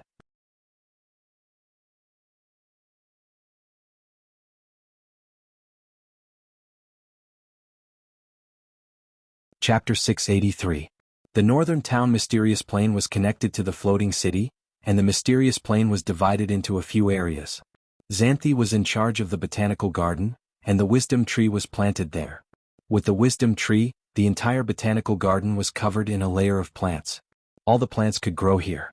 At the same time, the amethyst bees were also multiplying in the garden, and there was a lot of amethyst honey produced every month. The amethyst honey had become an important resource for the northern wind tower. As the wisdom tree grew, a pool of spring water appeared around it. It was the Vitality Spring water. The Vitality Spring was the initial form of the Fountain of Youth. As time passed, the wisdom tree would grow stronger, and the quality of the Vitality Spring would increase. When the wisdom tree grew into an ancient tree, the Vitality Spring would become the Fountain of Youth. Of course, this was not the end. The ancient tree would continue to grow. When it evolved into a tree of life, it would produce the Fountain of Life. Not only could it increase one's lifespan by 1,000 years, but it could also strengthen one's body. Every time such a treasure appeared, people would fight over it. With the wisdom tree, the taste of some of the magic fruits in the botanical garden had also improved. It could be said that the wisdom tree had directly improved the environment and production of magic fruits in the botanical garden by a large margin. The other part of the Mysterious Plain was the ecological garden. The ecological garden was very large. After all, it had completely merged with another Mysterious Plain. Sulin and Hathaway had paid a great price to merge the Mysterious Plain that sealed the abomination. They had also modified the Wizard Tower, which became the control center of the ecological garden. This adept tower could adjust the environment and climate of the ecological garden. It could monitor the entire ecological garden at any time and place. A large number of creatures were kept in captivity in the ecological garden, including dinosaurs, wyverns, violent beasts, magical beasts, radiation aberrations, and so on. There were dozens of species and hundreds of different creatures. The floating city already had its first batch of residents. They were the wizards from the Northern Wind Academy. The floating city was designed to accommodate 50,000 to 100,000 people. Sulin planned to take his time to choose. Of course, in addition to the ordinary people, he also had to bring his kin such as Duergar, drows, half-elves, centaurs, and other races. After all, the total population of these races was not large. On the other side of the floating city, there was a magnificent marble palace, and there was a tall triumphal arch in the square in front of the palace. There were many reliefs carved on the triumphal arch, and there were also many statues in front of the palace behind it. These statues had a power similar to divine power. This was the power of faith, which was different from divine power. The power of faith was a very pure power, and standing nearby, one could feel the unyielding faith. These statues were the statues of all the people who had sacrificed themselves since the founding of the city. The stronger ones were at the third or fourth stage, while the weaker ones were only at the first stage. This was a place where only the brave martyrs could enter. There weren't many statues in the hall at the moment, so the heroic spirits that entered would be revived in the martyrs' palace. The strength of a heroic spirit was related to the amount of power of faith. This was one of the reasons why Sulin had to recruit so many ordinary people. Another reason was to increase the number of newborns with adept potential. There was an arcane garden in the floating city. The arcane garden had a special property that could increase the percentage of newborns with adept potential. If it weren't for the fact that the floating city could only hold a limited number of people, Sulin would have wanted to hold hundreds of thousands of people. In a few years, the floating city would have a large number of newborns with wizard potential, which would be very helpful in increasing the overall strength of the floating city. Above the square, a dazzling ball of light floated in the air. It was a golden sun. Of course, it was not a real sun but an artificial one. It was a legendary magic creation, made by Hathaway using a large number of rare materials and a star core. This artificial sun was emitting a golden halo, surrounded by a circle of golden runes. The sun was not dazzling, but it was very gentle. However, no one dared to underestimate this sun. There was a huge amount of energy sealed in this sun that made one's heart palpitate. If all of it was released, it would not be any weaker than an elemental fusion furnace explosion. Corona, elemental fusion star core, legendary creation. Behind this sun was a hidden space, in which there was a silver plate-like moon. At this time, the moon did not appear in this space but was hidden. Moonstar, Eye of the Weave, legendary creation. The Moonstar was connected to the Weave, which was a very important energy hub. The Corona was also connected to the man-made Weave, and the two artificial stars could borrow the power of the Weave. There were also hundreds and thousands of light spots of various sizes hidden in the sky. These light spots only lit up at night, and were the stars of the floating city. These stars were actually all nodes of the man-made weave. The weave was crisscrossed with a large number of energy nodes. These energy nodes had been transformed into stars by Hathaway, and together with the corona and moon star, they formed the sky of the floating city. This sky was not for show, but was a battle system of the floating city. The corona and moon star revolved around each other, which could mobilize the power of the weave. The weave was originally upgraded with the Enigma, so naturally it also had the power of the Enigma. These suns, moons, and stars were the means of attack of the man-made weave. Countless stars, suns, and moons formed an extremely complex network. It was like an incomparably intricate runic array. Under the control of the astrology platform, it could attack the outside world with the power of a level 10 spell. After continuous optimization, this man-made weave's attack power could reach the level of level 11 at most. Of course, in addition to attacking, this system was also a huge defensive construct. All kinds of energy linked together, and after activation, it could envelop the entire city. The defensive power of the energy barrier was very strong, and it could withstand a full-strength attack of the floating city. In fact, the floating city's defensive power was weaker than its offensive power. This could not be helped. Current magical research and technological research had not found a sufficiently strong defensive measure. Therefore, the main body of the floating city was extremely hard. All the buildings were made of obsidian, which had high magic resistance and strong physical defense. At the same time, the obsidian was hardened. After this operation, the main body of the floating city was strong enough to withstand an attack of that level.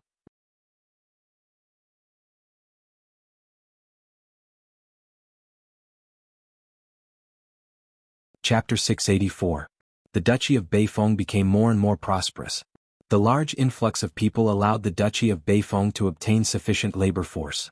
Millions of acres of farmland had been cultivated. This allowed Beifeng City to obtain a large amount of raw materials. The deepwater port had become the busiest port in Beifeng City, and it was also the port with the largest population. During this period, many churches had come to test him from all directions. As Sullen's strength increased, he had attracted the attention of the gods. After seeing the powerful divine power in Su Lin, these gods thought that Su Lin was planning to become a god, and the Duchy of Beifeng was likely to be his future church. Su Lin directly responded to these hints. After all, he did not plan to become a god. He did not seek a clergy or godhood. Compared to becoming a god, Su Lin preferred his current life. Gods did not only have power, but also represented a kind of responsibility. At the same time, if Su Lin became a god, he could not travel freely. The arrival of the elemental tide had changed the entire world. The most obvious change was that the difficulty of breaking through to the legendary level had decreased. Originally, there were only 3 legendary level powerhouses in a kingdom, and the most was 5. However, in the past few years, the Kingdom of Florence had 4 new legendary level powerhouses. These newly promoted legendary masters originally wanted to redivide the Kingdom of Florence. In the end, Su Lin personally went to talk to these people about life and ideals. Su Lin convinced them with reason and successfully interrupted them. He crossed out the word ba, which moved these people and made them fully realize their mistakes. After feeling Sullen's sincerity, these legendary masters took the initiative to express that the current situation was very good. They would absolutely support the rule of His Majesty Su Lin and Her Majesty Queen Phyllis. Having a duchy and a kingdom was enough to support Sullen's floating city. The surging elemental energy quickly gathered, and the whole floating city rose again. After some repairs, Su Lin and Hathaway controlled the floating city to rise again. Their goal this time was to head to the astral boundary. Bringing the entire floating space city into the astral plane consumed an astonishing amount of energy. The elemental fusion furnace was operating at full capacity, and an unimaginable amount of elemental energy gushed out. A large amount of elemental energy was consumed, and even the elemental energy in the surrounding space was extracted in large quantities. A small elemental tide appeared here. On the astrology platform, a dazzling spiritual light shot up into the sky. The spiritual light tore through the sky, and a powerful soul fluctuation was transmitted. A giant portal appeared, and then the huge floating city entered it.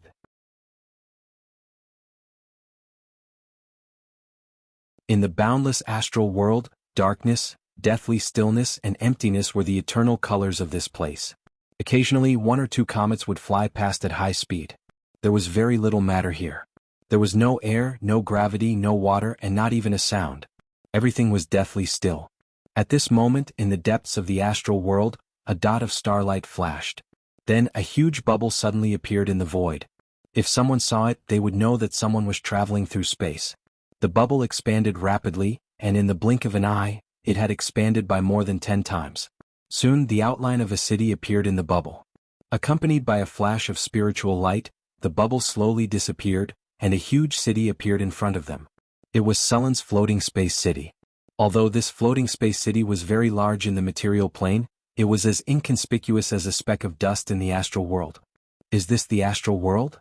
Alex, who had come to the astral world for the first time, looked outside curiously. It's not that great. It doesn't feel as beautiful as the material plane. But there's so much source energy here. I feel like my spellcasting ability has directly increased by a level. That's natural. Source energy can be directly integrated into the soul, Sulin explained. It's good, but it's too dark around here, Alex said. Sulin smiled slightly. The astral world has always been like this. Don't think that the astral world is empty, dark, and deathly still. There are still many creatures living in the astral world, such as the astral whale, Githian, evil god, abomination, or other astral world travelers. It's still very dangerous here. Many ancient dragons that can't live in the prime material plane will also move their lairs to the astral world. In addition, there are spacetime storms, spatial cracks, and so on. So, be careful in the astral world, Sulin said to them. Hathaway stood on the astrology platform and observed the surrounding astral world through the large star finder on the astrology platform. This thing was specially built by Hathaway for the floating space city to travel in the astral world. The star finder could observe all kinds of energy and matter in the astral world. It could be used for warning and detection, and at the same time it could be used to find planes. Next to the star finder was a three-dimensional virtual imaging system, and on it was a star map of the astral world around the floating space city. This star map had just been created, and there was only the surrounding information. As a newbie who had just entered the astral world, there was no star map, so they could only draw it themselves. Sulin was now a little regretful that he didn't meet an astral merchant and buy a star map from them. As merchants who traveled in various planes all year round, astral merchants had the most accurate star maps. Although it was impossible for them to take out the most accurate star maps to trade, it was much better to have a rough star map than now. Hathaway kept using the star finder to observe the astral world and recorded the coordinates of the astral world on the star map. Next to the star map, a bright spot appeared, which was the newly recorded coordinates of the astral world. Astral world travel often used astral world coordinates for ultra-long distance teleportation. Because of the scarcity of materials in the astral world, it was very easy to use teleportation spells. With the help of astral world coordinates, it was easy to use teleportation spells and cross hundreds of millions of kilometers in a very short time. There were even special stargates that could teleport even further. After entering the astral world, the entire floating space city was in a closed state. A powerful energy barrier enveloped the entire floating space city. In order to make the people in the city live closer to the material plane, this barrier would show the scene of the sky. Of course, this was all an illusion. The original corona and the lunar star also represented the sun and the moon, respectively. With them, the entire floating space city had a day and night division, and the living environment was very similar to the main material plane. Now that the floating space city is completed, there's nothing important to do next. After a while, let's go to the surrounding star region, Sulin said with a smile. That's for sure. I also want to go to other material planes to have a look. Maybe I can find some things left by the Arcane Kingdom, Hathaway said. Then our next goal is to find the Arcane Kingdom, Sulin said aloud. Agreed. End of the book. That you're tuning in to the Han Lee's Wuxia Adventures YouTube channel. We're so grateful for your support, and don't forget to subscribe to join us on this incredible journey through captivating stories. Your generosity through donations truly makes a world of difference, as it's the primary source of revenue that allows me to expand and enhance this channel for you. Thank you from the bottom of my heart for being a part of this adventure.